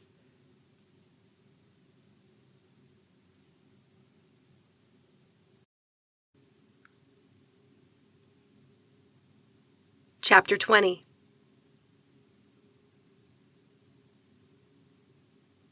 "Are you going to see her?" Cassie asked. Alex nodded. "If I go now, no one will miss me." He had taken to visiting the safe house in the evenings before night games. It gave him fewer reasons to make up for skipping class, and he enjoyed his time in the woods. She seemed stronger. She was walking around the garden helping Jem pull weeds. "You sure you don't want to go?" Cassie shook her head. "I'm okay." She hesitated. "Did Jaze say when she'll be leaving the safe house?" "I didn't ask," Alex replied. For some reason, the thought of his aunt leaving made his heart ache. He still hadn't talked to her, but watching her get stronger and seeing her smile with Jem made him feel almost like he had something of his mother back. He didn't want to lose that again. He hadn't mentioned to Jaze that he went to see her. He was worried the dean would forbid it because he traveled so far, but he had to keep going. "Be careful, okay?" Cassie said. Alex nodded. "I will. Stay within the walls while I'm gone." It was the same thing he made her promise every night. He still worried about Drogon, though things seemed to have quieted down. Even Brock didn't have any news. "I will," Cassie replied. He heard his sister's soft sigh as he left Jericho Pack's quarters and shut the door behind him. He often asked Cassie if she wanted to go, but there was something that kept her back. He knew, deep down, that she feared seeing their aunt would make losing their mother feel that much more real. It was hard to see such a familiar face, yet know it belonged to a stranger. But Alex had to keep going. He wanted to reassure himself that she was all right. "Are you leaving again?" Pip asked. He glanced up the stairs nervously. Alex wondered if Boris or Torin had been picking on the second year again. He made a mental note to mention it to Jericho. "Yes, but I'll be back in time for games." Pip glanced at his watch. "You sure? You're leaving a bit later than usual." Vance had forced the Werewolves to run extra laps in PE because Boris had gotten so angry when Parker, his second, couldn't throw the baseball fast enough, and Pack Jericho scored. Boris had broken the bat in half, then threw it at Parker. Alex still wasn't sure why Pack Jericho had to suffer, but nobody argued with Vance. The extra laps had cost him some time. "I might miss the beginning, but I'll be there," Alex promised. He jogged down the back steps and crossed the dark lawn to the gate. "Off on another one of your mysterious runs?" Alex turned at Kalia's voice. She was leaning against the fence eating an apple. "I like the forest at night," Alex replied. "It's full of animals and sounds that aren't there during the day. You should try it sometime." Kalia shook her head, her white blonde hair swishing across her shoulders. "My ears aren't as good as yours. I'd be afraid of getting eaten by something out there." Alex opened the gate and smiled at her. "Wolves, a few mountain lions, and the occasional bear are the only things I've seen. I think you'd be all right." She closed the gate behind him. "I'll stay here," she replied. She looked meaningfully at the bars. "Although this is a bit prison-ish." Alex shrugged. "Only if it's locked." She smiled at that. Alex hurried behind a tree and phased. He was already late. If he pushed it, he would be able to stay 10 minutes before he turned around to catch the end of the night games. The training was his idea. It would be bad form to miss it. He fell into the mile-eating lope of the wolf and lost his thoughts in the shadows that toyed across his path. She was always outside when he arrived. He didn't know if she had a penchant for the outdoors or if she felt like Jet did when he had said the walls were getting too small. Whatever it was, she was sitting on a small bench looking up at the stars. Alex smiled down at her from the shelter of the trees. Half of him thought of his mother, moonlight bathing her face as she searched for the secrets of the universe. The other half was just grateful to see the expression of peace on his aunt's face. She was finding herself again. Alex stayed longer than he planned. By the time he headed back, he knew he would be lucky to catch the tail end of training. He ducked under branches and leaped windfalls as he pushed himself faster and faster toward the academy. The smells and sights of the school were drawing closer when a sound caught his attention. The steady thwop-thwop of a helicopter was rapidly approaching. Alex's heart began to thunder. A spotlight shone down through the trees. Alex darted to the left. The helicopter stayed with him. He ducked beneath a bowl, then down a wash. He followed the riverbed in hopes that the distance and the trees would thwart them. Alex knew he was close to the academy. He was about to dart back up the bank when something struck the dirt beneath his paws. The earth exploded in front of him, sending him backwards against the other side of the wash. He scrambled to his feet and blinked through the dusty haze. His nose was filled with dirt. He tried to peer through the dust to see. The air began to clear. Alex's stomach clenched. He was surrounded. Men with guns stood on both sides of the wash. A single gunman stepped forward. He took off his black mask. The pit in Alex's stomach turned into a boulder at the mismatched eyes of Drogon Carso. "Thought we'd given up?" Drogon asked. In answer, Alex lifted his muzzle and let out a howl. It was a low note in a very specific key. Is that how you beg for mercy? Drogon pressed. He leaned closer. You know I don't speak wolf. Howls suddenly rose into the air around them. 150 wolf howls told the men that they were more than surrounded. They were history. The howls drew closer. The men began to press together. What is this? Drogon demanded, his eyes wide. Alex watched carefully. Drogon's gaze shifted for the briefest second to the dark woods around them. Alex leaped. He grabbed Drogon's handgun in his teeth and ground down, forcing the man to drop his gun. Drogon let out a yell of pain. Alex gave a jerk of his head that dropped Drogon to his knees. Alex carefully kept Drogon between himself and the men with guns who looked fearfully between their leader and the wolves that began to peer through the darkness. Don't shoot! Drogon cried as blood streamed down his hand. Alex spotted Jericho at the head of the giant wolf pack. Alex jerked his head to the side, making Drogon cry out again. Jericho dipped his head in answer and began to run clockwise. He leaped the wash, ran down the other bank, and leaped it again. The wolves fell behind him, circling the attackers. What is going on? One of the men demanded. They're demons, another said. Alex could smell the scent of urine as a man wet his pants out of fear. Why are there so many of them? Ropes dropped down from the helicopter that hovered above. The men clipped onto them, looking more than eager to get out of the forest. Alex couldn't stop thinking about the fear in Cassie's eyes when Drogon had pointed a gun at her in the grove. He wanted to release his hold on Drogon's hand and leap for his throat. He could end Drogon's life the way the wolves had brought down the buck. It would be fast, and the threat Drogon brought with him would be gone forever.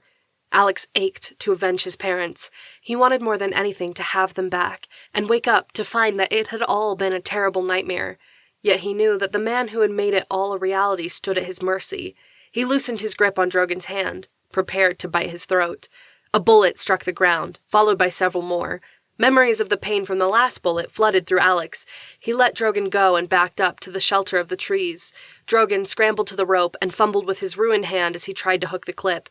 As soon as he was done, he waved frantically to the men above. He was pulled quickly up. Alex's eyes stayed on the man as the helicopter flew past the trees. The taste of Drogon's blood lingered in his mouth.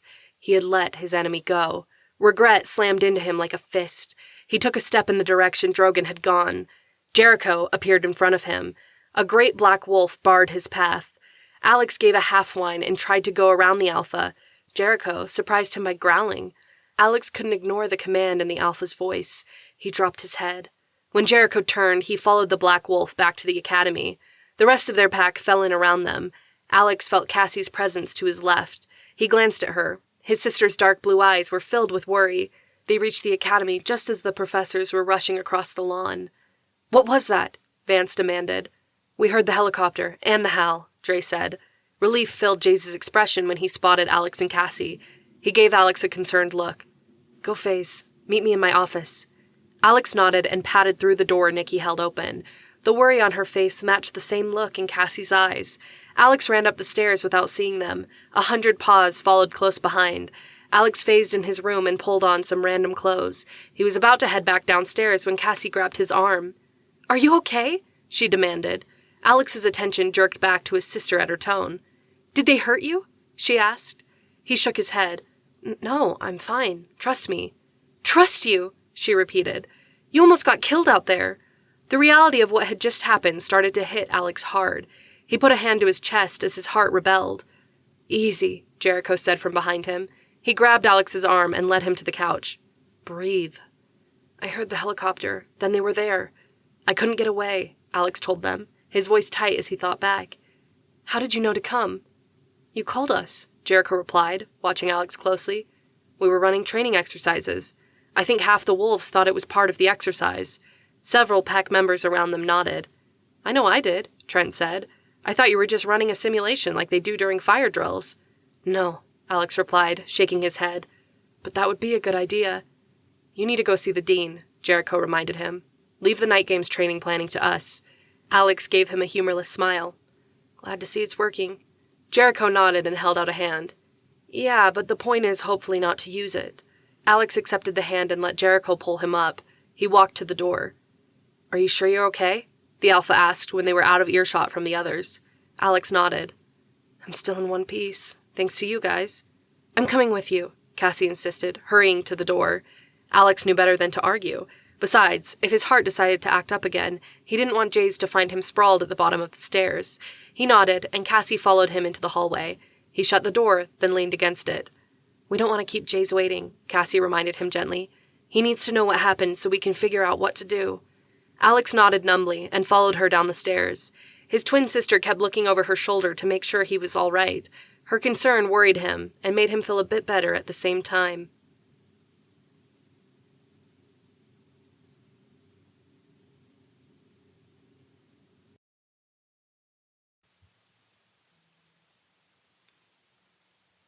Chapter 21.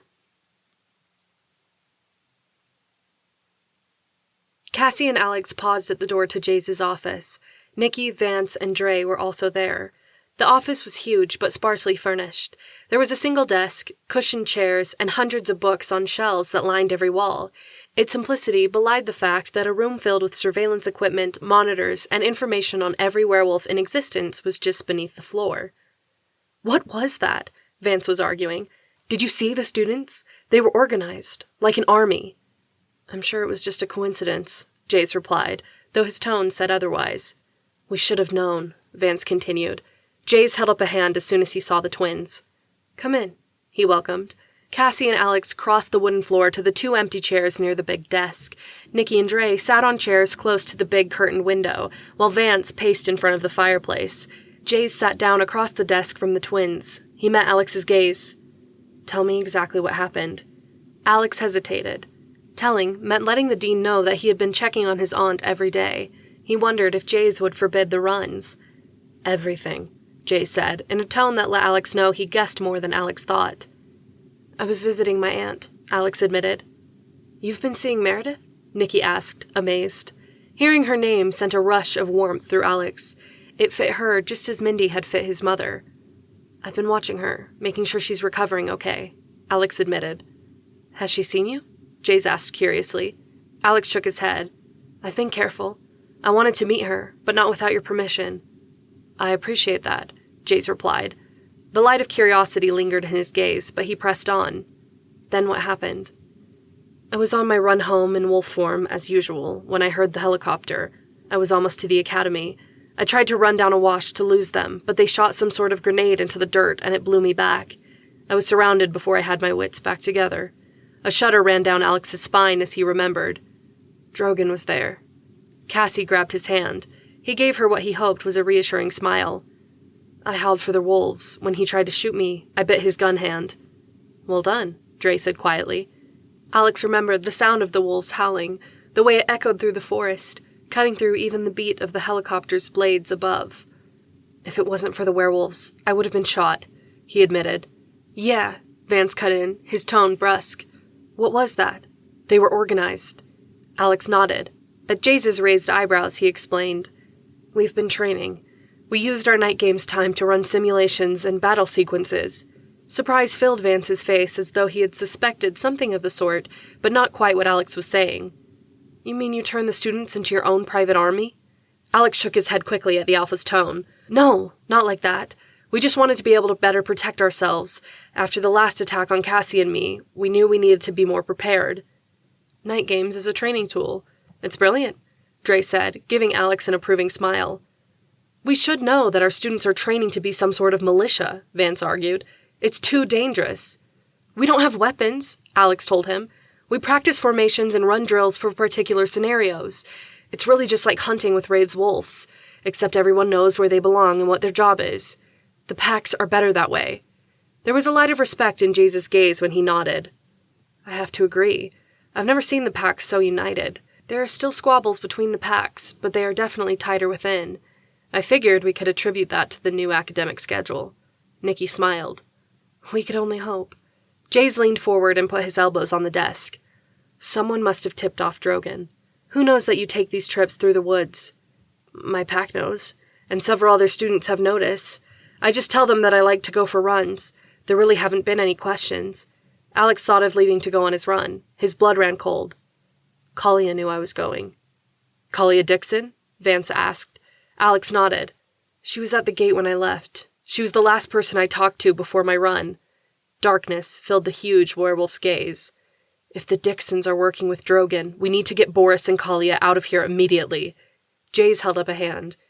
We don't know for sure. Let's not be hasty. He turned back to Alex. Was Kalia anywhere near you when you and Cassie were attacked the first time?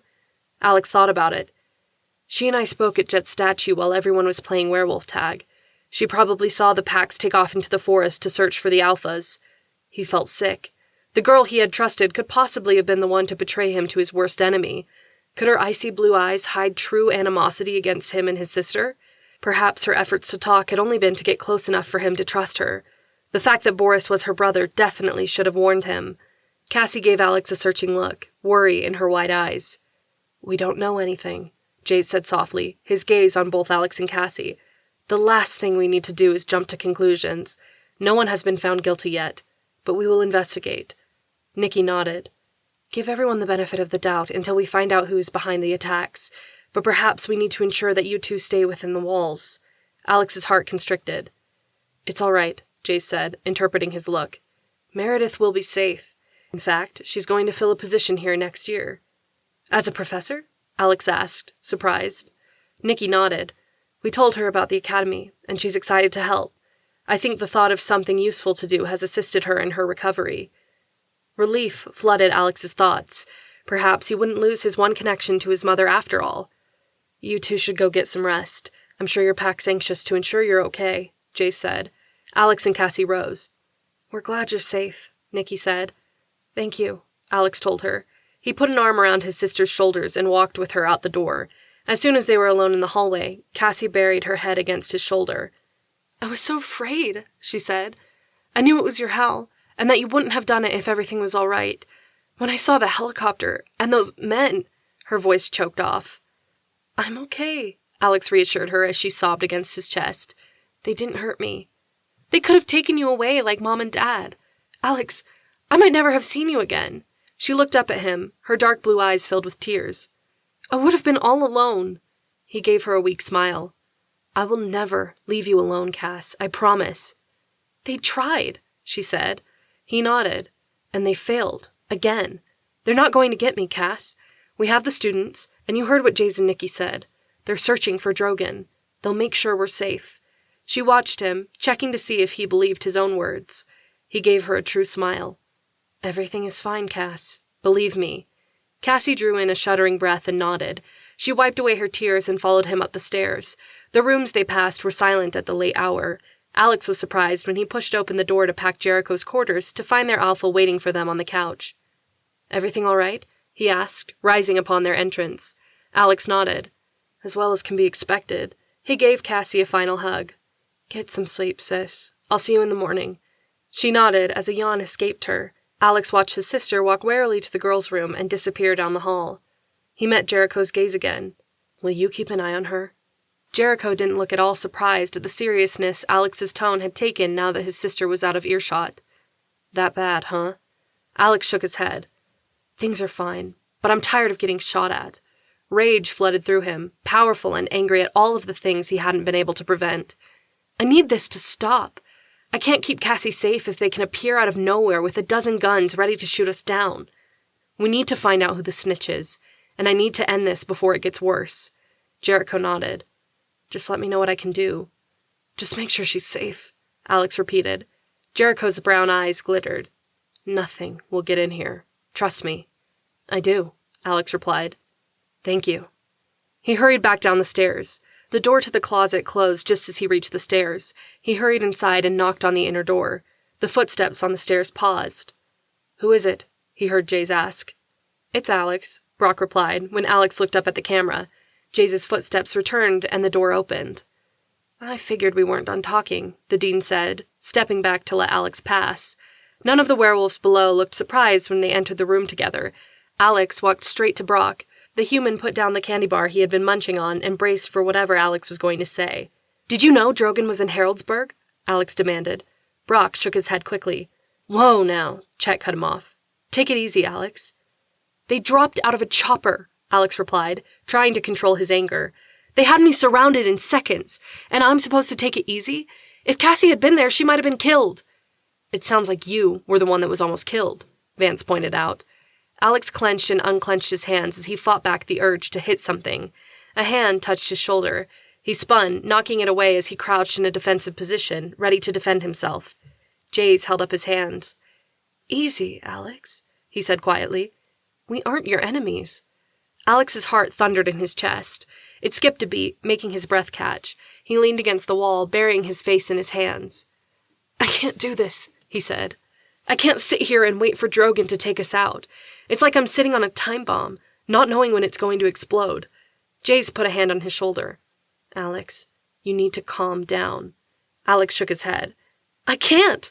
I'm tired of living on the edge." "Believe me," Jaze said softly, "all of us have been there. We know what you're going through." Alex looked up at the dean. The werewolves around the table behind him nodded. Kanan's red gaze was stark, as if he remembered it all too well. There was steel in Dre's expression, as though he had knew what it took from Alex to be attacked and helpless. "Use me as bait," Alex said. Determination filled his voice as the idea fleshed out in his mind. "We'll flush Drogon into the open, and then you can take him out." "That's too dangerous," Jace said, shaking his head. "We won't let you put your life on the line like that." "It's already on the line," Alex pointed out. "It's driving me crazy to know that Cassie is a target and I might not be able to protect her. At least this way we'll have some control." At Jace's silence, Vance spoke up. "He has a point," the huge werewolf said. He looked at Alex. "But using you as a target?" He shook his head. "We can't guarantee your safety. It's a no." Everyone looked surprised by the werewolf's concern. "You don't have a choice," Alex argued. "I'm not losing Cassie the way I lost everyone else." His throat tightened. "And I won't risk leaving her here alone either." He met their gazes, his own determined. "I'm telling Kalia we're going to Haraldsburg, and she can spread the news to Drogon so that he can come after Cassie and me. Only Cassie will stay here where she's safe." Jaze held up a hand. "Don't be hasty. The only way to get to Drogon is to make sure we have our bases covered. Jumping in without a plan is only going to get you killed." "Will you help me?" Alex asked. He hated how small his voice sounded in the huge underground room. He wanted to sound confident, sure of himself, but the thought of being a target for Drogon yet again stole some of his bravado. To his relief, Jaze nodded. "Yes, since you're so determined to do this with or without us. I'd rather us be there than leave you to make your own plans." He speared Alex with a look. "But we will do this during the Christmas break when most of the students are gone. That way, we'll be better able to protect Cassie and everyone else." "That's a good idea," Alex agreed. "But Kalia will be leaving to go home with Boris." Jace's expression was serious when he said, "We don't know for certain that Kalia is the informant. She's had a rough time here already, and if she isn't Drogon's contact, she doesn't need another reason to want to leave. Tread lightly around her and anyone else you suspect, but don't accuse someone if you don't have proof." Alex dropped his gaze under Jaze's stern stare. He nodded. "Okay." But in his mind, he saw all of the times he and Kalia had talked in a different light. Perhaps she wasn't really a werewolf.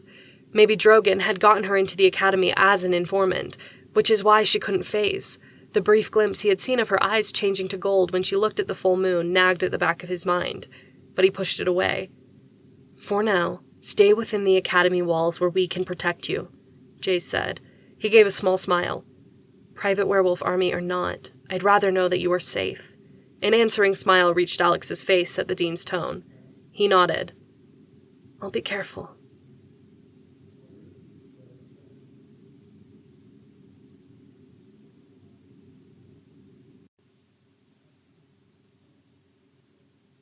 Chapter 22.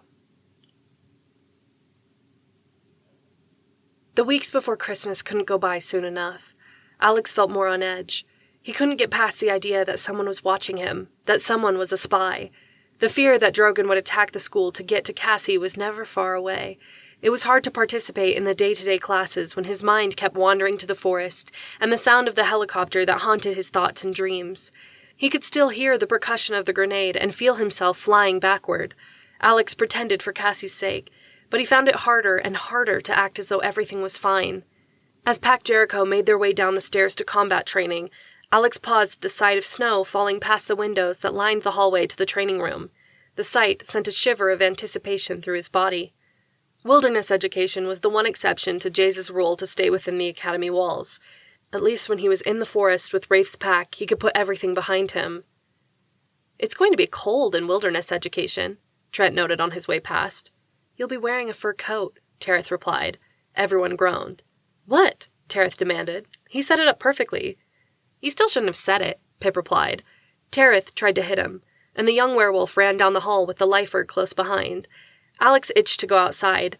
Wilderness education couldn't come soon enough. He needed to run, or hit something. Who volunteers to fight Boris? Chet asked, as Alex followed Cassie into the room.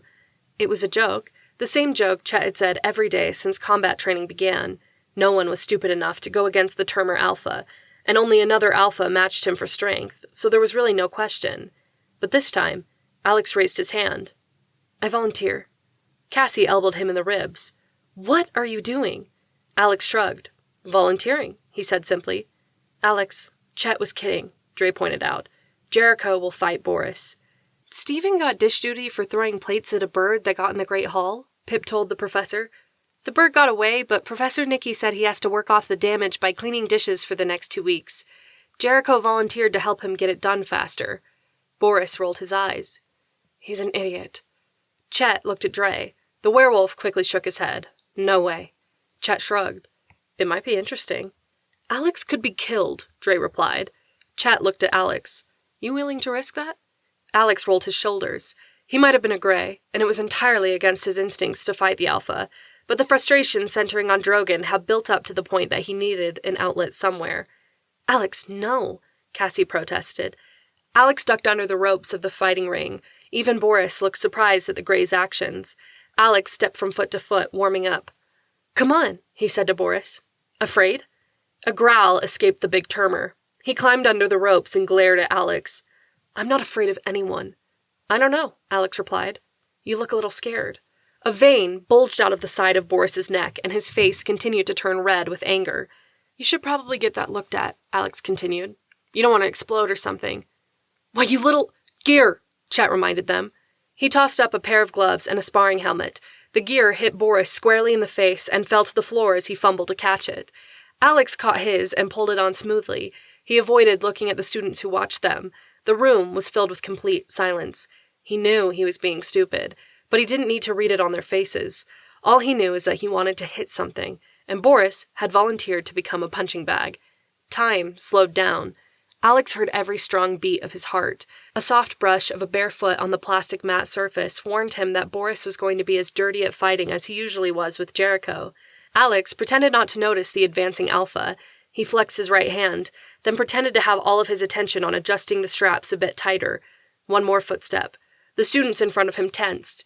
He could tell someone wanted to cry out a warning, but in werewolf fights, it was strictly between the two on the mat. Any interference would be viewed as a weakness and a lack of discipline by both the fighter and the pack. The step slid again.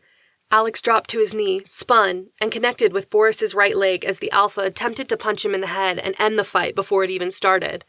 Caught off balance by the punch that only met air and a kick to the leg, Boris stumbled sideways. Alex jumped up and slammed a fist into the Alpha's jaw. Gasps flew through the packs.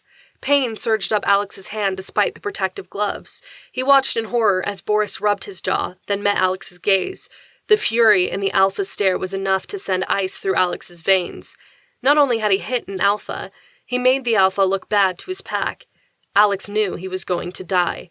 Boris's steps sounded like thunder as he advanced on Alex. Alex scrambled back to the ropes. He spun to the right when Boris threw a fist. Boris landed the second on the back of Alex's shoulder. The Grey flew against the ropes. He managed to protect his face with his forearms for the next 2 hits, but forgot to breathe out when the third slammed into his stomach.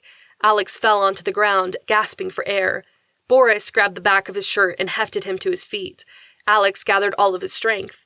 The Alpha clenched his fist. When he drove the punch forward, it was with the intention of slamming it into Alex's jaw and ending the fight once and for all. Alex wasn't ready to be beaten. He ducked at the last second, catching only a glancing blow on his eyebrow. He felt the punch split his skin. Warm blood began to drip down his face. Alex righted himself on the ropes, took a stealing breath, and began to jump from foot to foot. Boris's eyes widened. Seriously, dude? He asked. Bring it, Alex replied. For the first time in weeks, no thoughts of Drogon Carso occupied his mind. He felt alive, free. He still felt free when the strength of the Alpha slammed him against the ropes again. He felt perhaps a little less alive from the foot to the ribs, and argued to himself that perhaps the thoughts of Drogon weren't so bad when another fist connected with the back of his head. He lay on the mat trying to fight the dark spots that clouded his vision. His heart skipped a few beats, reminding him that he was pushing it. "That's enough," Dre called from outside the ropes. Boris was grinning at his pack as though he had defeated an entire army. The look sent a surge of rage through Alex. A growl of pent-up anger tore from his lips as he leaped at the alpha, bowling him into the ropes. He slammed a fist into Boris's kidney, wrapped his arms around the alpha's right shoulder, and twisted as he picked up his feet, slamming the alpha to his back on the ground. He landed 2 punches to Boris's face before the alpha threw him off. Alex waited near the ropes, his heart thundering in his throat, blood dripping into his eye. Boris clambered ungracefully to his feet. He studied the gray. Purple hinted around one eye, and there was a small split in his lip. Boris touched the cut, then looked at the blood. To Alex's surprise, a hint of a smile crossed the alpha's face. "Not bad, Stray." Alex smiled back. "Someone had to try." "I'm not so sure about that," Boris replied. "But you did good." He crossed to Alex and held out a hand. Alex warily accepted the handshake. "You've got guts," Boris said. Pack Jericho cheered, and soon Pack Boris joined in. Alex pulled off his headgear and gloves, handing them to Chet as he stepped out of the fighting ring. "You might need to wash those," Alex said. His pack surged forward. Reaching hands patted his back and tousled his hair. He pushed through the back where the drinking fountain was. He took a big drink, then sank down against the wall next to it. "Here." Alex looked up to see Kalia holding paper towels. "For your head," she explained. There was a hint of something in her light blue gaze. Was it worry that Alex had figured out she was the informant? Since his talk with Jaze, he had avoided her. Alex couldn't forgive her if she had to do something with the danger Cassie was in. When he saw her walking down the hall, he turned the other way. If she was out at Jet's statue, he went somewhere else. It amazed him how many of the places he'd cherished she had come to occupy. Kalia crouched down, her eyes meeting his. "Take it, Alex. I'm only trying to help." "Are you sure about that?" Alex demanded, unable to stop himself. Kalia looked taken aback. She rose. Her expression was unreadable. Cassie stepped around her and handed Alex a paper towel that had been dipped in water. He accepted it and held it to his forehead. Kalia shook her head and turned away, tossing the paper towels at his feet.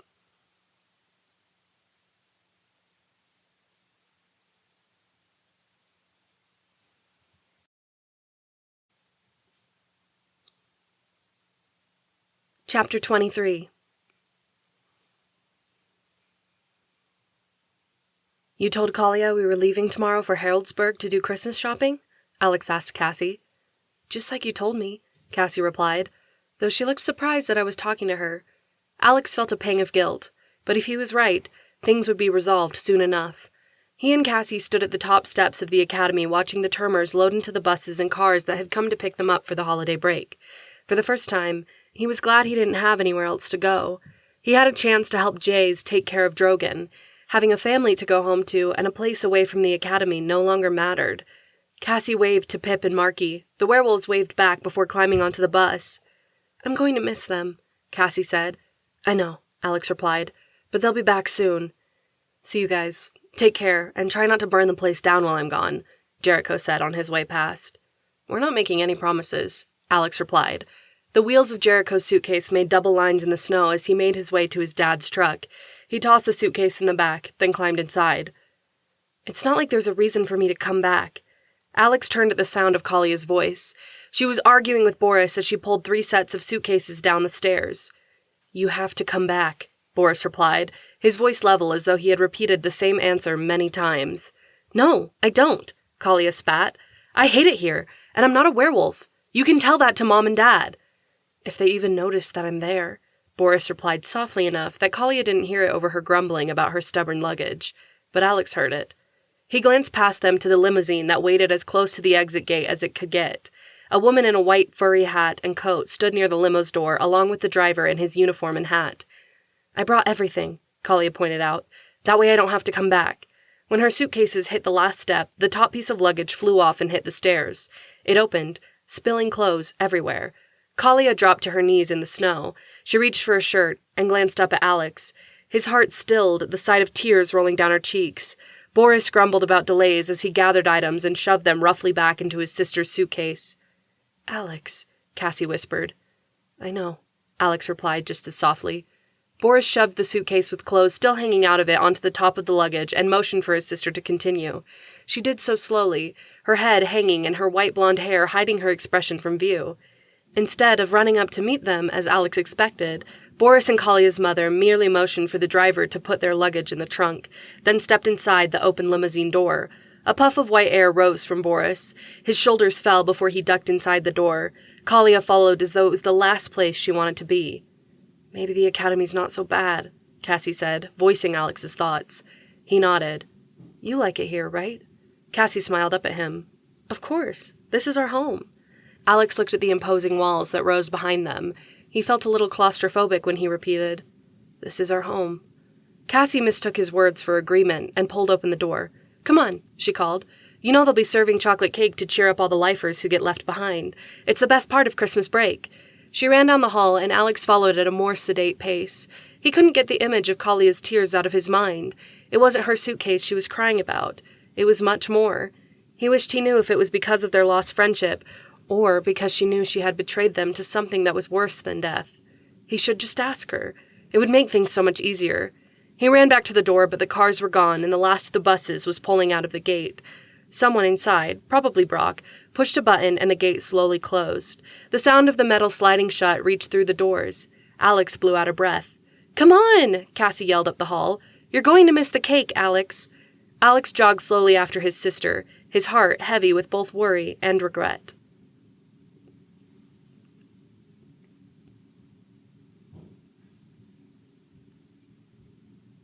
"You sure you want to do this?" Dre asked for the 5th time.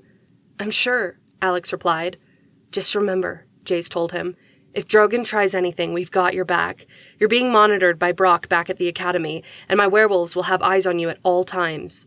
"You're in good hands," Brock said over the earset Alex was wearing. The words were followed by the sound of a wrapper being torn open. "Thanks," Alex replied. His heart hammered in his chest.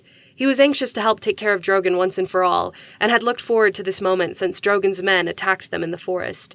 But now that it was here, he couldn't brush off the nervousness he felt. Alex walked slowly through the first store. He pretended to be interested in clothes, but he couldn't help looking over his shoulder.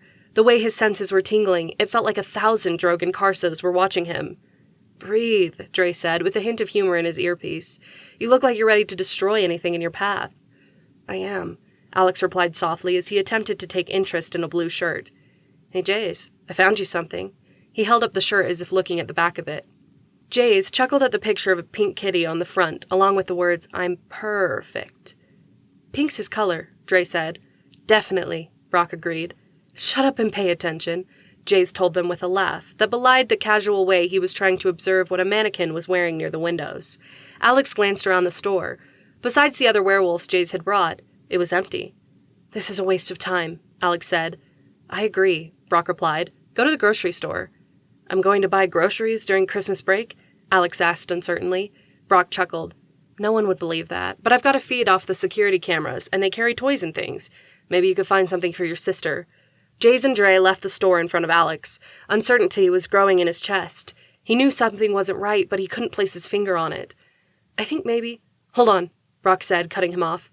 The human's voice was tight. "Are you sure, Rafe?" he asked. A muffled voice replied. When Brock spoke again, there was fear in his tone. "Jaze, you've got to get back here. We were wrong." "About what?" Jaze asked. The Alpha was standing about a block north of Alex. He could see the tension in the lines of the Dean's silhouette. Dre was across the street. The same frozen scene showed. It would have been humorous if there wasn't stark worry on both of the werewolves' faces. "I think Drogon is here," Brock replied. Alex's heart stopped beating entirely. Jaze moved into action. "Go get the vehicles," he said to his men. "I'll pick everyone up," Mouse said into their earpiece from his place in the SUV. "We'll meet you there," Jaze replied. To Alex's complete surprise, Jaze tore off his shirt and ran for the alley. Alex and Dre hurried behind him. Jaze broke the rules he had carefully placed for the students and staff of the academy and phased in the middle of the small city, leaving only a pile of clothes behind. Dre phased, and Alex did the same. He followed the Black Alpha and the Gray Professor into the forest.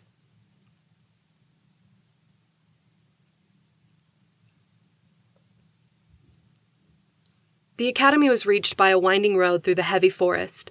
The closest path was a straight line from Haraldsburg through the thickest, oldest part of the forest to the academy.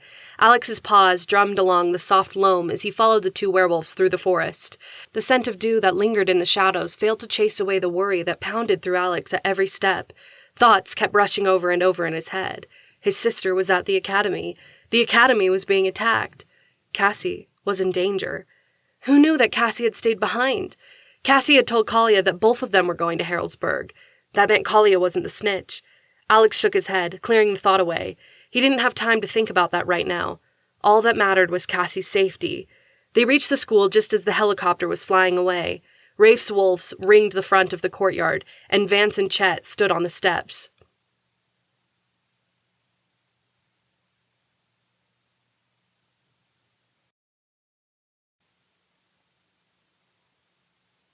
Chapter 24. Jaze phased and grabbed something from a tree. By the time Alex and Dre ran out of the shadows, the dean had already pulled on a set of clothes. He handed clothes to them as well and crossed to the waiting werewolves while they changed. "What happened?" Jaze demanded. "They cut into the surveillance feed. We didn't know they were here until it was almost too late," Chet explained, fighting to catch his breath. "They must have been dropped a ways back," Vance said. "Even the wolves didn't hear them coming. They came in shooting." Alex ran past Jaze and the others into the wreckage that was the academy's main hall. Glass, broken marble, and sheetrock littered the floor. "Cassie's with Brock," Vance called after him. "She's okay." Alex skidded across the floor. Glass and debris proved to give poor footing and nearly sent him tumbling, but he scrambled upright and darted for the closet. It opened just as he reached it. Brock burst through as though he had been pushed. He looked affronted as Cassie hurried past. Her eyes widened at the sight of Alex staring at them. She ran to him and wrapped her arms around his neck in a tight, shaking embrace. "We were wrong," she said, and he could hear the tears in her voice. "We were very wrong." Alex stepped back and looked her up and down to make sure she was all right. Nikki walked out of the closet, and Jaze gave her a tight hug. His hand lingered on her stomach. "Are you all right?" he asked quietly. "Bullet holes everywhere," Brock said, shaking his head. "At least no one got hurt," Jaze replied. "How did you guys chase them off?" Chet's eyes narrowed. "They appeared to know exactly where they were going. They took off to the students' quarters," he said, pointing up the stairs. "They searched Pac Jericho's rooms. We met them as they began to sweep the school. One of Rafe's wolves took a bullet. Lyra is tending to her in medical. Rafe and Colleen are sweeping the forest to see where Drogon's men were dropped off." Jaze shook his head. He leaned against a marble column. The top broke off and plummeted to the floor. The sound made everyone jump. Jaze looked at it. "We can't have students back here." "We have the funds," Vance replied. "We can have it fixed before the break is over." "The students won't even have to know," Brock agreed. "No." Jaze looked up from the broken pieces littering the floor. "It isn't safe. If they got through our surveillance and we had no idea they were here until they were in the academy, our students would be in danger." He looked at Alex and Cassie. "We have to find a place for our lifers, too. Thank goodness they were with Rafe touring the forest." Cassie's hand gripped Alex's arm. "Where would they go?" Nikki asked softly. She set a hand on Jaze's arm. "They have nowhere else, Jaze." He gazed down at her. "They're not safe here, Nikki. No one is. I don't want you and the baby here. I don't need anyone to be killed because of my stubbornness." "Your stubbornness?" Nikki replied, a hint of surprise in her voice. Jaze nodded. He made a small gesture that took in the entire academy. "Why else is this place here? Maybe it was foolish to think that we could protect everyone under one roof. Maybe werewolves are better off fending for themselves." "You don't really believe that," Vance answered. The tone of his voice said how he really felt. Jaze was silent for a moment. He finally let out a sigh and shook his head. "No, I don't. Wolves stick together as packs, for protection. We just happen to have the largest pack of werewolves ever imagined." He looked around the hallway. "We have some work to do." The vehicles from Haraldsburg arrived out front. Mouse came running in. "Is everyone okay?" he asked. His glasses were skewed and his hair stuck up. "Everyone's fine," Jaze told him. The dean looked at his wife. "Check on Lyra. Let Rafe and me know if the wolf's condition worsens." "Will do," Nikki replied. She kissed Jaze on the cheek. "What was that for?" he asked with a smile. She gave an answering smile. "Because every time you think I'm in trouble, you have the same look on your face. I just want it to disappear." He pulled her close and held her against his chest for a moment. His smile grew. "He's a regular little kicker now," he said, putting a hand on his wife's stomach. "You can feel it?" Cassie asked with awe in her voice. Nikki nodded. He likes to hear his daddy talk. Come here, you can feel him kick too. Cassie approached cautiously. Jaze set her hand where his had been. After a moment, Cassie gave a little squeak. I felt it, she exclaimed. She looked at Alex. You've got to try it. Alex was about to shake his head, but the look on Nikki's face let him know how much it meant to her. He walked over and set a hand near Cassie's, expecting not to feel anything. He laughed when something tapped his hand. That's the baby? He asked. Nikki nodded. She beamed down at the twins. I think he's going to be a handful. How do you know it's a he? Cassie asked. Nikki and Jaze exchanged a warm look. Just a feeling, Nikki replied. I'd better go help Lyra. Be careful, Jaze said. She gave him another kiss and hurried down the hall. So, about our surveillance shortcomings, Jaze began, meeting Mouse's gaze. The little werewolf looked at the floor. I think I know where they might have gotten in to blind our feed. I'll make sure it's foolproof by nightfall.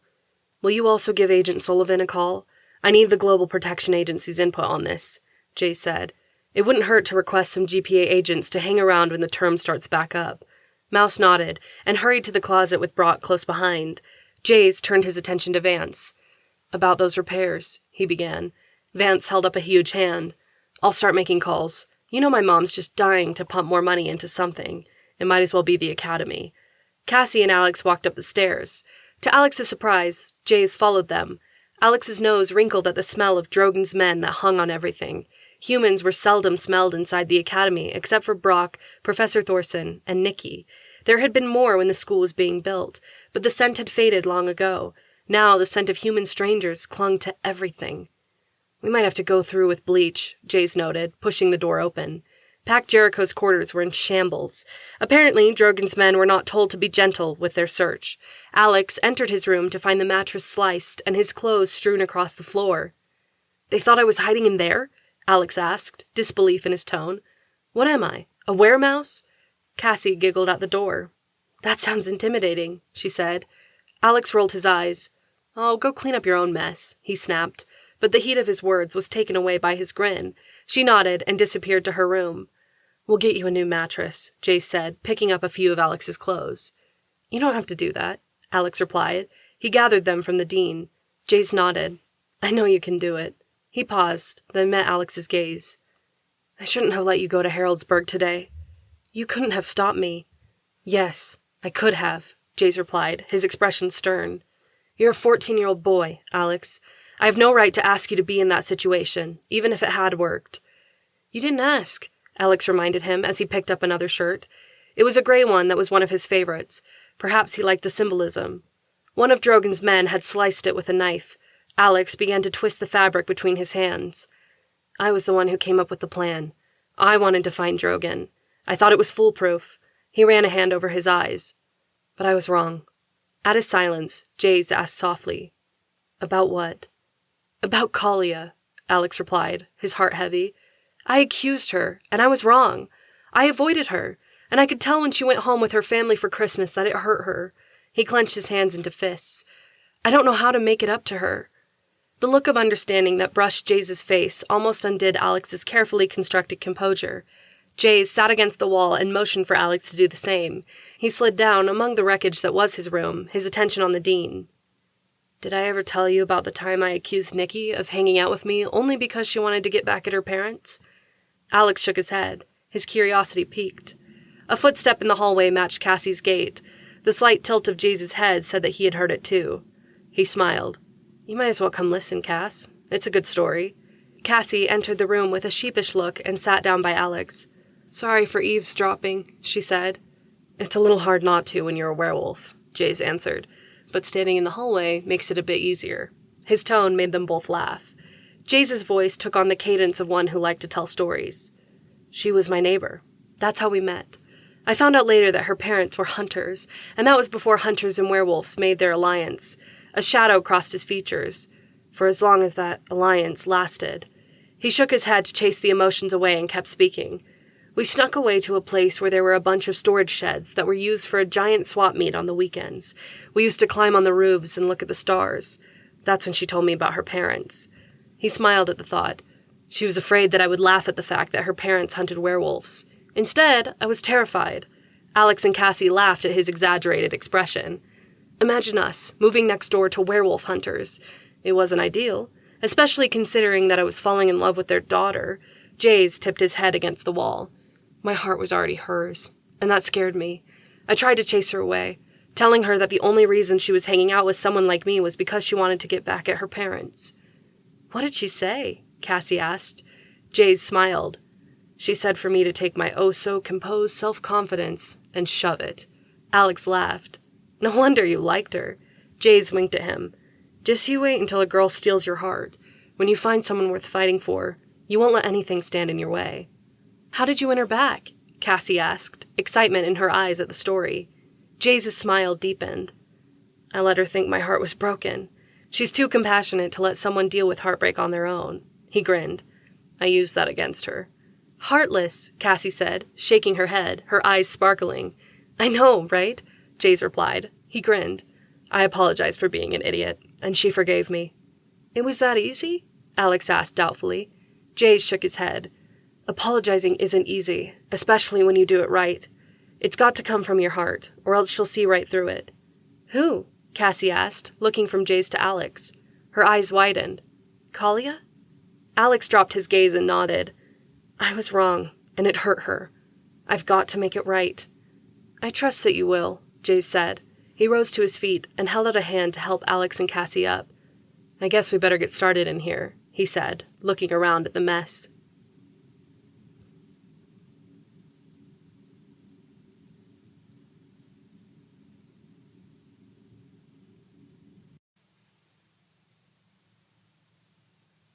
Chapter 25.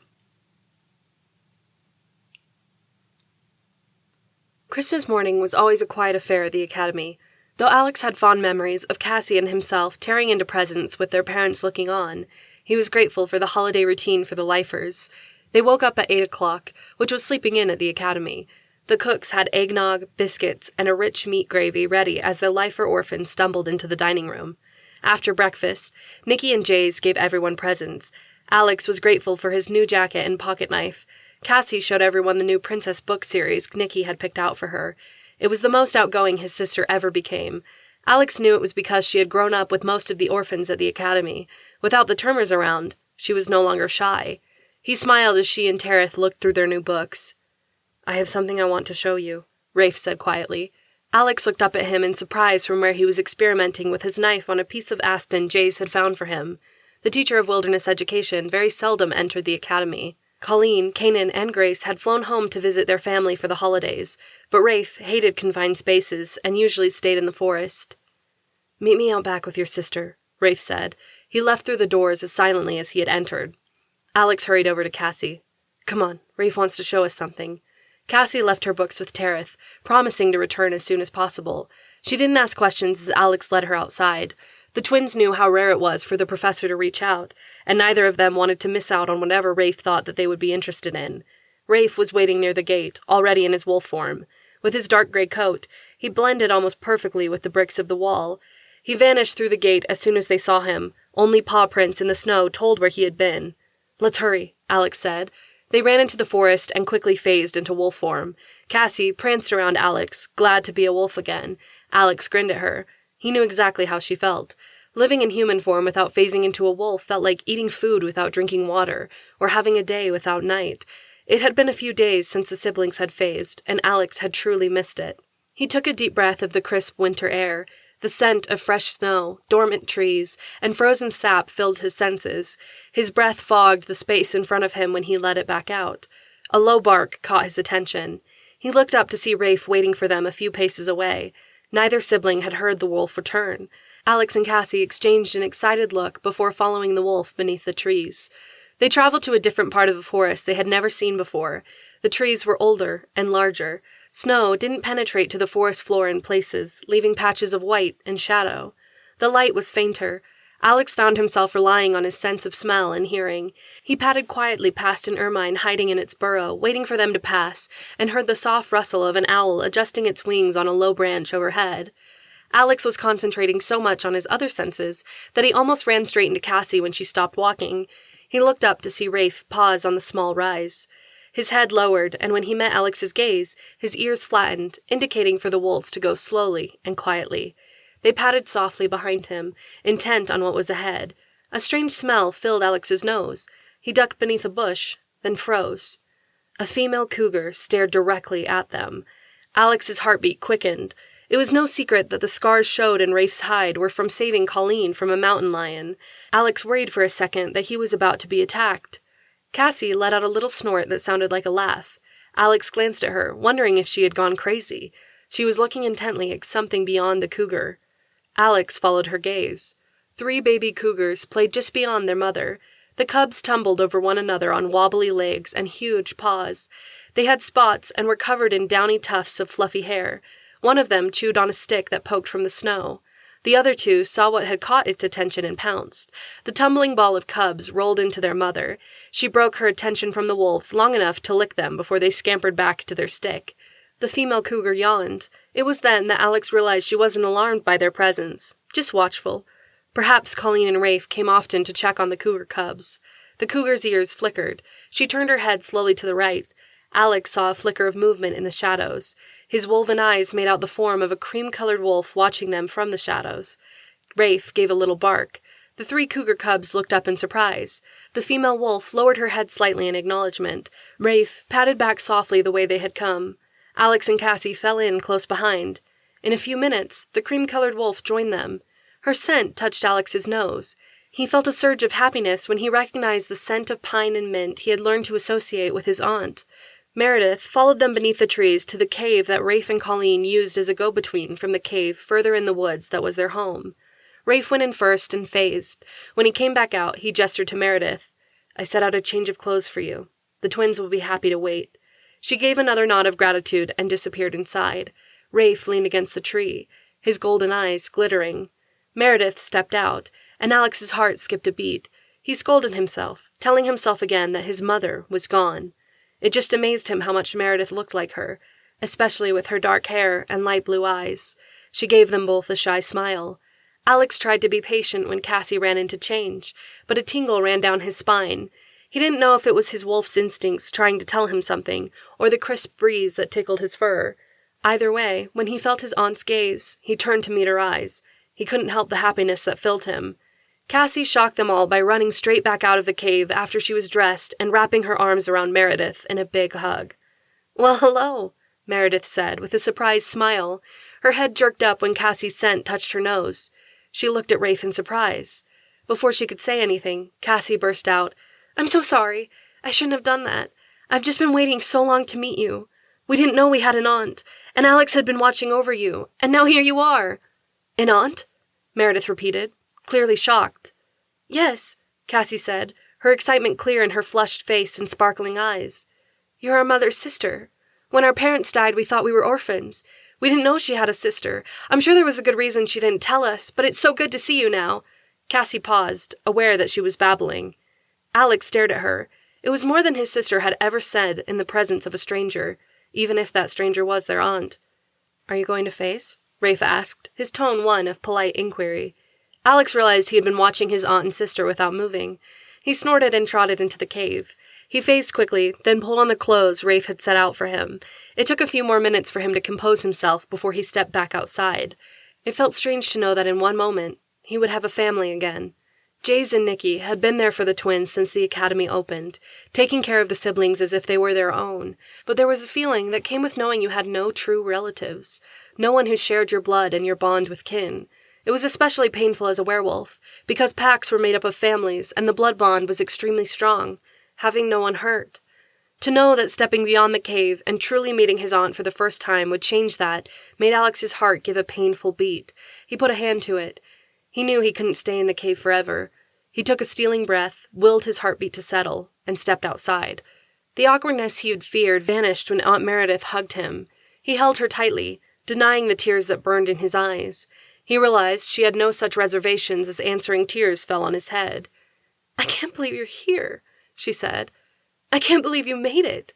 Her arms shook as she held him. She motioned to Cassie, who joined them in the embrace. Tears showed in Cassie's dark blue eyes as well.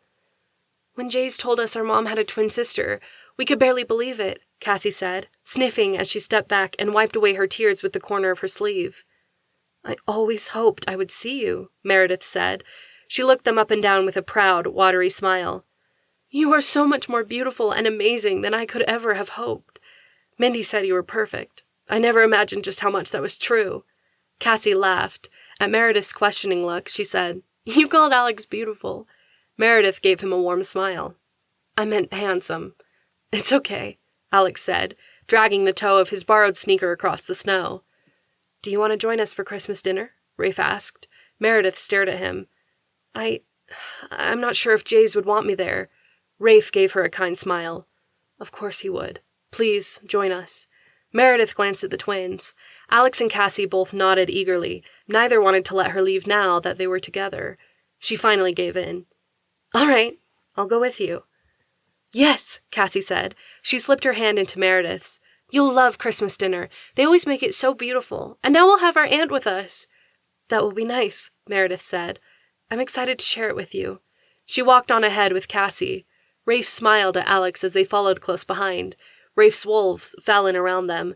Alex let his hand rest on one of the younger male's back. The wolf walked beside him as they made their way through the trees toward the familiar silhouette of the academy etched against the sky.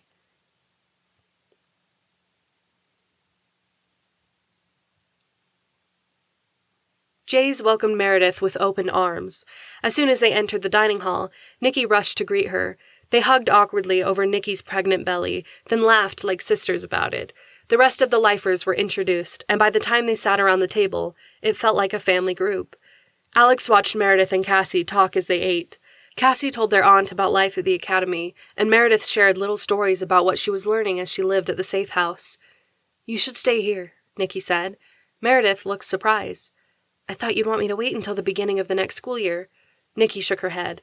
Jaze's team has been helping to relocate werewolf families, and our student body has been growing so much each year we're going to have to take on more staff members if we have any hope of keeping up. So the sooner, the better. Nikki patted her stomach. And I'm definitely going to need more help around here when this little guy is born. Are you sure? Meredith asked. Only if you're comfortable with it, Jaze replied. At the growing shock on Meredith's face, the dean continued.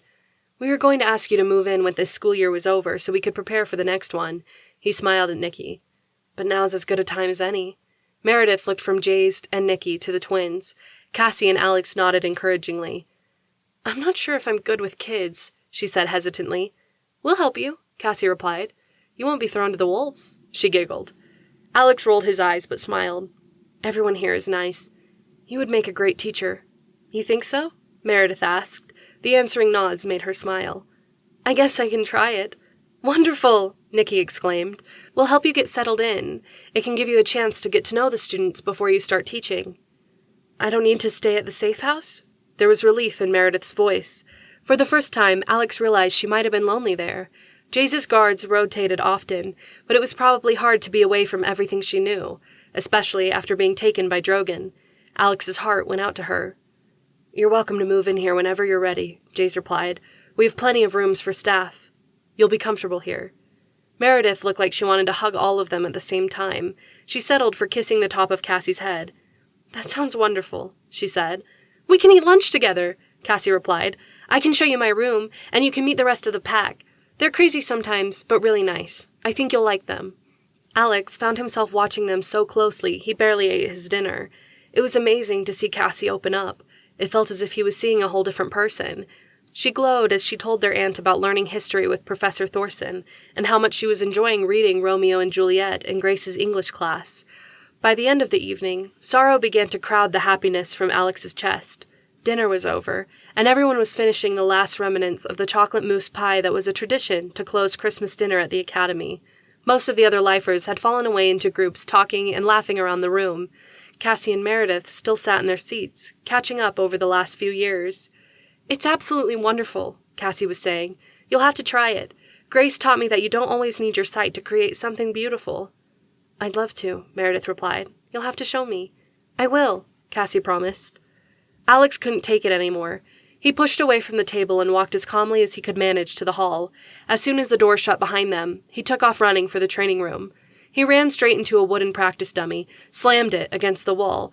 knocked another in the chest with a two-handed punch, then kicked the first so hard it bounced off the wall again, leaving a dent in the sheetrock. "What's going on?" Alex spun at Jaze's inquiring tone. Jaze leaned against the doorframe with a calm expression on his face. Alex's chest heaved. He looked from Jaze to the dummies. "It's not right," he finally forced out. "What's not right?" Jaze asked. Alex gritted his teeth. It was a moment before he could answer. "Cassie is up there telling our aunt all of the things we do here." Jaze's forehead creased. "That bothers you?" Alex shook his head, then changed his mind and nodded. "No.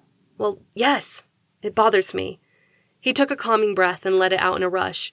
"It bothers me that Meredith is there, hearing about how much Cassie loves school, and my mom and dad should be there too." His eyes burned. He blinked quickly. "They should hear about how she's learning to make friends, and night games, and the time Pip got his head stuck in the banister." His chest heaved. He felt his heart protest. "Do you want me to ask Meredith to go?" Jaze asked quietly. There was no judgment in his voice, only understanding that cut Alex to the quick. He shook his head. "No. I'm glad she's here. I just want Mom and Dad to be here too." It was the first time he had spoken those words aloud to Jaze. Jaze and Nikki had tried so hard to make the academy life easier for the twins, and Alex had never complained or told Jaze how much he ached to see his parents again, because he knew it would never happen. Seeing Aunt Meredith laughing with Cassie nearly broke his heart. "I know what you mean," Jaze said. The alpha stepped into the room and crossed to the boxing ring. He leaned against the ropes facing Alex. He met the young werewolf's gaze. "I wished a million times that I could bring my dad back after my uncle killed him. I replayed his death over and over in my head, wishing I could have been there, that I could have stopped them." The fire left Alex. He sat down against the opposite wall and studied his worn sneakers. "It's enough to drive someone crazy," he said in a voice just above a whisper. He saw the dean nod out of the corner of his eye. "It really is. But you couldn't have stopped them. Not all of them." "We can stop Drogon now," Alex said, looking back up at the dean. Jaze nodded. "We can. And we will." "When?" Alex asked. He knew he was being belligerent, but he couldn't help himself. The words spilled out. "We have to stop him before he hurts anyone else. I don't want other kids to end up like Cassie and me. I want him locked up or dead where he can't destroy lives anymore. If he's gone, this world will be a better place." "It will be a safer place for werewolves," Jaze concluded softly. At Alex's nod, he gave the young Grey a searching look. "We know that Kalia's not the snitch. Can you think of anyone else who might be working with Drogon?" Alex shook his head. "I've thought through everything I've said, and I can't think of anyone who knew where we were during the times when Drogon attacked. I'll ask Cassie to be sure, but I can't figure it out." Jaze nodded. "Don't worry. We'll find him. And for now, I think Meredith might be safer here, especially if she's been wandering the forest on her own." "You might have to talk to your security team at the safe house about that," Alex suggested. A hint of a smile touched Jaze's mouth. "I'll do that." He rose somewhat stiffly from the ropes. "Care to join us for the last hours of Christmas?" "I'd be happy to," Alex replied, rising. They walked together back up the hall, the attack dummies lying forgotten on the floor of the training room behind them.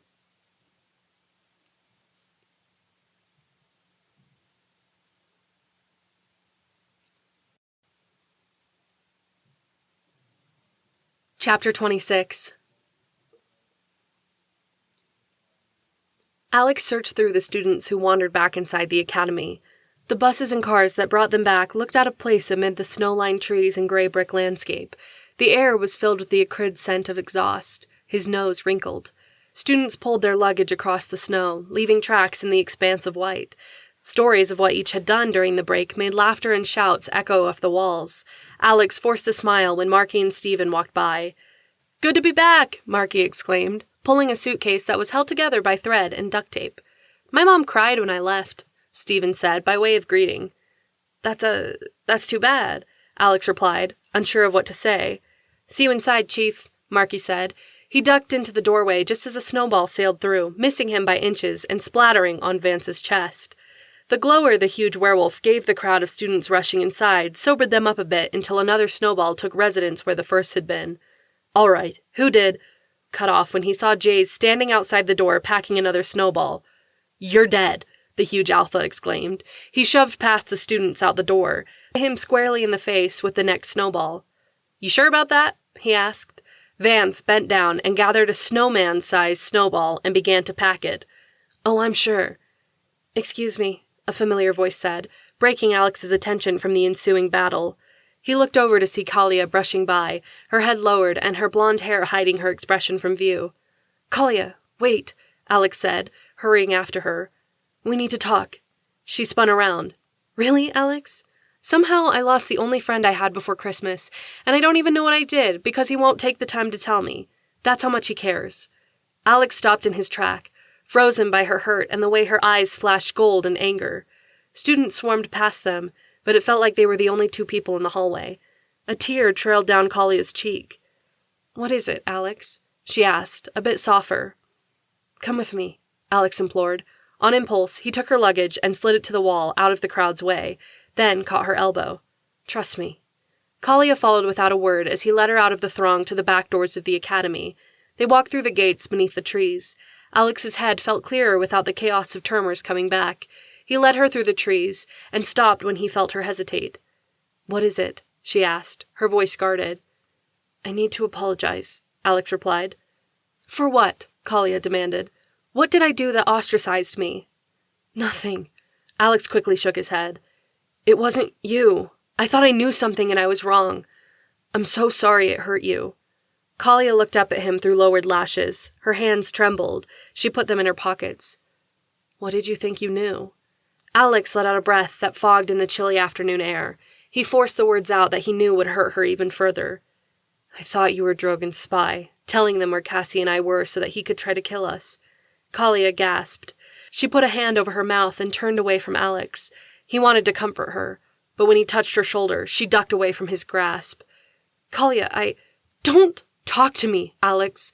Don't even look at me," Kalia snapped. Her blue eyes were filled with ice when she met his gaze. "I can't believe you could think I would do such a thing. You think I'm a traitor? A snitch? Is that why you thought I was trying to be your friend?" More tears broke free. She wiped them angrily away. "How dare you assume something so terrible of me?" The next words that left her tore Alex's heart in two. "Why does everyone assume that I'm a monster?" She demanded more to herself than to him. "You're not a—" "Don't talk to me, Alex Davies," Kalia snapped. "Don't look at me, don't sit by me, and don't presume we're friends because we're not." She took a step closer, her boots crunching in the snow. "If you so much as try to sit next to me at lunch, I'll have Boris tear you apart." Her eyes gleamed. "And you know he can," she said, reminding him of the practice bout in the training room. She turned and walked away. Alex stood there, listening to her stomp angrily back to the academy. He ached, knowing he had lost her through his rashness and had hurt her as well. He longed to go after her, but with the anger on her face, he knew it would be a bad decision. He was about to walk deeper into the forest when a quiet howl broke through the air. It was against the rules for anyone to howl when the buses were still out front, but Alex recognized Cassie's voice. He took off running for the academy. Kalia had paused near the gate at the sound of the howl. Alex pushed past her. "Is everything—" Kalia's voice died away as Alex ran through the door and up the stairs. He found Cassie in her room. Her window was open. She sat near it with tears on her face. "Close the door," she said in a voice that quivered. Alex did as she requested, then hurried to her side. "Cassie, what happened?" She tried to talk, but no sound came out. She shook her head and more tears ran down her cheeks. Alex crouched in front of her and shook her hands. "Cassie, you need to tell me what happened," he said in a tone that was cajoling and commanding at the same time. She looked at him, and the sorrow in her dark blue eyes made a pit in his stomach. "I know who betrayed us." Alex's breath caught in his throat. He waited without speaking for her to continue. The door opened behind them. Alex glanced back to see Kalia in the doorway. He nodded for her to enter and turned his attention back to Cassie. He heard the door shut quietly as Kalia stepped inside. "It was Pip," Cassie said in a strangled voice. Alex stared at her. "Are you sure?" She nodded. "I'm positive. Remember the first time Drogon's men found us?" "He said we should look for the alphas in the forest," Alex replied. The pit in his stomach deepened. "And the second time?" Cassie pressed. "I talked to Kalia," Alex said, glancing back at her. Kalia watched them without speaking, her gaze jumping from one to the other.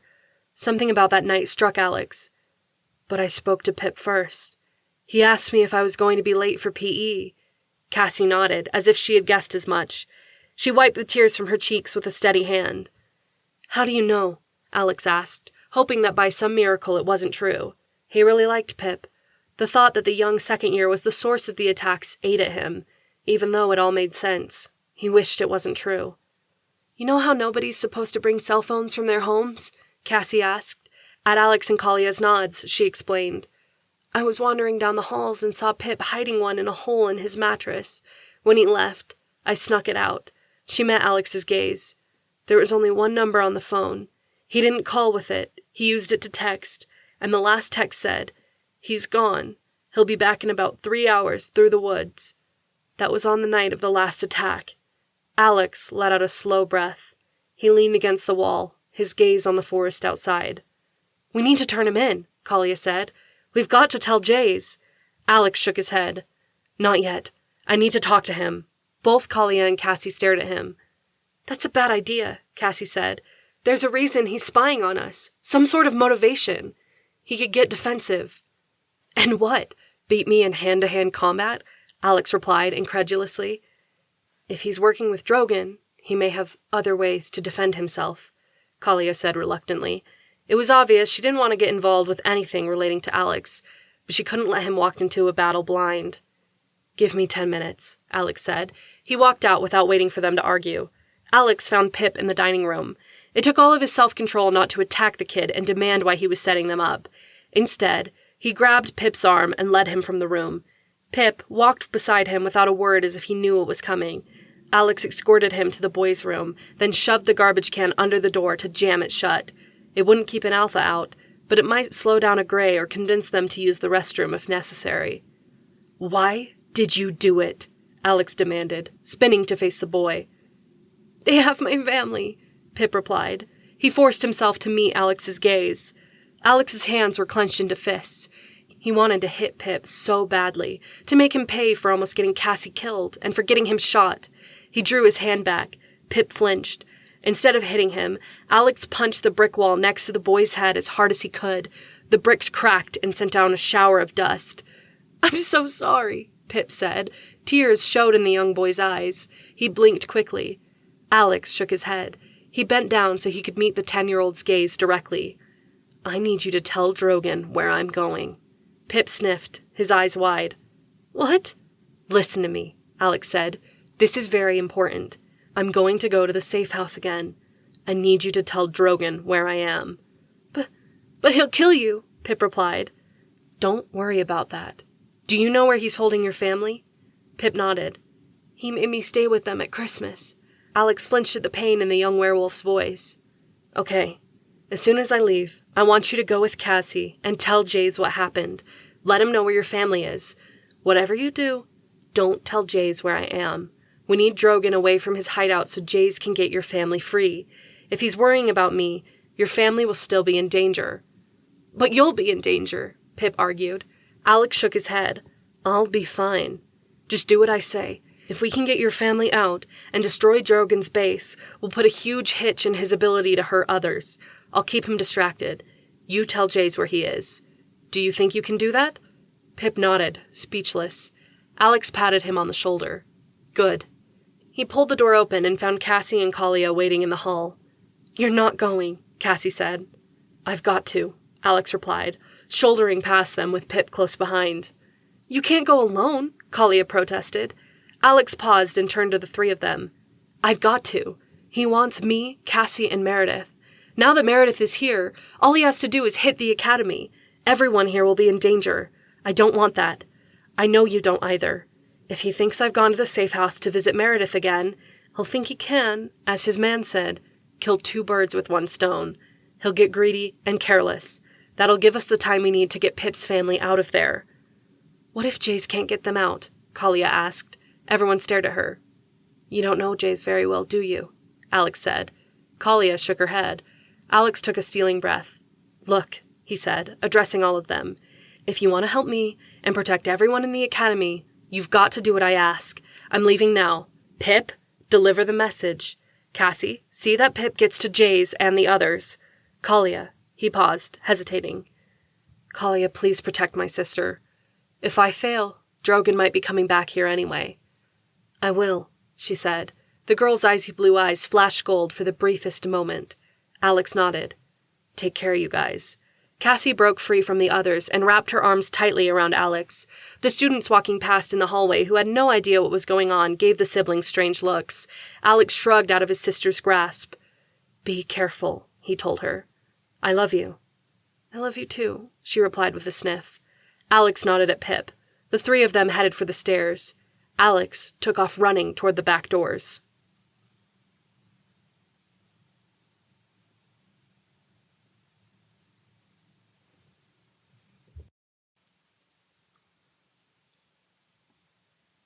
Chapter 27.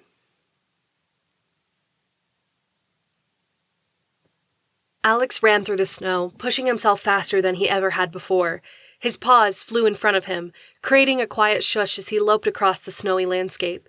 He was grateful for the way his huge paws allowed him to run above the snow instead of sinking beneath it and slowing his progress. A rabbit darted past. He ignored it as he focused all of his attention on reaching the safe house.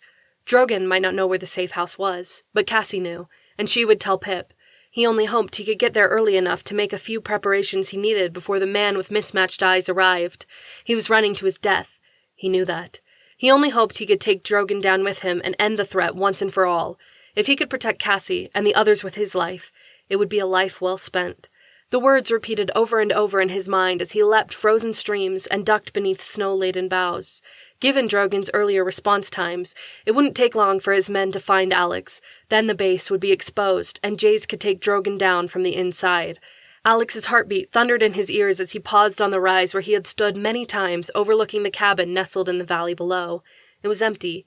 No smoke rose from the chimney, and no tracks of cars showed since the last snowstorm. Since Meredith was no longer there, and Jaze had successfully relocated other families to safe houses throughout the country, this one was abandoned until further need.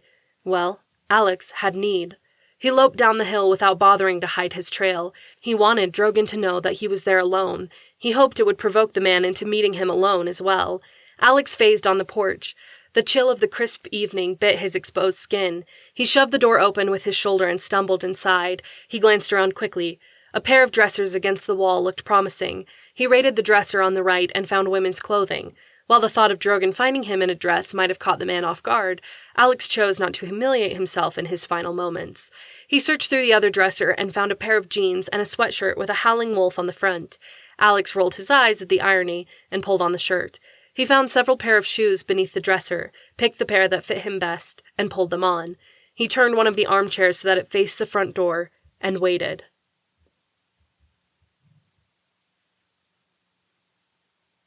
The sound of a chopper cutting through the air came to Alex much sooner than he expected. Alex watched out the window as 6 men dressed in black slid down ropes. He willed his muscles to relax as he made his way back to the chair. The chopper flew away. "Is this some sort of trap?" Drogon called out. Alex's chest tightened at the sound of the man's voice. He kept silent. "If it is, you better be a much better fighter than the last time we met," Drogon continued, goading him. "Because you're all alone, and I've got 6 men. You don't have a wolf pack ready to protect your back when you realize you're too weak to take us all on." "Are you too weak to take me on alone?" Alex called. Silence followed. Alex could hear their footsteps outside the cabin. "Clear," someone called softly from the back. "Stay out here," Drogon ordered. "If I'm not the one who comes out, shoot." The door opened, and Drogon stepped inside. He squinted at the sudden darkness. Alex crossed the space between them in a heartbeat and slammed several punches into the man's stomach. Instead of doubling over, Drogon laughed. "Thought I would come unprepared?" he asked. Drogon pulled up his shirt, revealing a black shiny material underneath. "Kevlar," he said, with a light of triumph in his eyes. "You should have worn it on your face," Alex replied, throwing a quick punch at the man's head.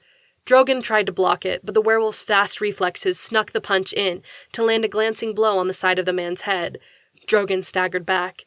Alex stepped in to take the advantage, but when he threw a second punch, Drogon blocked it and followed with one of his own. The man had fists like steel. Alex's head snapped back. A growl tore from his throat. He punched Drogon twice in the ribs, hard enough that the man felt the impact despite the Kevlar. When Drogon winced, Alex threw a haymaker at the side of Drogon's head. Drogon ducked at the last second and slammed an answering punch into Alex's chest above his heart. Drogon attempted to kick him in the stomach, but Alex blocked it and barreled his shoulder into Drogon's chest, ramming him against the door. Something seared across Alex's back. He stepped away in surprise at the fierce pain. Drogon held up a knife. "As much as I would like to fight you, I have to question why you would come here by yourself." He let the knife catch in the light that filtered through the windows. "This is silver, and made to splinter. Every time I cut you, it will leave silver shards in your wounds, bringing you that much closer to dying. You'd best tell the truth." Alex grimaced at the sensation of blood dripping down his back. "Why would I need anyone else here with me?" "You don't expect me to believe that you left Cassie at the academy without protection, do you?" Drogon replied. "Who's to say it's unprotected?" Alex shot back. "Jaze and the others will defend her with their lives." Drogon nodded. "If you believe in my nephew so much, why isn't he here to fight beside you?" "Because I wanted to kill you myself," Alex replied in a growl.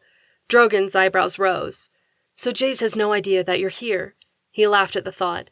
"Well then, how's Cassie going to feel when I ship your dead body back to the academy doorstep?" Alex's heart clenched. He replied through gritted teeth, "Leave Cassie out of this. This is between you and me." Drogon lunged with the knife. Alex spun to the right, punched Drogon in the shoulder as he passed, then jumped on him. They slammed into a couch and rolled over the back.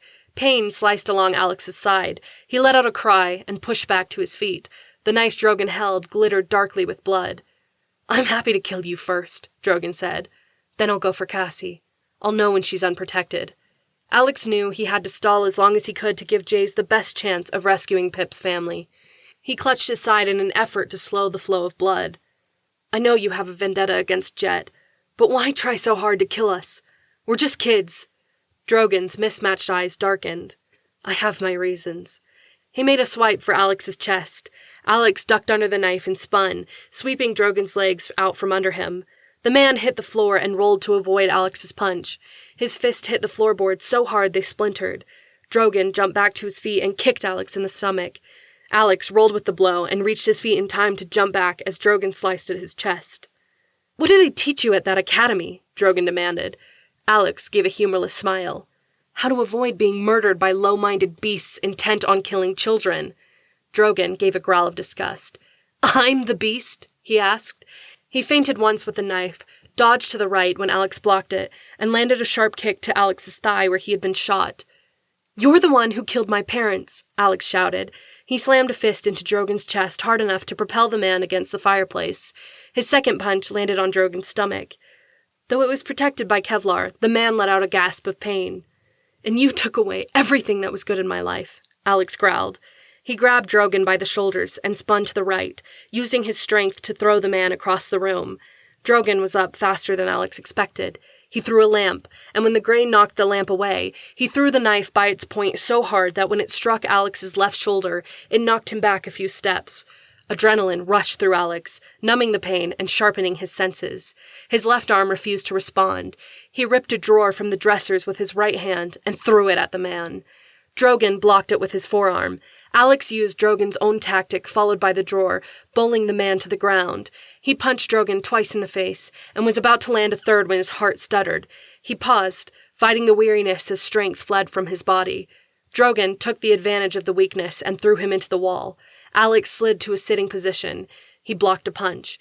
His heart stuttered again as he tried to block a kick. Drogon slammed a fist through Alex's guard, connecting with the knife that stuck out of the werewolf's shoulder. Alex let out a cry of pain as the blade was forced deeper.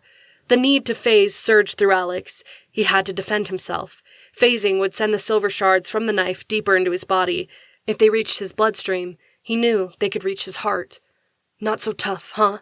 Drogon said. He tore the knife out of Alex's shoulder. Alex managed to grab his hand before Drogon drove the blade into his throat.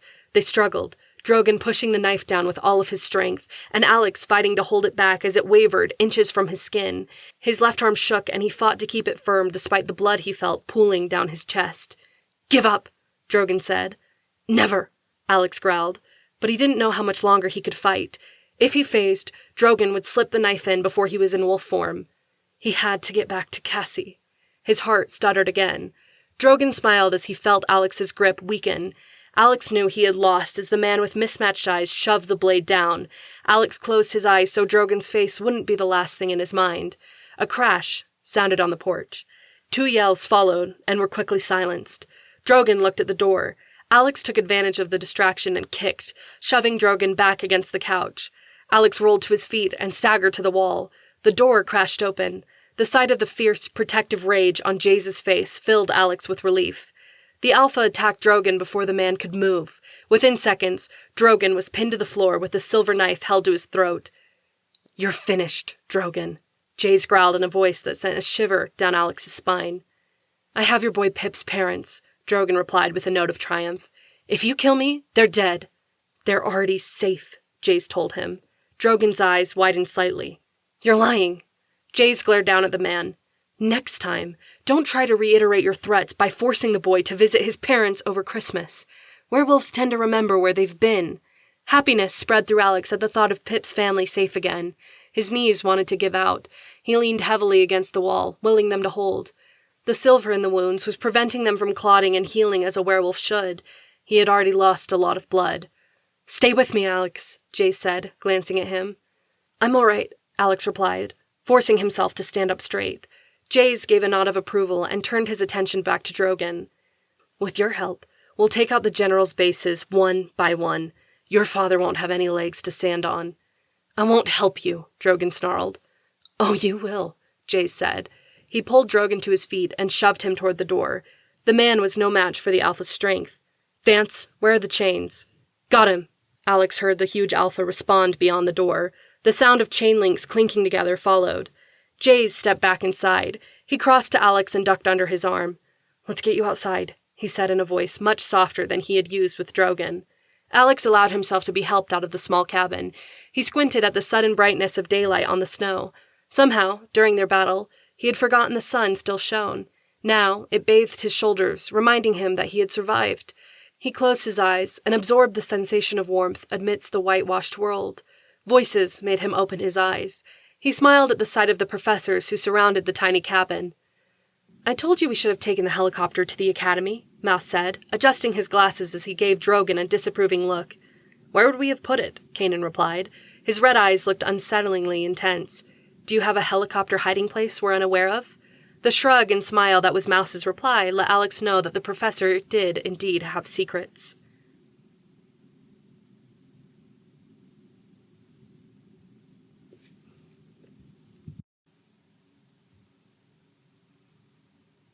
Chapter 28. "How are you holding up?" Jaze asked, his tone concerned. "Fairly good," Alex replied. He pushed away from the wall of the cabin that he had been leaning against, then stumbled. Jaze caught him. "Mouse, Alex needs you," Jaze called over his shoulder. Mouse hurried over. "If you chose to go after the number 2 man on the werewolf most wanted list instead of attending biology, I would recommend biology," the professor said, checking Alex over. His hands came away bloody. "Take off your shirt," he directed. Alex gingerly pulled the wolf sweatshirt over his head. His thoughts were foggy, and he found it hard to focus on the werewolves who checked his wounds. "They're filled with silver shards. They won't clot until we get them out," Mouse said, his words tight. "Can you do that here?" Jaze pressed. Mouse shook his head. "The shoulder wound is too deep. I need better equipment. We need to get him back to the academy." Jaze's face loomed into view. Alex tried to focus. "Do you think you can make it to the academy?" he asked as Mouse wrapped bandages over the wounds from the backpack he carried. "Vance wouldn't mind carrying you." Alex shook his head, forcing his mind to clear at the thought of being carried again by the huge professor. "I'll walk." Vance chuckled behind them. "I don't mind. You're like carrying a twig." Alex rolled his eyes. "Thanks, Coach. I think I'll walk." "It's your funeral," Vance replied. "Really?" Kanan responded. "That's what you chose to say? The kid's bleeding and you say it's his funeral?" "What?" Vance argued. "It's a figure of speech." "An idiom," Mouse said. "What did you call him?" Kanan asked with a laugh. Vance rolled his eyes and indicated Drogon. "Let's get this garbage back before his men start to wonder at their radio silence." "I'm hoping they're a bit preoccupied with the destruction Chet and Dre brought on their base. Brock said they were thorough," Jaze replied, shoving Drogon forward. The chains around the human's arms and legs rattled. Vance gave a snort that took the place of a laugh. When Brock says thorough, it's like him describing the way he devours a donut. There's nothing left. Did you hear that? Jaze asked, focusing on Drogon. Nothing left. How will your dad feel about that? Drogon glared at the werewolf. He'll kill you. He's already tried and failed, Jaze replied. Now it's my turn. Let's get moving. He pushed Drogon again. Walk. Alex saw the still forms of Drogon's men beneath the trees. Jaze's attack had been deadly and stealthy until he reached the cabin. Alex wondered if Jaze had known he had been in danger, which is why the last two men had fallen so noisily. He had forced himself to put one foot in front of the other as he followed Jaze and Drogon. Kanan scouted ahead while Mouse and Vance protected the rear. If there was to be an attack, the werewolves hoped to have the advantage beneath the trees.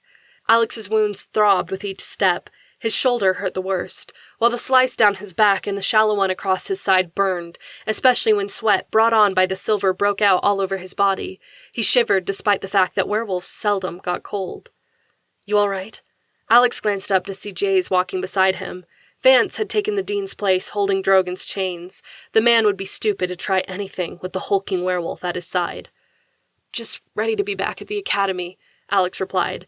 His teeth chattered. Jaze shrugged out of his jacket and put it over Alex's shoulders before the young werewolf could deny the help. Take it, Jaze said, reading his expression. I don't know why I brought one, and it saves me from having to carry it. Alex slipped his arms into the sleeves and zipped it up, grateful for the warmth. Thanks. We need to talk about why you went to the cabin by yourself, Jaze said, but that's a discussion for a later date. For now, concentrate on making it back to the academy. Nikki and Lyra were on standby when we left. Pip's family is really safe? Alex asked quietly, so Drogon wouldn't overhear. Jaze nodded. As soon as Pip told me what happened, I sent Chet and Dre out to the location he described. I imagine they'll have quite the family reunion tonight.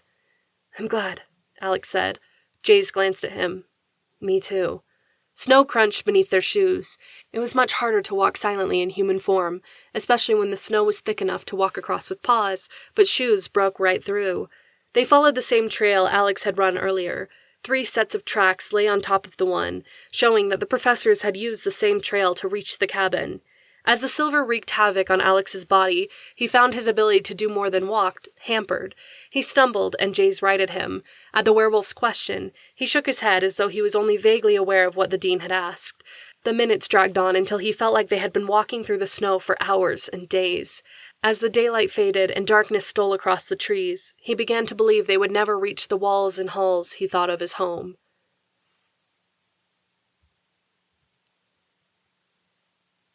Look, Jaze said. It was the first word Alex recognized after what felt like hours in a foggy haze. He lifted his head and saw the academy spires just visible through the darkness. Hope filled his chest. He was almost there. The pounding sound of a helicopter cutting through the air reached them. Can we make it? Kanan asked, falling back to join the group.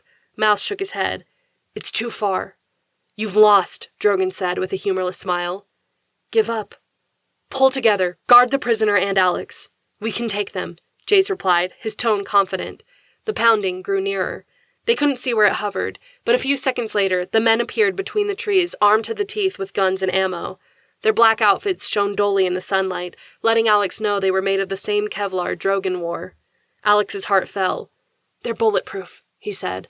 Don't worry, Kanan replied over his shoulder. We're not exactly helpless. He pulled the wristband from his wrist and snapped it open. The blade caught in the afternoon sunlight. A knife? Drogon asked with humor in his tone. That's supposed to save you? Kanan grinned at him. In a manner of speaking, yes. He pushed something black on the top of the knife. A little blue light began to flash. Let Drogon go, one of the men surrounding them called out.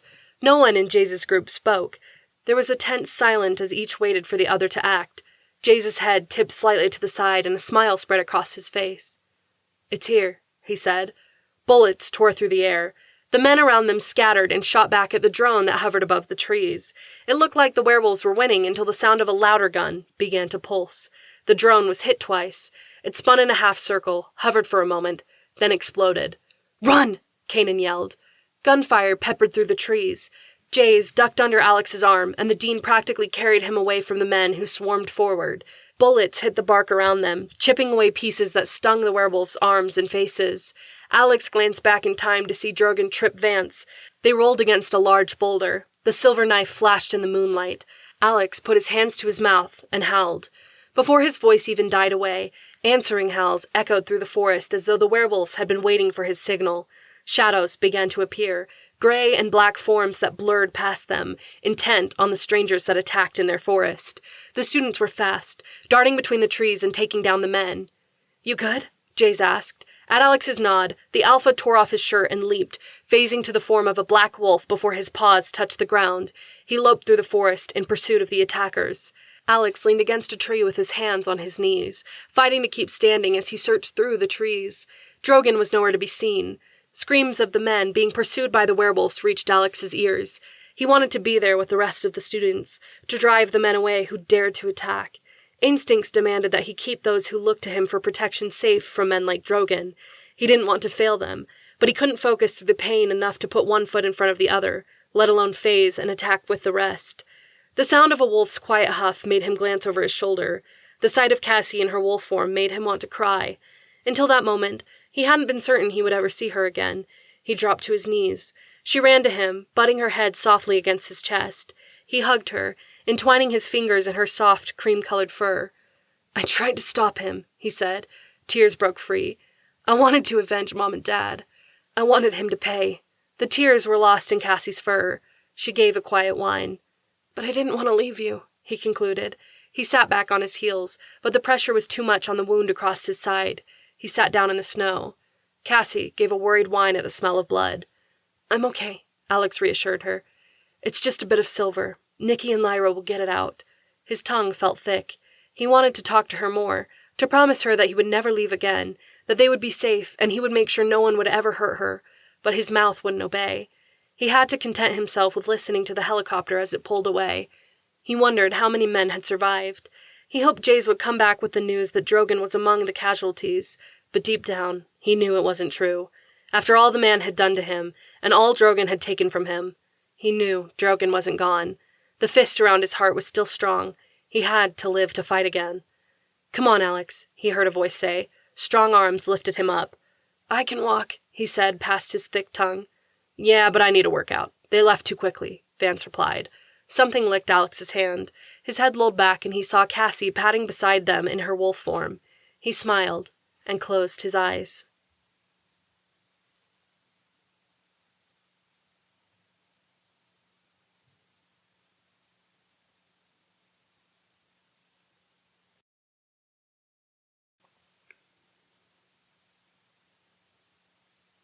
Chapter 29. Alex and Cassie watched the Termers load into the buses. "Good riddance," Cassie said, though there was a hint of question in her voice. "I'm not so sure," Alex replied. The lifers who lounged around them on the academy front steps looked at him in surprise. Alex shrugged. "It wasn't really that bad this year." "Say that again and I'll make you eat your words," Torrin threatened from where he leaned against a pillar. "I'd like to see you try," Alex replied. It was stupid to say, but he had done his share of stupid things this term, and he figured why break the habit. Torrin merely lifted an eyebrow, surprised at the Grey's bravado. He eventually sat back against the pillar again. "I heard Boris gave you a pretty good beating." "We both bled," Alex replied, his attention on the buses. Torrin snorted, but didn't reply. Alex watched the brother and sister with white blonde hair as they walked to the limousine at the front of the circular lot.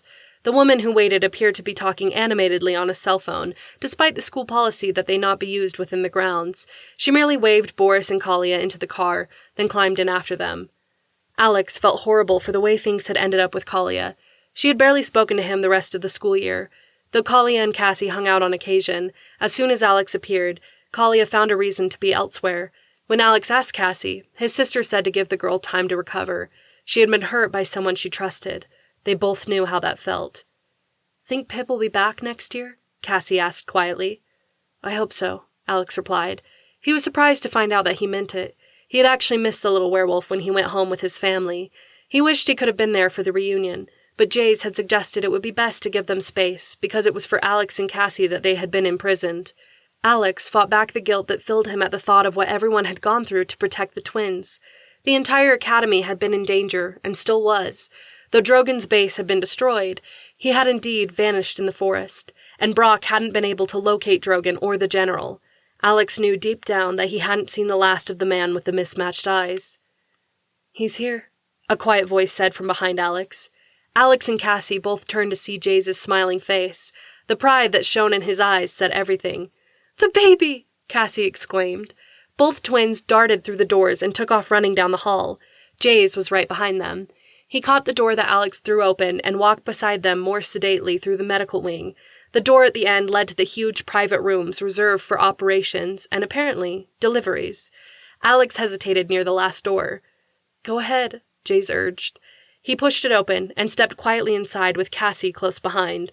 Lyra turned to them, dressed in purple scrubs with gloves on her hands and funny blue socks around her shoes. To Alex's surprise, his Aunt Meredith was there as well. She was dressed like Lyra and had apparently been assisting her in the delivery. "Come on back," she said, waving for them to step around the curtain. Alex felt completely out of his element. The sterile scent of cleaners and soap crowded out any other smell. His sneakers squeaked on the linoleum. The air was a bit colder. Since his prolonged exposure to the silver during the walk back from the cabin, he had become a bit more sensitive to changes in temperature. A slight chill ran down his spine. "Faster!" Cassie whispered excitedly. Alex bit back a smile and stepped around the curtain. The smile he held back spread completely across his face at the sight of the little baby in Nikki's arms. The baby had Jaze's blonde hair and Nikki's blue eyes. "He's so cute!" Cassie exclaimed. "Do you want to hold him?" Nikki asked. Cassie's eyes widened. She looked from Jaze back to Nikki. "Can I?" Jaze nodded. "He's your little brother." Cassie held her arms the way Lyra showed her and gave a huge grin as Nikki positioned the baby within them. "He's perfect," she said softly. "What's his name?" Alex asked. Nikki and Jaze looked at each other. "William," Jaze said. Alex's heart gave a little stutter as he looked from Cassie to the baby. William had been Jet's name before he had been taken away from their family. Jet and Jaze had been more than friends. They had been brothers who fought together through more dangerous situations than Alex even knew. It felt right that the baby would carry on Jet's name. William gurgled and looked up at Cassie. "Hello, William," she said, smiling down at him. "I'm your sister Cassie, and I'm going to take care of you." She looked up at Nikki. "With your mom's help, of course." Nikki smiled. No brother has ever had such wonderful siblings. She looked up at Meredith. The twins' aunt gave her a warm smile, her eyes sparkling. "We'll protect him," Alex said. He looked at Jaze and Nikki. They held hands and smiled adoringly at their new son. Alex's gaze traveled to Aunt Meredith, who watched lovingly over Cassie and baby William. Alex's heart burned with the need to keep them safe, to protect them, to always make sure they were happy. A smile spread across his face. He had a pack, and he would fight for it.